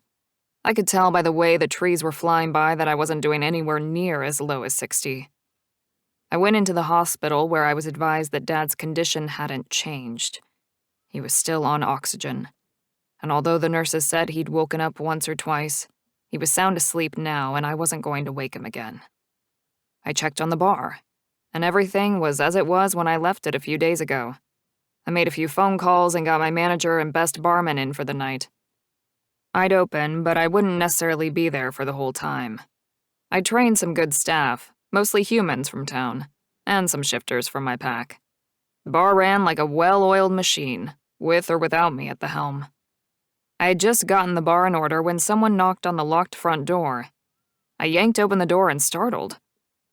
"Maybelle," I said, greeting the witch who had always been a friend of our pack. "I was thinking of calling you this morning." I held open the door and she drifted in. "I know. I could sense your need of me." She glanced around the room, narrowing her eyes as though looking for a problem. "How can I help you?" I grinned at the powerful mage. We paid her well, in money, liquor, whatever she wanted, and she had helped us out with her magic skills a number of times over the years. "I have a prisoner from a neighboring pack that I'm keeping in the cabin. I wanted to make sure the wards you set up last year are still holding strong." Maybelle sniffed the air, then slid toward me. "You smell different." I crossed my arms over my chest. "Yeah, sorry, I'll have a shower as soon as I can." "No, it's not that. I can smell another shifter on you and she's odd." I frowned at the witch. "What do you mean?" Maybelle took another sniff. "I mean, she's not a normal shifter." "I don't understand." I frowned. As far as I could tell, Talia was perfect. Maybelle stepped away, her eyes swirling with the purple of her magic. "I don't understand either. I would like to meet her." "Yes, please. I need you to check the cabin also. I want to know that if her pack tries to rescue her, they won't be able to pass the threshold." Maybelle nodded. "I can do that, but perhaps tomorrow." I didn't question her. She was an odd creature and did things at her own pace. If she didn't think there was any urgency to the situation with Talia, I trusted her judgment. "Thank you, Maybelle." She stepped toward the door, then glanced back at me. "Has your father told you of the demons that roam in our world?" I froze and stared at her, the hairs on the back of my neck standing on end. Was this one of her weird premonition things? Another spanner in the works was the last thing we needed right now. Yes. He has, though I've never seen one." Demons were evil. Everyone agreed on that, at least. They were part of the paranormal world, of course, but unlike the rest of us, demons worshipped only darkness. Maybelle stared into my eyes. "You will. I've sensed them moving around, testing people." "What should I do when I see one?" I asked her, not having any idea what the answer would be. Were they deadly to us? Should I be concerned for my pack? Could I even kill one if I wanted to? "Do not be afraid of it," she said. They are here only as scouts, messengers for their evil masters. They won't hurt one such as you." Then she swept out of the room without another backwards glance. I sighed. Witches were strange, and I could never quite work out how their minds worked, though they often came in handy when it came to magic needs relating to the pack. I filed away all the information Maybelle had just given me, and got back to what I was meant to be doing, sorting out the bar. After more phone calls, I ran up the stairs behind the bar that led to my small apartment on the top floor and had a quick shower. I scrubbed my skin, wondering what Maybelle had meant about Talia smelling strange. Was it possible that Maybelle had sensed the girl wasn't mine? Or from my pack's bloodlines? Or was it something else? I didn't try to guess further and pushed the questions to the back of my mind.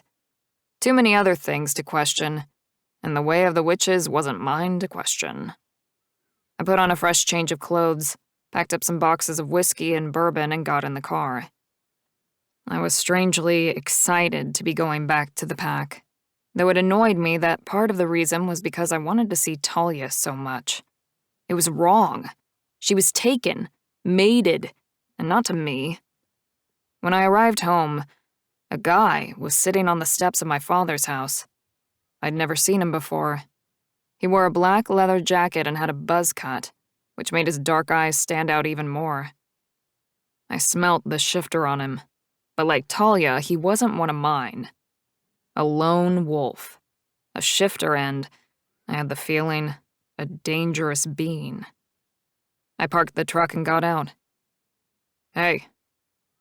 No one usually visited our pack unless they were family members, and if they were family, they wouldn't be sitting on the Alpha's front step waiting for who knows what. The guy got to his feet. He was a good 6 feet tall and built well, like many of my betas. He didn't seem to be an alpha, but he wasn't necessarily a follower either. "Can I help you?" I asked, walking right up to him and looking down from my 6'6" height in obvious challenge. He grinned up at me, as if aware of my ploy and not fazed. "I'm Darius. I came to speak to the Alpha about joining your pack." "Well, my father's not here at the moment, so you've got me in his stead." I narrowed my eyes at him. "Any reason you want to join our pack?" Darius nodded. "I've been traveling across the state, but I'm sick and tired of the constant moving. Always looking out with no one to watch my back. I need to set down some roots, and I heard good things about your pack." My brows rose. I didn't necessarily believe or disbelieve him. It could be the truth. But a grain of skepticism was always healthy. "And the reason you can't go home?" I drilled. His smile faltered. "Well, my mate died last year, in childbirth. I can't go back. Too many memories." His words sliced across my heart with the keen sharpness of a knife. I dropped my arms down and cleared my throat with a rough cough. "Sorry to hear about that." He shrugged. "Thanks." I glanced around, still suspicious about his timing. "Any reason you chose our pack over the other 3 in the area?" Darius didn't seem to miss a beat. "I did speak to one other pack before coming here, but they're in a bit of a messy state, and I don't want to join anyone else's drama. Plus, I'd rather be on the winning side." I raised an eyebrow. "Because you need protecting?" Darius laughed. "Nah, I like a good fight." He looked like he could handle himself, too. Despite the baggy leather jacket, I could see the strength in his legs and in his core. This guy knew his way around a gym, or he'd done some serious outdoor work over a long period of time. "Okay, I'll give you a week to prove you're not going to be a nuisance and you can bunk in with some of the other bachelors in town. My beta Marcus has a spare room at his place." Darius grinned. "I appreciate the opportunity." "Is there any other reason you chose our pack?" I asked, still worried about this stranger's reason for coming here right now. "Well, 2, actually. Heard you run a bar in town, and I know my way around a drink pourer and a hot grill. That was good to know. And the second reason? Well, I had some news I wanted to share with you, though I didn't want to just come out with it at the start. You'd think I was some sort of snitch. I crossed my arms over my chest and narrowed my eyes. I wanted to convey my thoughts about snitches, though at the same time I wasn't going to ignore Darius if he knew something I needed to know too. The pack came before my pride. I've already said you can stay, so if you want to tell me something extra, now's the time. He shrugged off his jacket and pulled out a packet of cigarettes. You mind? I shook my head. It's your life. He huffed out a laugh, then lit his cigarette. You're right. He inhaled deeply, then blew out the smoke in the opposite direction to where I was standing. He was definitely fit and strong, but it would take me at least a week to determine his character. For all I knew, he was a pack member of our nearby enemies. I didn't know all of them by sight. Though I was pretty sure I'd have recognized him if I'd ever seen him in town or in my bar before now. And I hadn't. So? I prompted. He stared at me. The other pack I tried to join? They're in a mess, right? Yeah, I said, assuming he meant our lovely neighbors, Talia's pack.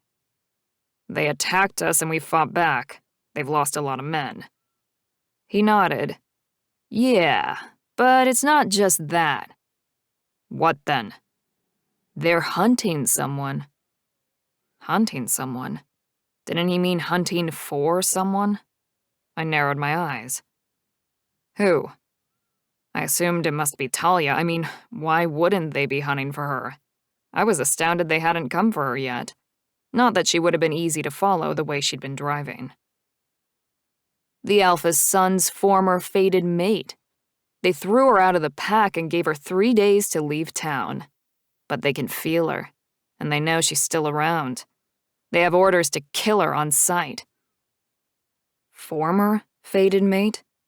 Maddox had rejected her? My mouth dropped open. It must have been the other way round, surely. It must have been Talia who rejected that loser Maddox. They're looking for Talia to kill her? How was that possible? What on earth could that girl have done to receive that sort of wrath? You know who they're looking for? I nodded. Yeah. I rubbed the space between my brows, trying to will away a sudden headache. I grabbed her the other night. One of my betas knew who she was, but she seemed to be headed out of the state, and I thought, fuck. I'd stopped her from leaving town. She'd been running away from her pack. If they'd given her 3 days to get away, she'd hit the deadline, and had passed her by some time ago. I grabbed my head on both sides of my skull and squeezed hard. Shit. What the hell was she playing at? Pretending she was still important to her pack? Though she had offered to leave and not look back, hadn't she? Had that been the truth? Was she really heading to an aunt in Wichita? What had she lied about? Thanks for letting me know, man. I'll introduce you to some of the guys, then I better go deal with Talia. I found Darius somewhere to sleep and introduced him around. Then I headed back to the cabin, fire in my belly and anger clenching my fists. What the hell was this shit? She must have been lying from the moment I got her. So what was the truth? And could I trust her to tell me anyway? I stormed up the steps and into the cabin. Talia was lying on her belly on the rug, reading a book. Her feet were crossed and her gorgeous thick hair was out and flowing down her back. My heart hurt just to look at her. She looked up at me, startled. You need to tell me what's going on, I said, putting a growl into the words. She jumped to her feet, her eyes huge and suddenly fearful. What do you mean? She whispered. I just found out that your pack is hunting you and you're to be killed on sight. And fated mate? What the fuck is that about, Talia? I thought you were set to marry the next alpha of your pack. She chewed on her bottom lip, a tremble going through her body. I could practically smell the fear on her. I was. What? Speak up. I was, she said, more forcefully before wrapping her arms around her middle. Well, what the hell happened? This was a fucking mess. Here I was trying to avenge my pack and fulfill a promise to my father without killing more people, and the plan had gone up in smoke. Worse than that, I'd stopped her from escaping their clutches, and most likely signed her death warrant, so I'd truly screwed up on that front too. He... Spit it out. She jumped. She stopped, swallowing, and I couldn't take any more. Ugh, I'm going for a run, I said, unable to get a hold of my temper. It was all too much, too many mistakes, some of them fair and square in my court. I ripped off my shirt, noting the way her pupils dilated when she saw me half naked. Another thing to be pissed about. All this time she was available and I hadn't even known it. Fated mate be damned. She was a rejected mate. And now she was in danger. This was a lethal combination for the protector and me. I'll be back later. I ran out the door and leapt off the patio, shifting halfway through the air, and landed with my paws on the dirt. I took off. What a fucking mess this was. Chapter 14. Talia. Oh my God. He looks so furious. He's going to kill me when he gets back. The only thing that had been keeping me alive was the fact that I was Maddox's mate and therefore useful to Galen. And now he had somehow found out the truth. I paced up and down the room, my book and my relaxed mood now totally forgotten. I wasn't safe anymore, and thanks to the witch's wards, I was still trapped. My wolf rose up within me, and for the first time, I didn't try and stop my shifter from bursting through. My jeans and tank top shredded as my black wolf emerged. My heart was pounding so fast I was shaking. What the? One of Galen's betas stepped over the threshold, and I saw my opportunity to escape. I hadn't been able to get past the threshold last time, but with one of their pack short-circuiting the magic, and with me in wolf form, I had a chance. I ran for the door. The guy tried to stop me, putting his arms out holding tight to the doorframe. Perfect. Thank you. I leapt through the air, pushing my 2 front paws into the guy's chest, and both of us sailed through the door and onto the ground. I shook myself, looking around the area for a way out. I'd made it out of the cabin, but I had to go. I had to leave everything behind.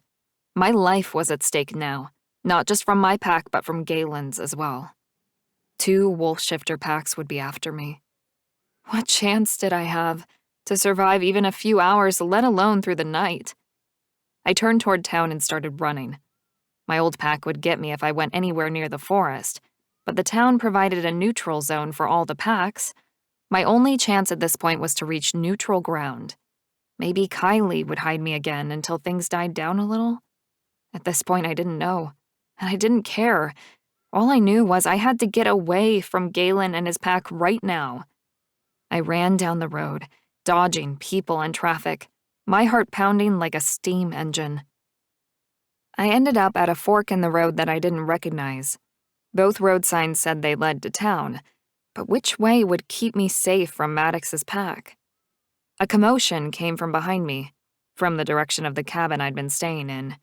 I could hear fighting and yelling. Then the howl of a wolf sounded, long and mournful. The sound called to my essence, my blood. I almost turned and ran back to greet the caller, having to use all my willpower to stop. Fuck. I shivered. Galen knew I was gone. I had to keep running and not into town. I needed to put distance between me and the Alpha's son, both of the Alpha heirs. I ran through the forest and away from the town, in the opposite direction of Galen's pack. Oh shit. They caught up to me before I had gone anywhere near far enough. I didn't know whose land I was on, Galen's, Maddox's, or the neutral zone. But it didn't matter. I was surrounded. I was going to die. 3 white wolves came at me from all sides. I panted, backing up. From their scent, I could tell without even looking at their familiar wolf forms that 2 of them were Maddox's betas, Young guys I'd known my whole life. How did they justify chasing me, let alone getting ready to kill me? We had been friends in the past. I couldn't fathom trying to kill a friend. I whined to show them I was scared, that I was defenseless. We'd never been taught to fight in my pack. The women didn't do that. Instead of showing any care or compassion, they snarled back at me and I yelped. Panic set in. They were serious. They were really going to follow the Alpha's decree. Where could I go? The largest wolf showed me his teeth. I turned tail and ran. They caught me easily and knocked me down into the dirt. I growled and turned, but one of them grabbed my back leg, biting into the flesh and hauling me along the ground. I cried out at the pain, kicking my other leg in an attempt to be free. A third wolf stalked over to me. He was older and huge, one of the Alpha's council members by the looks of him. I stared up at him and whined. He growled, his lip quivering as he showed me his white, sharp teeth. There would be no mercy. I was going to die today at the hands or teeth and claws of my own pack, and I had no one to blame except myself. They had given me time to escape, and I'd squandered much of it before being stupid enough to be captured by Galen and his men. A loud, threatening growl rolled over me like thunder in the distance. The white wolves looked up. The large beta was hit in the chest by a huge black wolf and rolled backwards, knocked off his feet. The possible reprieve gave me added strength, and I fought with the wolf holding my leg, snapping my jaws at him until he let go. I jumped to my feet and growled, watching in awe as the black wolf took on all three of the smaller white wolves at once. He headbutted them and snapped his jaws, biting at their necks with his razor-sharp teeth. The two smaller wolves were bleeding and limping, but the larger one recovered more quickly and stalked toward the black wolf that I had to assume was Galen. He was magnificent and terrifying. Galen charged and grabbed the largest beta around the throat, lifting him high. He shook him like a rag doll and dropped him. With a snarl, he tore the beta's throat out with a vicious tug and snap of his neck. It was over, just like that. He threw back his head and howled, his jaws soaked with blood, and I gaped at the scene before me. Blood and guts everywhere, and the triumphant black wolf in the middle of it all, breathing hard. The large beta was obviously dead, his chest no longer rising and falling. Only then did Galen shift back. I couldn't help but stare at him. He was dripping with sweat, naked and shaking with adrenaline. He was a warrior, standing over the fallen body of his enemy on a battlefield. I let go of my wolf, even though all my instincts told me not to, and shifted back to human, naked and vulnerable, and crouched on the ground at Galen's feet, but no longer afraid. Not when Galen had just charged in to save me. I stared at him, wanting to say thanks, but unable to formulate words. No one had ever stood up for me the way he had just done. Not even Maddox, especially not Maddox. He was panting, and blood dripped from wounds in his flank and his side. When he turned to face me properly, his eyes were still shifted. I fucking hate killing those bastards. He spat on the ground, more blood painting the earth.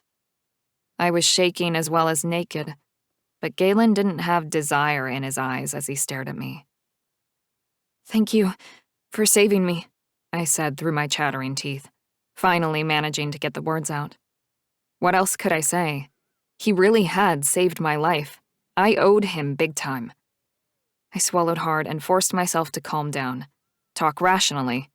We're naked, surrounded by blood and guts, but we need to remain calm. How can I repay you? I asked as I sat up slowly. I can go, if you want me to. Now, if you'll let me grab my dad's car, I can leave right away. Go to my aunt in Wichita like I'd planned. Galen shook his head and bent down toward me, fierce and strong. No, you'll never make it. Your old pack will hunt you down well before you hit state lines. I have to try. I began to sob, biting my lip. I don't have anywhere else to go. My mom's gone. My dad too. There's no one else. The only family I have left is in Wichita. Galen, please let me go. I have nothing and no one. My voice cracked, and I stopped. I couldn't be any more pathetic begging at his feet like this. Quickly, I got to my feet. He ran a hand through his hair, pushing the thick curls off his forehead. I'm offering you a place in my pack, Talia. Come back with me. I'll protect you. Shock pulsed through me. You'd really do that? Tears of gratitude burned in my eyes. How was it possible that after the ugly twist of human nature I'd seen in my own pack over the past few days, Galen, the enemy, could be so different? He nodded. I would do that, and I am. Come home with me. Be a part of my pack. I wrapped my arms around my shivering body. But why? He shrugged, his eyes finally shifting back to completely human. Because you need us, and I like you. I think you would fit in well with us. Do I have to give you another reason? Do you really want to travel all the way to Wichita and live outside a pack in a mostly human environment? I shook my head and held in the sob that rose. He liked me? I liked him too. He was a good man. He had shown that in many ways, even in the short time I'd known him. And he would be a fantastic alpha when the time came to inherit the throne from his father. I accept. Thank you. My heart, which had been so broken a few days ago, filled up to the point that I could barely speak. He nodded once. Let's shift and get back to the pack. It's safer that way, assuming you can travel in wolf form. I nodded. Of course I can, and I'd be honored to run beside you. He grinned, then chuckled. I feel a strange amount of protectiveness over you, and I'd prefer if the rest of the pack didn't see you like this. He indicated my nakedness, and I laughed, an unfamiliar weightlessness filling my chest. I couldn't remember the last time I had felt so cared for. I should never have survived these few days, not with so many things against me. My dad's mistakes, my pack's bloodlust, Galen's need for revenge. Somehow I'd made it through everything, so far. I had the feeling I was still on borrowed time, though. I smiled at the man who had officially just become my hero. I have to tell you something, Galen. Even if I feel that it is inappropriate to say, I believe I owe you the truth. Tell me. His jaw became tight, as if I was about to deliver news that was hard to take or bad. I laughed to try and break some of the tension. You're the only man who has ever seen me naked. So, yeah, I'd appreciate if you don't show me off to the rest of the pack like this. I held my arms out and shrugged, with the intention to show off my lackluster breasts and wobbling stomach. Galen's gaze, now that it was human, flared suddenly. There was more lust in his eyes than I was comfortable with, but I stood, proudly, a new member of his pack. Galen dragged his fingers down his face. For fuck's sake, Talia, don't say things like that. I didn't respond. I just let go of my human body and dropped down into my wolf. Then Galen transformed before me. His huge black wolf stood beside me, towering above in a much larger form than mine. Then he threw back his head and howled. I shivered. All that power. He was incredible. I looked once at the dead white wolf lying on the ground, then shook my head and turned away. I followed Galen back to his pack, my new home.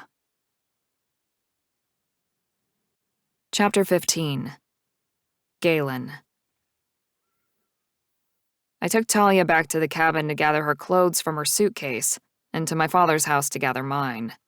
Being naked in front of that girl was far too dangerous. She was too beautiful. And now that I knew she was available, my wolf howled for her. And that comment about being the only man who'd ever seen her naked? For fuck's sake, the girl would drive me insane with comments like that. My wolf practically leapt with joy inside my chest. I commanded my betas to meet me at the bar, got Talia to drive her car behind me, and we all met at my place. I figured we could both stay there for a while.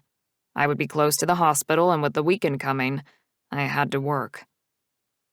"So, you said you work here?"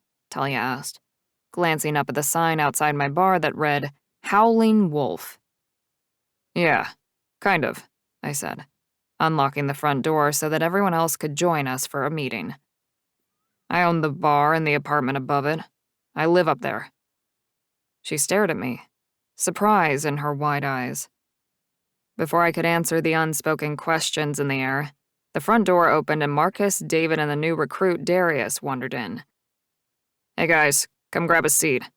I want you to officially meet Talia and work out our next move." The three betas came over to where we hung out around the bar and grabbed bar stools. "Hey," David said, lifting his chin in greeting to Talia. She jumped up and sat on the bar top, her legs dangling like a kid sitting on a ledge. "Hi." I shook my head. She seemed to effortlessly manage a fantastic combination of naivety and sensual allure. I turned away from her so that I could focus on what I needed to say. "Guys, this is Talia. I've offered her sanctuary within our pack." "Sanctuary?" Marcus repeated. "Why does she need—" "Talia is going to stay here with me," I said, interrupting Marcus. I didn't need to explain myself to him. Then I heard my words as though from another place. I tightened my jaw. I hadn't expected to say it just like that, but now that I had, I wasn't taking it back. "She needs our help, and we're going to give it. Her pack is after her. They plan to kill her if they catch her, and since we now share a common enemy, that makes us allies." The guys, to their credit, took my news in their stride. Mostly. The only show of surprise was a couple of raised eyebrows and surreptitious glances at Talia. "So, what do you need from us?" David asked. "Help," I said simply. "I want Talia kept safe. She knows her pack well and will be key in our revenge, and in staying one step ahead of them." I glanced up at Talia, who nodded once. We hadn't actually discussed her helping me get revenge on them for attacking our pack, but she seemed solid in relation to the idea, and I appreciated her not contradicting me in front of my betas. The guys and I talked about how we were going to obtain the revenge we sought, and threw around a whole lot of suggestions. We went back and forth, and in the end, came up with a few ideas but no actual solution. Not yet. Talia got up about halfway through the discussion and wandered around the bar, trailing her fingers over the furniture. Concern was etched on her face.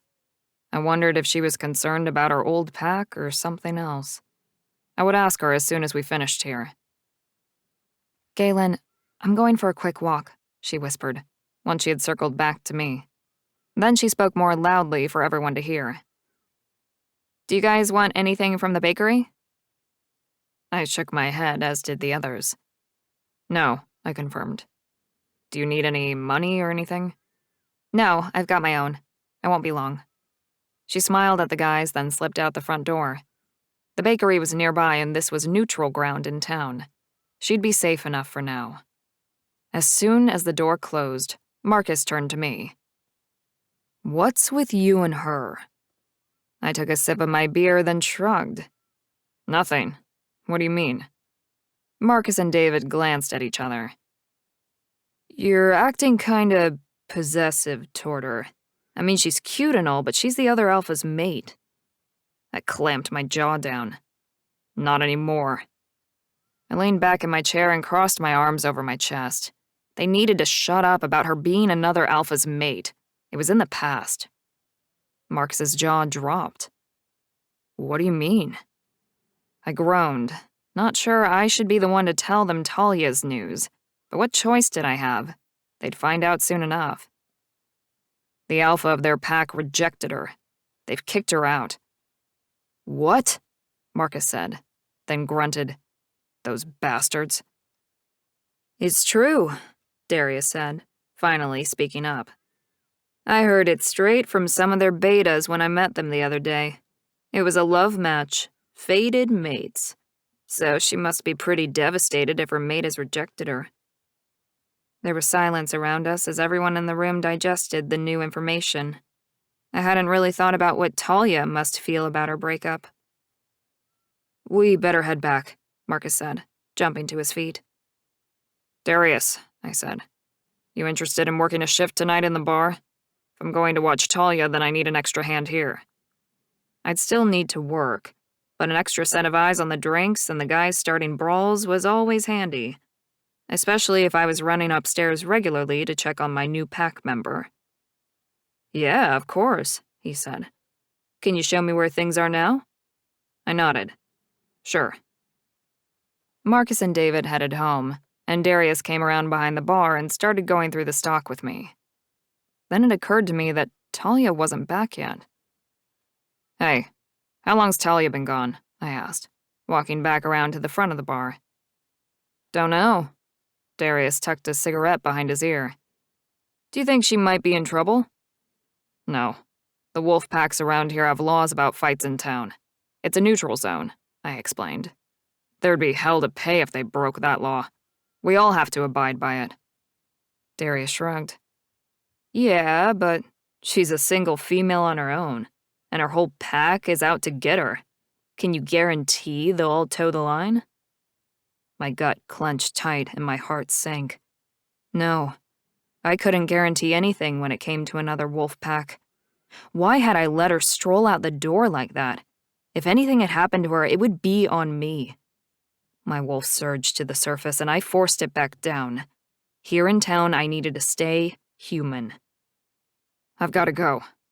I raced for the door and pulled it open. Where the hell did she say she was going? Darius came up behind me, even though I hadn't asked him to back me up. The bakery or something like that. Yes, that's right.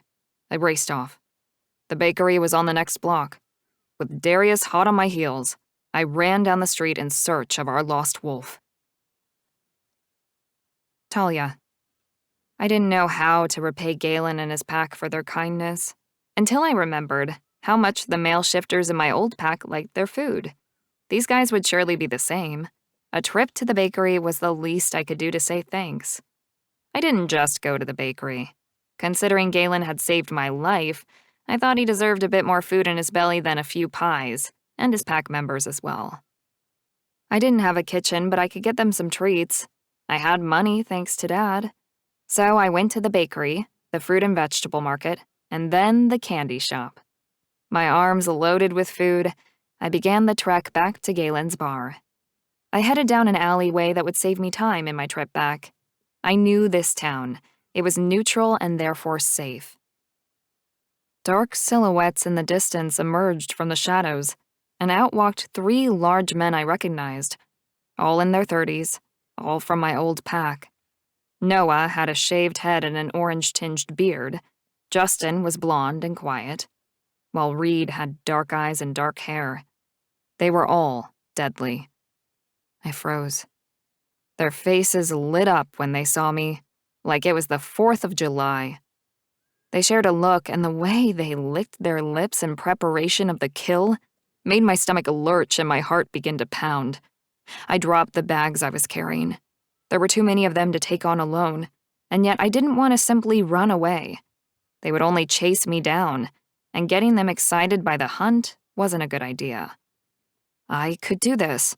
I just had to stay calm, breathe. Maybe I could talk my way out of this. After all, we were in town. I picked up the bags and with careful, deliberate steps, began to back out of the alley. "Hey, traitor! Where are you going?" Reed called out. I kept walking faster. My heart pounded in my chest, but I didn't dare shift. We had rules, after all. Running footsteps thudded behind me. A large hand grabbed my shoulder and pulled me back. The food went flying, the paper bags breaking open and pastries spilling over the cobblestone path. I spun to face them, my hands tightening into fists. They hadn't shifted yet, and I assumed that was because of the rules about town. None of the humans were allowed to see us in wolf form. But I was one girl up against 3 guys. It didn't matter whether we were in wolf or human form. They outnumbered me and would outperform in strength 10 times over. "Kaylin, where are you?" "What's up?" I managed, though my stomach was tight and fear made my pulse quicken. "What's up?" Noah asked, sauntering closer. "Why are you still here? You're meant to be long gone. You were given fair warning." Reed was on my right, and he advanced on me. I took a step back, feeling a stone wall at my spine. Damn, I was trapped. "I was meant to be over the border by now," I whispered, trying to keep them talking while I worked out a plan. But I had car troubles and had to come back to sort it out. Car troubles was one way of explaining what had happened, I supposed. "You should have gone while you had the chance," Noah said. "Now we're gonna have to kill you because the Alpha wishes it." I swallowed hard, standing as tall as I could, even as they pressed in from all sides. My hands clutched at the wall, seeking to draw on its strength. "But the town is a neutral zone," I said. "Like Switzerland." Or that was how it had always been explained to us. Justin took a couple of steps back. "She's right, guys." "Yeah, but who's gonna know?" Reed said, his nasty face twisting up into a scowl. "The Alpha wants her dead, and his word is law." "But," I began. Noah whacked me across the face. I staggered sideways, my eye exploding with pain. I stumbled away, trying to keep my balance and stay on my feet, but also trying to break up the little pack hunt they had going on. "You need to stop," I said, squinting at them with my bad eye. "You aren't allowed to attack me here in town." Justin hung back, a worried frown on his face. But Noah and Reed advanced on me. Their sneers were matching. "The rules are there to protect our packs, but if no one shifts, you're just a girl who got mugged in an alleyway," Noah said. Reed swung his fist at me. I only just managed to duck out of the way. They were serious. They were going to beat me to death right here and now and blame it on a robbery gone wrong. "What? So you're just gonna leave my dead body in the alley?" I asked, hating the croaky sound of my voice. I had to stay on my toes and keep moving around so it was harder for them to hit me. Noah and Reed looked at each other and laughed. "Hell yes. Good idea." Reed swung again, and this time he clipped my ear, hard. I went down, the cold cobblestones pressing into my hands. Shit. Get up. I jumped straight back up to my feet, ignoring the pain in my head. I tightened my hands into fists and punched Reed in the gut as hard as I possibly could. He grunted and fell back a few paces, but laughed at the same time. "Really? Didn't think you had it in you." Noah stepped up instead of Reed and punched me across the face, making me lose sight for a moment. Then I fell onto my back on the cold stones. Get up. I couldn't fight these guys. I had to run. I groaned and rolled around on the stones, willing myself to get to my feet. My movements were slower this time. I was having difficulty keeping my vision in focus. But then I saw them laughing and clapping each other on the back. They thought they had already won. I groaned again and staggered a bit more, putting my hand up to my head and acting more disoriented than I really was, so they would think I was really gone. It worked. They gloated as I wiped at my mouth and moaned. They turned to give each other a high five, and I lunged forward and kicked Noah in the nuts. In the same move, I rounded and punched Reed again in the belly. Reed swiped at me as I pivoted and ran past them up the alley, back toward the street. I tripped over the smashed groceries but managed to remain upright and simply kept on going. Don't stop. Don't stop. My breathing was ragged as their footsteps charged behind me. "Help me!" I began to scream as I approached the alley entrance, appealing to anyone who might hear or care. Too late. One of the men grabbed my hair and pulled me back hard. Tears sprung to my eyes as I stared up into the ugly face of my attacker. Reed. His teeth had partially shifted, and he glared down at me with death in his eyes. I wouldn't beg or plead for my life. Not with him. Not with any of them. I bared my teeth and growled up at him, even as he yanked again on my hair, tilting my head further back. Nearby, someone yelled. Galen? I hoped it was Galen, and I hoped he would rip these guys apart. Reed twisted to face whoever was coming. The movement gave me a slight reprieve, and I got my footing, then kicked him hard in the knee. He grunted and pulled my head down. I went with his pull, then twisted out of his grip. It was Galen. He and the guy he had introduced as Darius raced toward us. Galen reached us first and punched Reed in the head over and over until the latter fell to the ground, his nose broken and bleeding all over the place. Then he came at Noah, who pulled a knife from his belt and held it out in front of himself in a defensive posture.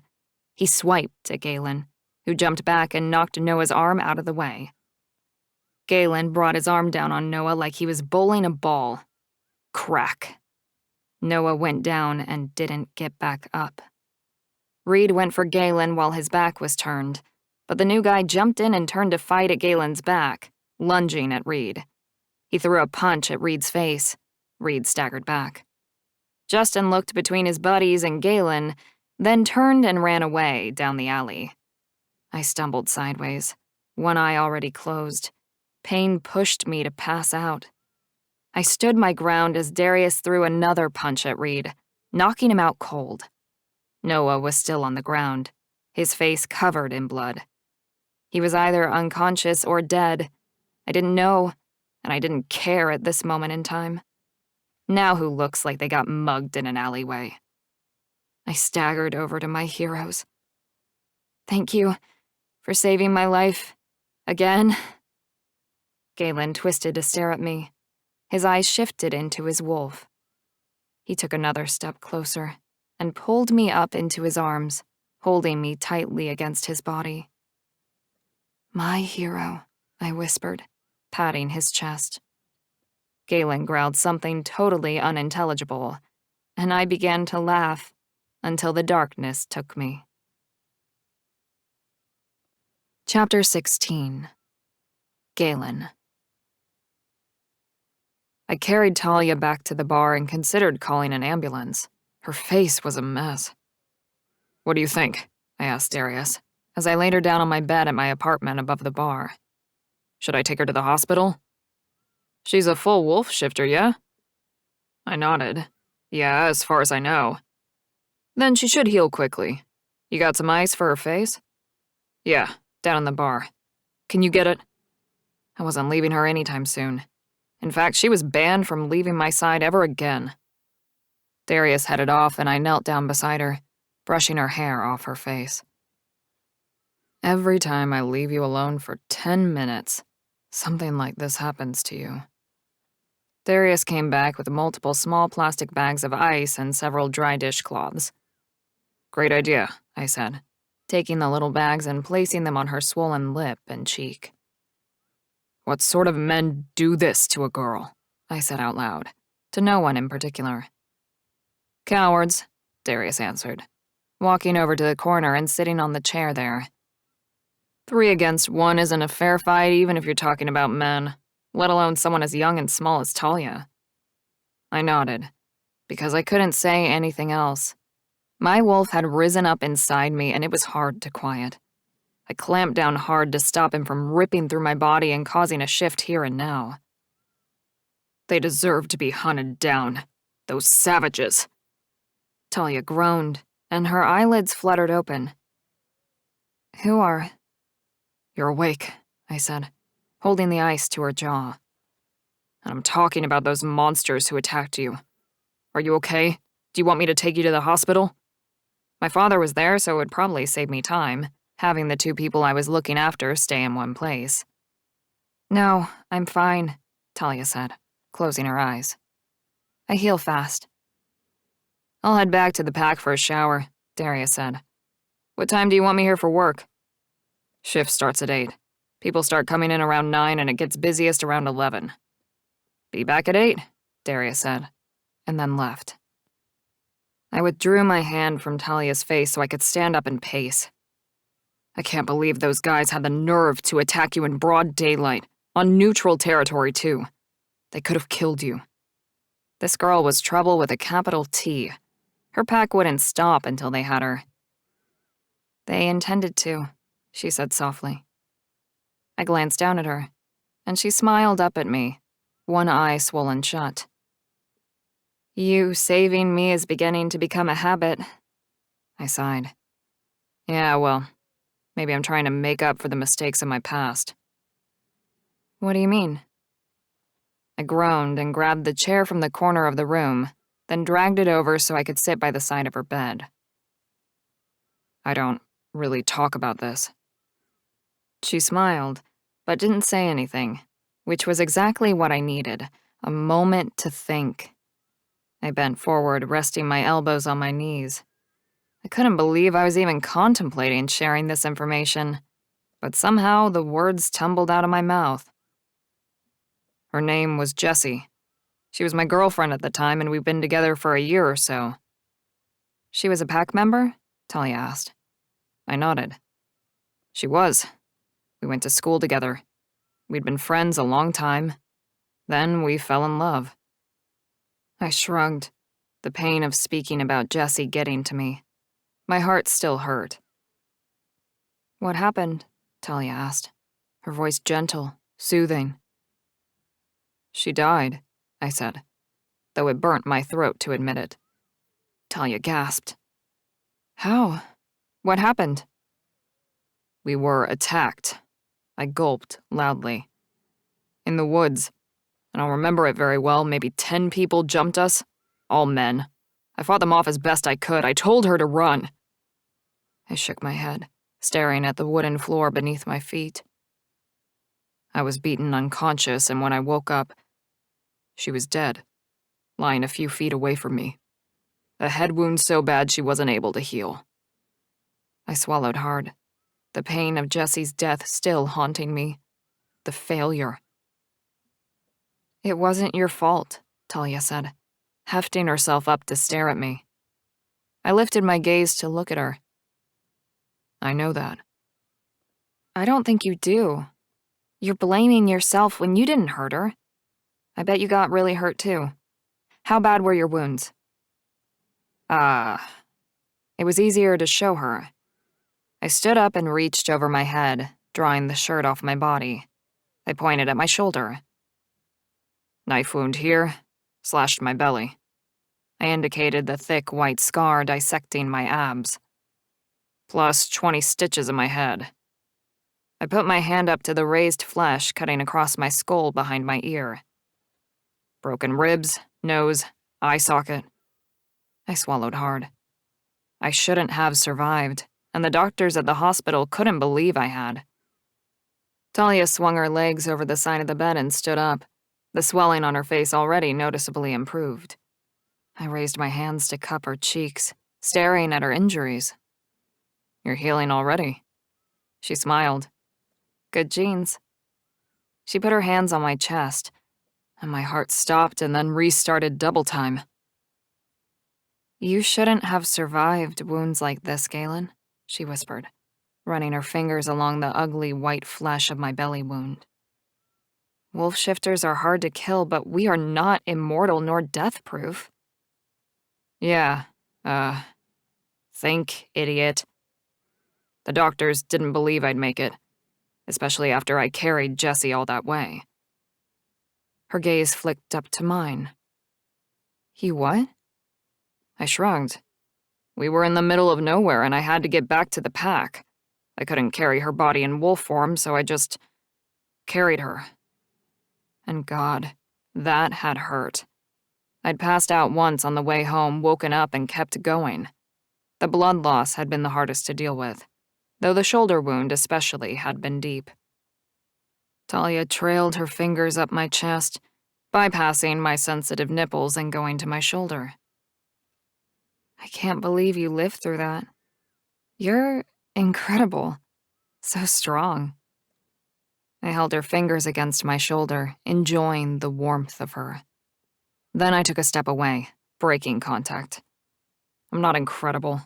I failed the woman who could have been my mate, my wife. It was my weakness that cost her her life. No, Talia said, strong and sure. It was the evil of those other men, whoever they were. I nodded once, reaching for a clean black tank from a drawer next to my bed. It certainly was. She wrapped her arms around herself. I am so grateful for everything you've done for me. But what am I going to do now? I don't want to endanger you or your pack. I pulled on the shirt, stretching it over my body and covering myself up once more. I want you to stay, I said. If I thought I could get you out of the state without them catching you, I would. But I don't think it's safe to attempt yet. Talia nodded, then sighed. Yeah, you're probably right. I glanced toward the door to the bedroom. Look, I need to get the bar ready for the night. I won't leave, don't worry. I'll get some food delivered and it's gonna be loud, but hopefully you can get some rest. She bit her lip and climbed back onto the bed. Thanks. I went out of the bedroom and shut the door that connected the stairs from the apartment down to the bar. I'd get her some food, work all night, and make sure no one came near her. Then I'd sleep on the couch and hopefully get a good night's sleep myself. It was beginning to niggle at me that I'd shared so much of myself with a girl I'd only known a few days. And for most of those days, I'd considered her a bargaining tool. I had to reconsider my whole position on Talia, and how I was going to use the information she gave me to do as my father had asked, and avenge our pack. Talia. I closed my eyes and listened to the intense beat of the music rising up from below. My belly was full thanks to Galen, and I was warm and dry. Also, thanks to him, I was lying in a comfortable, clean bed, safe from the pack that hunted me. I still couldn't believe I'd almost died today. Twice. Galen had been my knight in shining armor, or fur in our case. He was so much stronger and more truly alpha than any man I'd ever known. I couldn't even begin to compare him with Maddox. There was no alpha in Maddox. I could see that now. When it came to Galen, not only was he huge and strong and powerful, he was thoughtful, understanding, empathetic. When he told me about his girlfriend dying in a brutal attack that almost killed them both, my heart had broken for him. He must have blamed himself for such a long time after, and it seemed to me like he still did. Survivor's guilt must have been the absolute worst. It was similar in some ways to my father. I turned onto my side. The sounds of the music in the club beneath me should have kept me awake. Instead, I found the constant noise soothing. I knew Galen was down there, watching out for me. I trusted him. He wanted me to be a part of his pack, and he'd proven twice now that he was willing to kill to save me. Maddox had never done such a thing. If anything, in truth, he'd thrown me out. His father had wanted me gone, and despite him being my fated mate, he hadn't stood up for me. What did that say about our relationship? About Maddox himself? I moaned softly, burying my head in the pillow. My head ached, but thanks to the medication Galen had given me after dinner, I was beginning to drift off. Sleep tugged at me, pulling me down into the darkness. My body was sore and my heart had been broken, but I was still here, and I was still fighting for my life. And now I had a tiny bit of hope for the future, where earlier I had none. Yesterday, I hadn't been so sure I would fight if it came down to it, but today proved to me that I would and could. Despite losing everything, I desperately wanted to live, to see where the rest of my life's journey would take me. And at the moment, my journey had led to Galen, to his pack, with his scars and his strength. There were a lot worse places to be, and that included my old pack grounds. Chapter 17. Galen. Sleeping on my couch in the apartment was almost worse than sleeping on the old sofa in the cabin. When the sun rose, I woke up and rolled off the couch, falling to the ground with a thud. From the bed, Talia moaned softly but didn't wake. She was probably still a little doped up on pain medication. I got to my feet and walked over to her, staring down at her glorious red and gold hair and her beautiful face, as she rested peacefully on one of my pillows. She was looking so much healthier this morning. Most of the bruising and swelling was gone, leaving only remnants of the blood-smeared battle she'd waged yesterday. She couldn't fight, that was obvious, but she'd tried, and that said something for a female up against 3 males. I was proud of her, even though she wasn't mine to be proud of. Well, she was officially a member of my pack now, so I suppose that I was allowed to be at least a little. She could use some fighting lessons, though. I crept into the small kitchen and made eggs for breakfast, checking my cell phone for any messages from my betas. I'd told them I would bring Talia back to the pack this morning for her own safety and introduce her to some of the women. Then, while she was occupied and safe, I'd hunt with some of the men. I needed it. My nerves were stretched tight and I had to get out for a run. I still couldn't believe that I'd told Talia about Jessie. I didn't talk to anyone about her, not even my dad.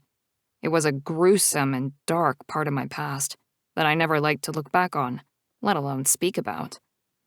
But Talia's very presence made me want to open up and talk to her. I didn't know how she did it, or what had possessed me to show her all my scars, but I had, literally and figuratively. "Good morning," came her small voice from behind me. I turned around, frying pan in hand. "Hey, you want some breakfast?" She nodded and rubbed her eyes like a sleepy kid. But there was nothing childish about the miles of leg that showed beneath the oversized sweater she'd worn to bed last night. Her thighs were creamy and smooth, and made me want to toss breakfast in the sink, throw her over my shoulder, and take her back to bed. I coughed to clear my throat. "Come sit down." I shoved off the papers and crap that had accumulated on my dining room table and put a couple of plates down. Talia sat, and I served her, the softness of the aura that surrounded her making me sigh. "Eat up. I've got juice and coffee if you want." "Thanks, this is great," she said, grabbing a fork and beginning to eat the scramble I'd made for her. It'd been so long since I'd had a woman stay in my bed. Too long to count, actually. I was a little rough on the whole breakfast with another person thing. "We'll go back to the pack this morning. It's safer there for you," I said, picking up my plate and sitting down next to her to eat. "That sounds great." She ate a few more forkfuls, then asked, "Where will I stay? At the log cabin again?" I laughed. "No, you're not my prisoner, and I don't like the idea of you being trapped in a house." She grinned at me. "You didn't seem to mind a couple of days ago." I shrugged. A lot has changed in 2 days. "Yes, it has." She stared at me, her eyes wide and vulnerable pools that I wanted to dive right into. I broke eye contact, scooped up the last of my eggs, and went to the sink to wash up. This girl wasn't good for me. I felt as young and vulnerable as an 18-year-old with his first crush. It was unsettling. "You want to get changed and we'll go right away?" She stood up and brought her plate over to me. "Yeah, of course. Thank you so much." I grimaced out a smile and started the dishes so she'd walk away. I was going to put her in Dad's house, but maybe I should shove her down the back of the pack with some of the other women her age. But what if her pack came to grab her and hurt some of our females? Nope, that wasn't happening. There was only one place where she would be safe, and that was right beside me. Talia walked back out of the bedroom a few minutes later in a pair of black leggings and a gray t-shirt. "All ready."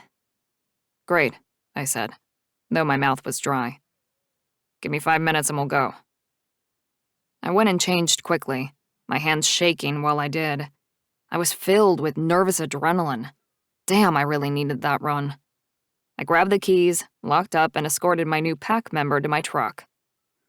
"Jump in and buckle your seatbelt," I told her, hopping in my side. "I still can't believe the nerve of your old pack. They attack us out of nowhere, then they try to take you down in the middle of town, even though town is considered neutral." I turned the key in the engine and we started driving along the road. Yeah, I reminded them of the neutrality when they attacked, but they just said that as long as they didn't shift, they could attack me, and everyone would think I'd been mugged and murdered, just another dead girl in an alleyway. She shivered, and then stared out the window, and although I couldn't see her face, I could hear the pain in her voice. "I'm sorry this happened to you." She nodded but didn't look at me. I hadn't asked why she'd been kicked out of her pack, and I wasn't sure she'd tell me if I asked. It seemed deeply personal. For a fated mate to reject her, something terrible must have happened. Had Talia been caught with another guy? Or had Maddox himself fallen for another? Or was it something completely unrelated to their relationship? The timing seemed too coincidental, that she'd been thrown out of the pack the day after the fight. But I didn't ask. She'd tell me in her own time, or it would all come out soon enough. Secrets and lies tended to be unearthed, even when people wanted them buried. "We're almost there," I said, as we passed the large iron gates that led onto my pack grounds. "I'll set you up in a bedroom at my dad's house. Then you can rest and relax. How are you feeling today?" She sighed and glanced over at me. "A bit heartbroken, but hey, I'll live. Hopefully." I pulled over in front of my dad's place and looked straight at her. "You're safe here, I promise. As long as I've got breath in my body, I'll fight for you." She trembled, as though my vow had physically affected her.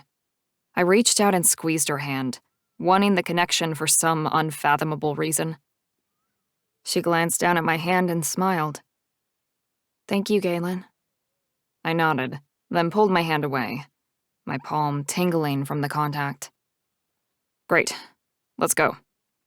I settled Talia into my dad's place. Then I called Darius, who'd been a real asset in the bar last night and in the alleyway fight yesterday.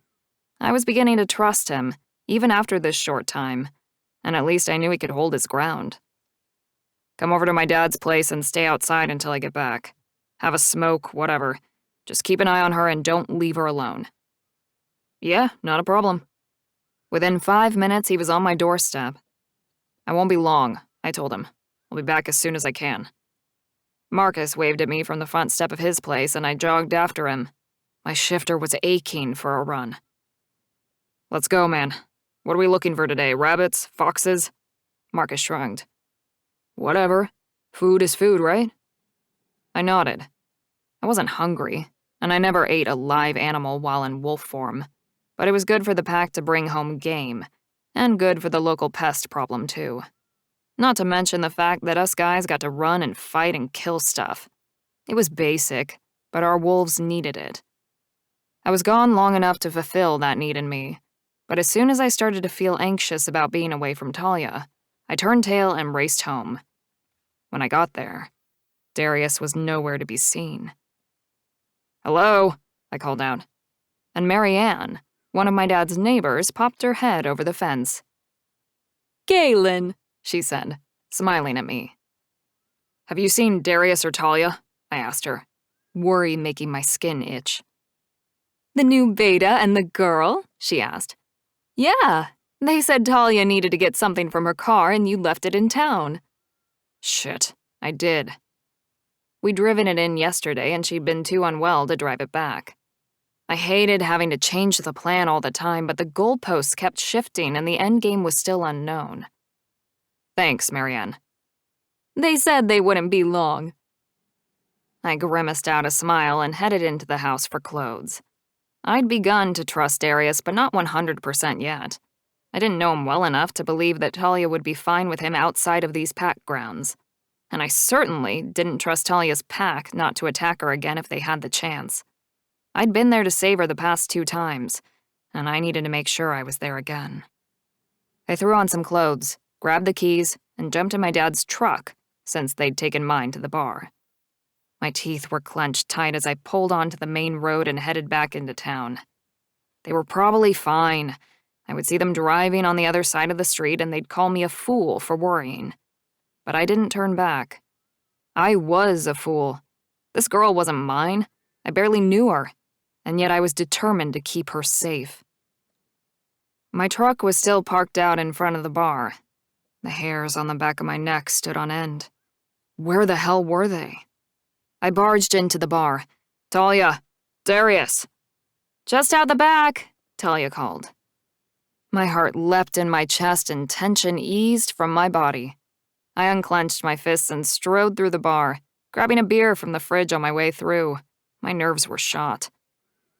"You should have waited for me," I started to say, as I walked out the back door, then caught sight of Talia. She was standing by her dad's old car, staring off into the distance. "Talia!" She didn't respond. "Hey, Talia," I called again, walking toward her. I waved my hand in front of her face. She looked frozen in place, and her eyes were glazed over. What the hell was this? It looked like someone had cast a spell over her. So where was the witch who was working the magic? And where the hell was Darius? I caught something in the reflection of Talia's eyes and twisted, fast. Fucking hell. It was a demon. They were so rare I'd never actually seen one, only heard of them. But there was no mistaking what it was. It stood like a man, but it had no face, no features, no clothes. It was a blackened shadow with flames for eyes. "Get out of here," I growled at it, stepping in front of Talia to block the demon's view. It lifted its hand, as though anxious for the woman behind me. That's weird. My father had told me of demons' alluring qualities, and I could see from the way Talia continued to stare in its direction that it was calling her, just like a siren's call. Town rules be damned. I let the shift rip through me, and my black wolf leapt forth. I planted my feet on the concrete in front of Talia and bared my teeth at the demon. It flared, the brightness of its flames burning hotter. Dark magic. These things were fucking evil, and it had to be stopped from getting whatever it wanted to acquire from Talia. I growled, but the demon didn't move. These things were deadly. I launched forward, running straight at it. Its arms dropped, and then it disappeared from view as it ran down the street. I stopped short at the corner of the building and shifted back to human before anyone in town saw me. I was naked now and panting hard. I stuck my head around the corner, but the demon was gone. I shook myself. What the hell was that? I turned and jogged back to Talia, my heart thumping in my chest. She shivered, then dragged her gaze up to my eyes. "You're naked. What happened?" "A fucking demon just turned up and attempted to lure you away. Don't you remember anything?" Her mouth dropped open. "A demon? Are you insane?" I growled in frustration. Darius called through from the bar. "Hey, Talia, you still here? We gotta get going. Galen—" He stepped through the back door and stopped dead. "Is already here." "Hell yeah, I'm here. I told you to watch her, keep her safe. Do you think that meant bringing her here where she almost died and then leaving her alone?" Talia put her hand on my arm, drawing my attention. "It's my fault, Galen. I'm sorry. I didn't know how long you'd be, and I thought getting my dad's car and parking it where I'm going to be living was smarter." I scratched my head and took a long, deep breath. "Let's just get going.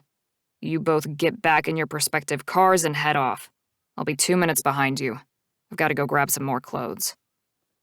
I stormed into the bar and ran up the stairs. The jeans I'd just ripped to shreds in the unexpected shift had been my favorite pair.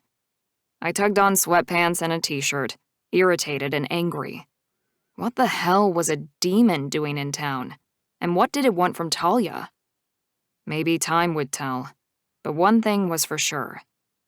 Once we got back to the pack, I wasn't letting the woman out of my sight again, even if it meant sleeping in the same room as her and making her come on runs and patrols with me.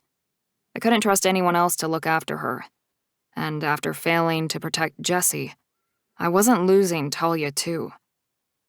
The human part of me knew that she wasn't mine to protect, but the wolf part wanted her claimed. And whilst I couldn't do that, I would do the next best thing. I would protect her as if she was mine. To be continued in Wolf of Blood. This has been Wolf of Ash, the Wolf Shifter Rejected Series Volume 1, written by Amelia Shaw, narrated by Olivia Wright. Copyright 2022 by Amelia Shaw.